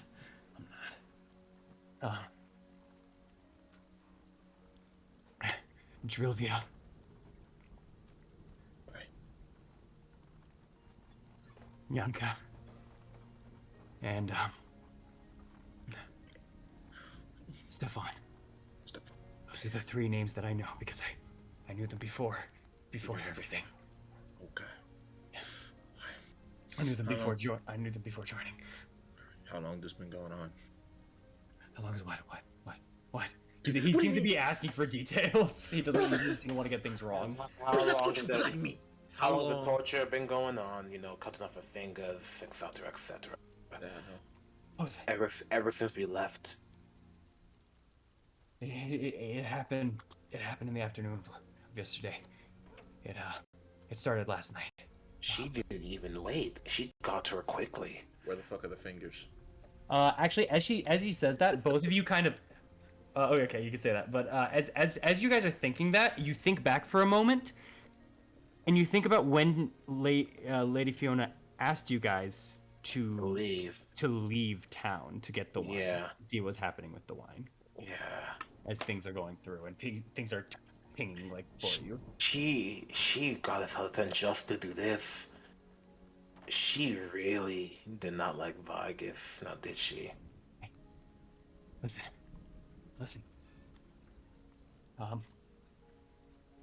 The fingers thing happened yesterday. Did she order you to do that, or was that? No, that was her. That was Fiona. That was her. I slapped her when she went out of line. But that was it. That was it. That was it. Did you? That was it. Well, no. Inside. Is he lying? Is he lying? You can insight. Mar, he is lying. Remember. I'll roll for the insight first before he is lying. 19. Oh, that's 6. Yeah, 19. Sorry, I thought it was mine. He seems to be really scared to this point, and you actually start noticing he's peeing himself a little bit as this is going. No.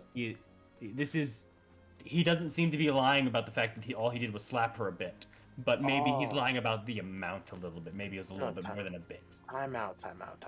Morrow, no, he did not. Look, he did only slap her. Didn't you just slit her throat, friend? And kind of look at him. That was different. That was different. Yes.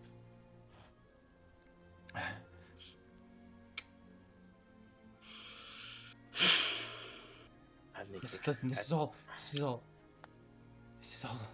is all Fiona's doing, man. That's all this is. Yes, but if I remember correctly, evil begots evil, and you followed something quite evil, don't you think, friend? She enticed us. Come on. Oh, what she offer you? The gift? Money? Women? Power? Money. How much? Really? How much did you pay? Endless. Pay you? Endless. I'm gonna check the pockets of the guys. How much money? If you're checking the pockets of the people who are deceased, or if you're checking everyone's? Deceased right now. If you're checking the ones of the deceased, there's actually a little bit more than you've been used to, even more so than the guards currently. Kind of pocket wise. Actually, let me just do one more real quick. Sorry. I made up for the money I spent on information. Today's good. It might be. Hold on. My apologies. I just want to check one thing real quick. I need to break even. Hold on. I just want to check one thing.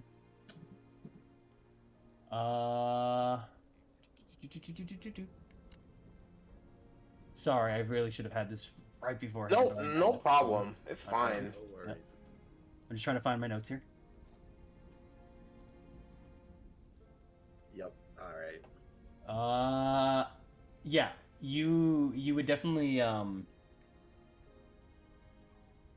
you would find a little bit of gold, more than enough to accompany the five gold that you had lost in your dealings with Milijov. But let's see. There we go. You would only find about, between the two of them, 7 gold and 13 silver and 4 copper pieces. Yes. Let's go. What? It was,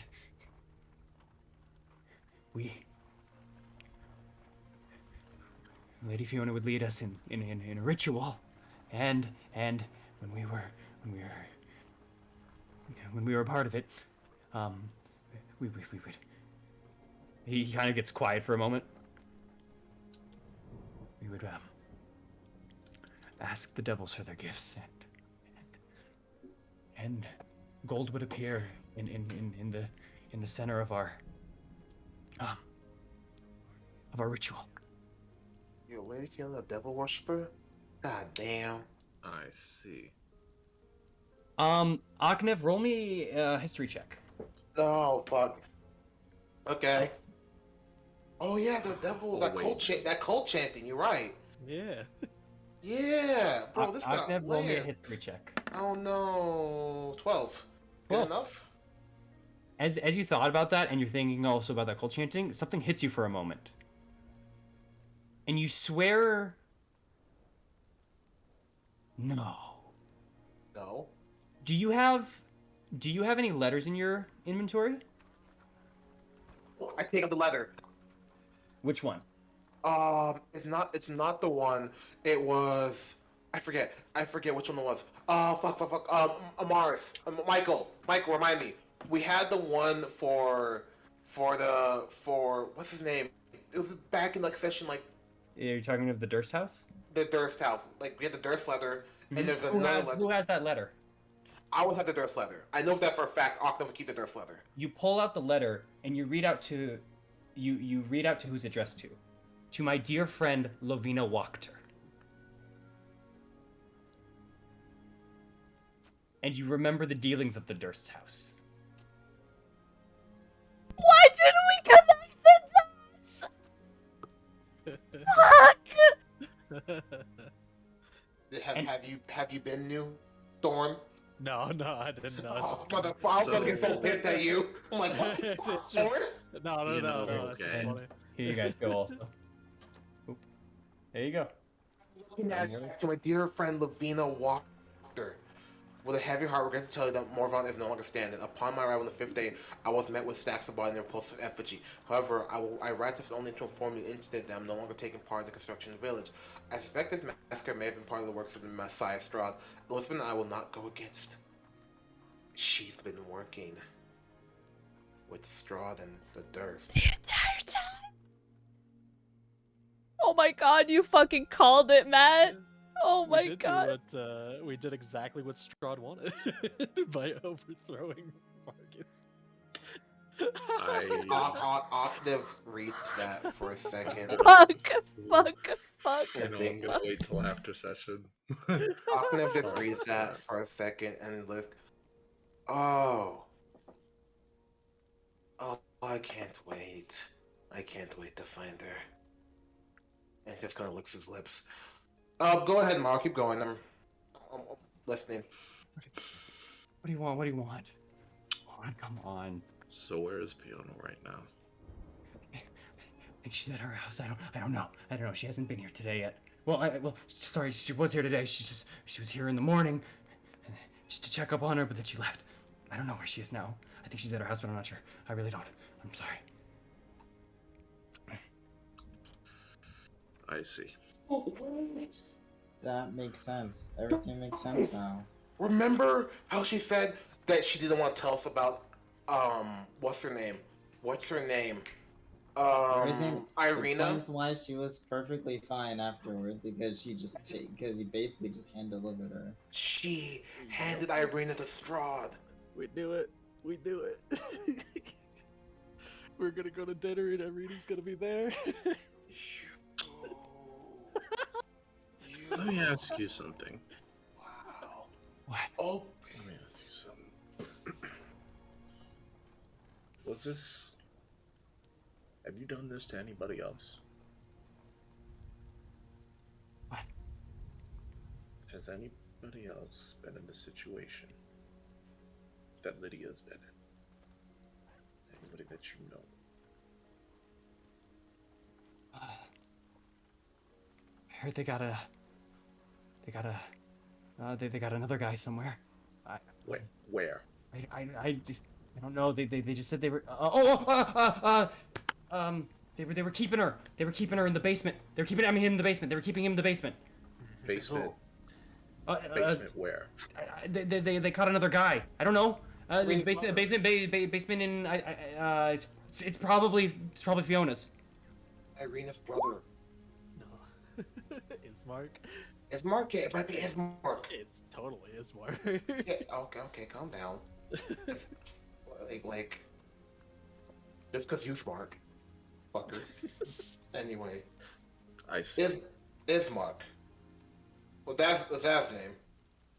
I don't know. I was just meant to go find. He stops. You're meant to go find what? Meant to find who? Tell me. Let me check them. Please just let me go. Please just. Yeah, I will. no, who? I will Who are you tell meant to you. find? I will tell you. Just please let me go. Oh, tell us first. Come on, you did stab me. I'll let you get free stab on me. Who are you looking for? Who? We were sent to go out and find Irina. A girl by the name of Irina, auburn hair, darker skin. Yesterday. Yesterday, did you find her? I didn't. But who did? Fiona someone of Fiona's found her. Find her for who? I think we know who. When I hear him say it. I don't know. She did for herself. I don't know. She just told us to find him. Or sorry. I see. Maro. Yeah. You remember that letter? We'll talk later, but I think I know who Irina was sent to. So. Please just let me go, man. Please. I I'll leave. think I won't come back. I'll go to Kresik or something, please. I think we've taken enough for him, Maro, unless you have more questions.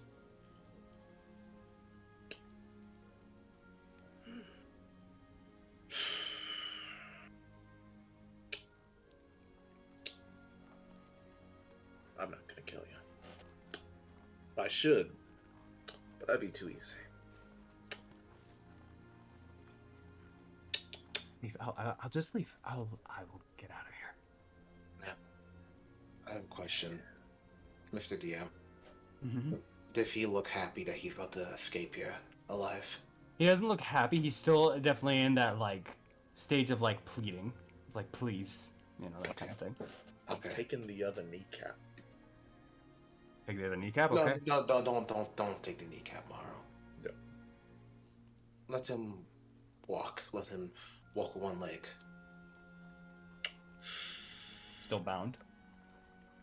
Yeah.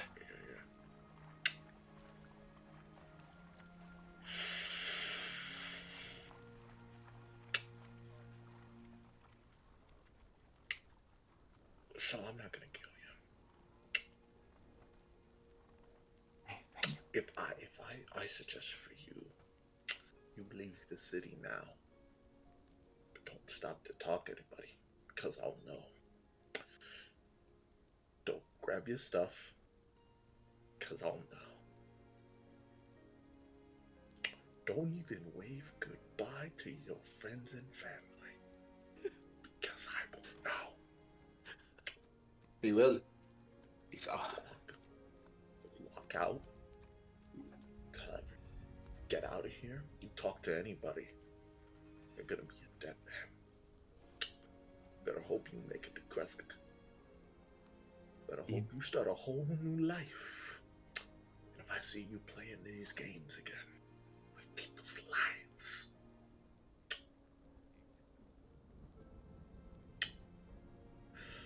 what happened today to you and your friend, to you and your compatriots, will be like a birthday. In comparison, do I make myself clear? Intimidation check. Broke his kneecap though. Let me get the Both asking for everything.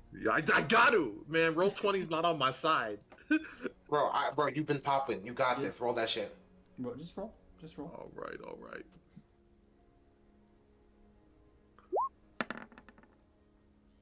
Yeah. I knew it. It might be good enough. The birthday a little confused him, but he's still already kind of shaking him in the bad place of when he just goes, Clear his legs, Erovich.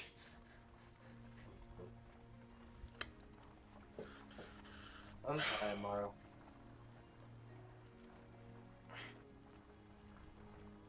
Untie him.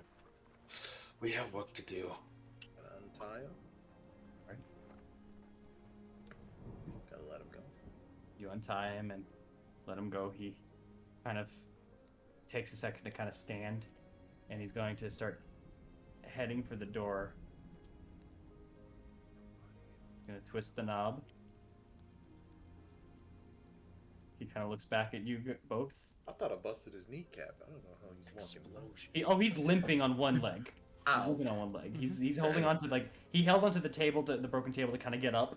No, Boris, I have a question for you. I'm asking you as a friend. If Oculus shot him right now, how might the moral be? Be honest with me.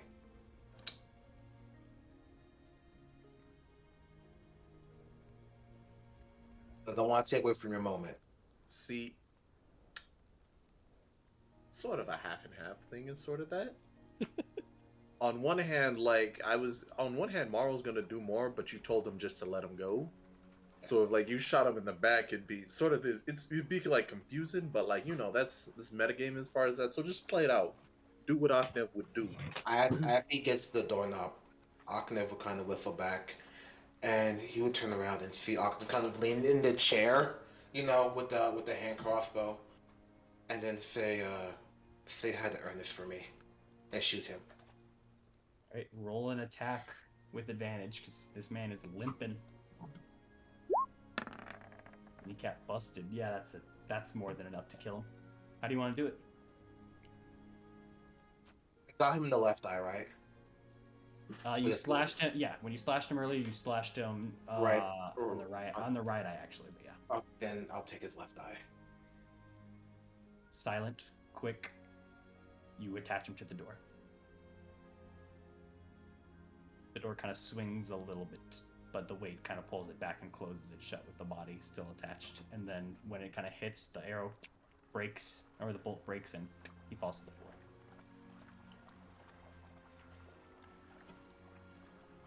You said you wouldn't kill him. I never made that promise. Sorry for telling him to stop attacking. But he kind of looks over to the other knocked out man. There's another situation called a triad we should deal with. But we can interrogate him later. Or we go deal with Fiona now. Because little Fiona might be working for the devil himself. And I'm afraid Irina might be at that dinner party waiting for us already.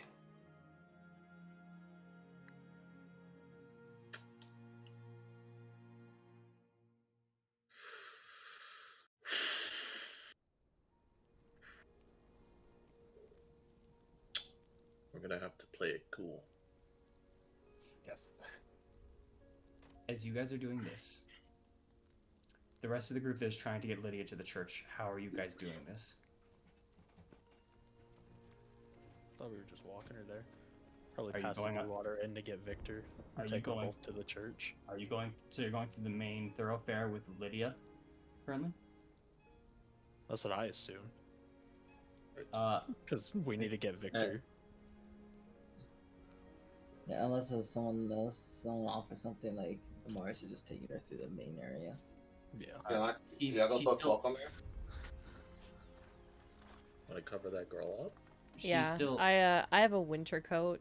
I'm gonna wrap her around it so she can hide herself. She's still kind of crying right now, so she's kind of drawing a little bit of attention to herself. as like this is kind of going through, and you see her like her eyes are darting from left to right as she's walking down these streets. And you see actually as you walk out only like 20 feet out, you see kind of a black cloak, and her eyes kind of meet the black cloak, and she kind of covers up her mouth, and you just hear her going.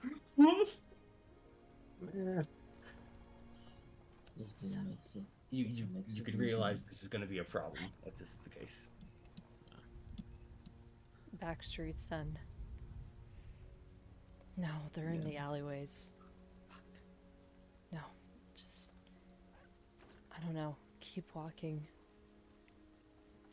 Want to keep walking? Just keep walking. I'm just gonna tell her, yeah, look, all the best that you close your eyes. Try not to think about it. You know it's hard at the moment, but just close your eyes. Try to calm yourself down. Make a persuasion check for me. Let's go, Amaris. You the king. I mean queen. Say you're not exactly the best, but... Nah, but it's heartfelt, bro. That's all that matters. Mm-hmm. The message will go through.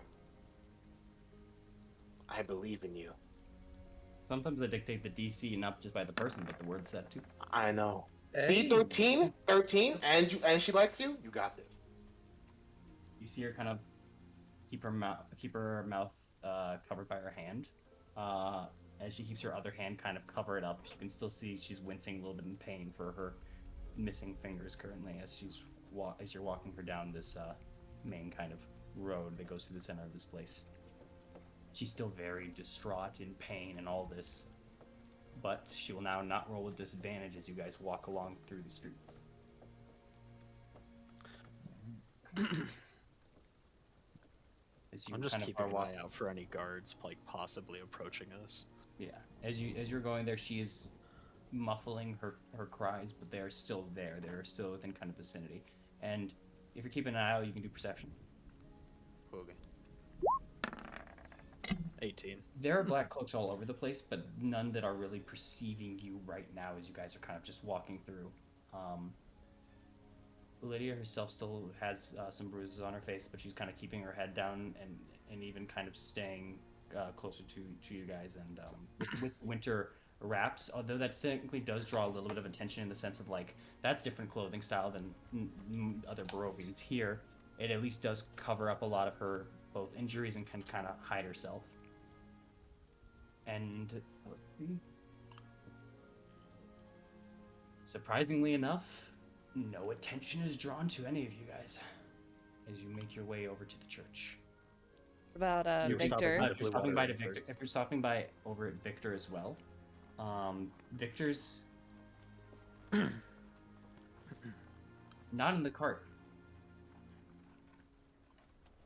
Great. With that 18, you can see Victor is kind of in an alleyway nearby. As he's just kind of keeping an eye out, he's kind of looking left and right. It seems his paranoia's got the best of him, he's kind of moving around. I'll just look to Eileen and Amaris and say, get her to the church, I'll go grab Victor, I see him. Okay. And I'll walk over to where Victor is. Okay.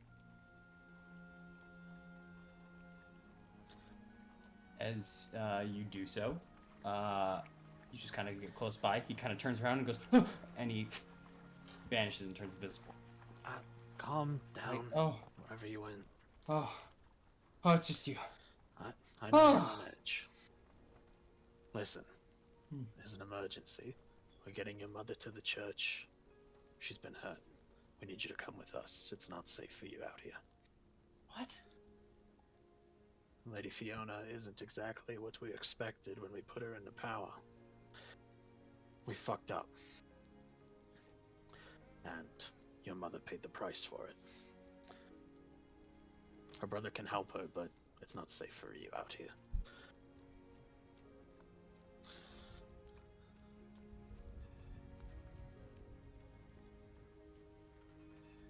Okay. Alright, well. Alright then, what are we waiting for? Let's go. Hurry up. Come on. I am. Oh, right. Becomes visible again. Let's go. And he starts to kind of go lead the way a little bit as he's kind of like half jogging. Everybody there. I'll just do the same. Kind of speed walk as you guys all kind of make your way over to the church. Actually, I should roll for him too. He's good.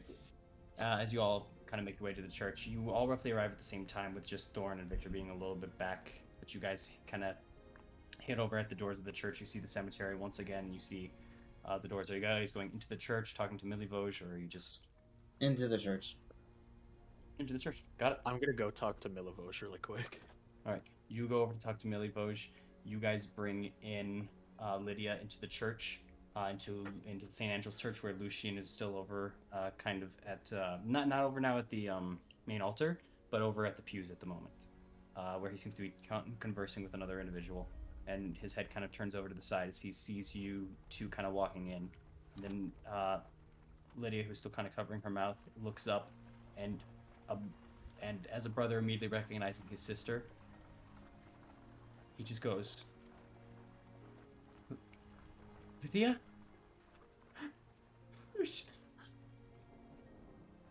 And as that moment kind of hits, and both of you feel the weight of the situation and the pain that she kind of feels in this moment, you guys getting your information from these guards, and you, Thorn, gathering Victor, who's now heading to the church, and going over to Milivoj now.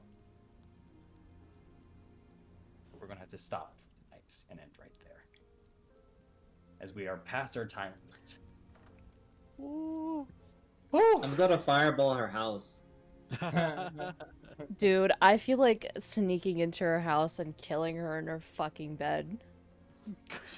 Nah, that's too good for her. I'm gonna fireball her house. You got the devil worshiper going crazy, you feel me? I'm gonna commit arson. I called it so long ago, and I'm not happy about it. Dude. The entire time everything was happening, and I was like, I was right. I was right. I was right. I hate myself. I never heard her last name. I just. Dude, we read it. We read it though. But read it's it. just. I'm gonna fireball her house. Oh my god. Yo, we thought we were top shit. We were about to go clothes shopping, you guys, to look cool in front of Strahd. Now we're the bitches. We walked into a trap. We set it up for him. Yo, please tell me session is over, man. Oh, session is over. Session is over. Yeah. Alright.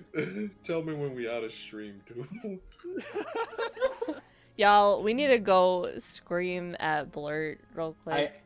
I think y'all need a therapy break real quick. Okay, and thank you all for coming to this another traumatic experience of Curse of Strahd. I'm going to fireball her house. We will see you all next time in Barovia. Oh my gosh, the robot! Bye! Bye, guys. Bye! See you next week.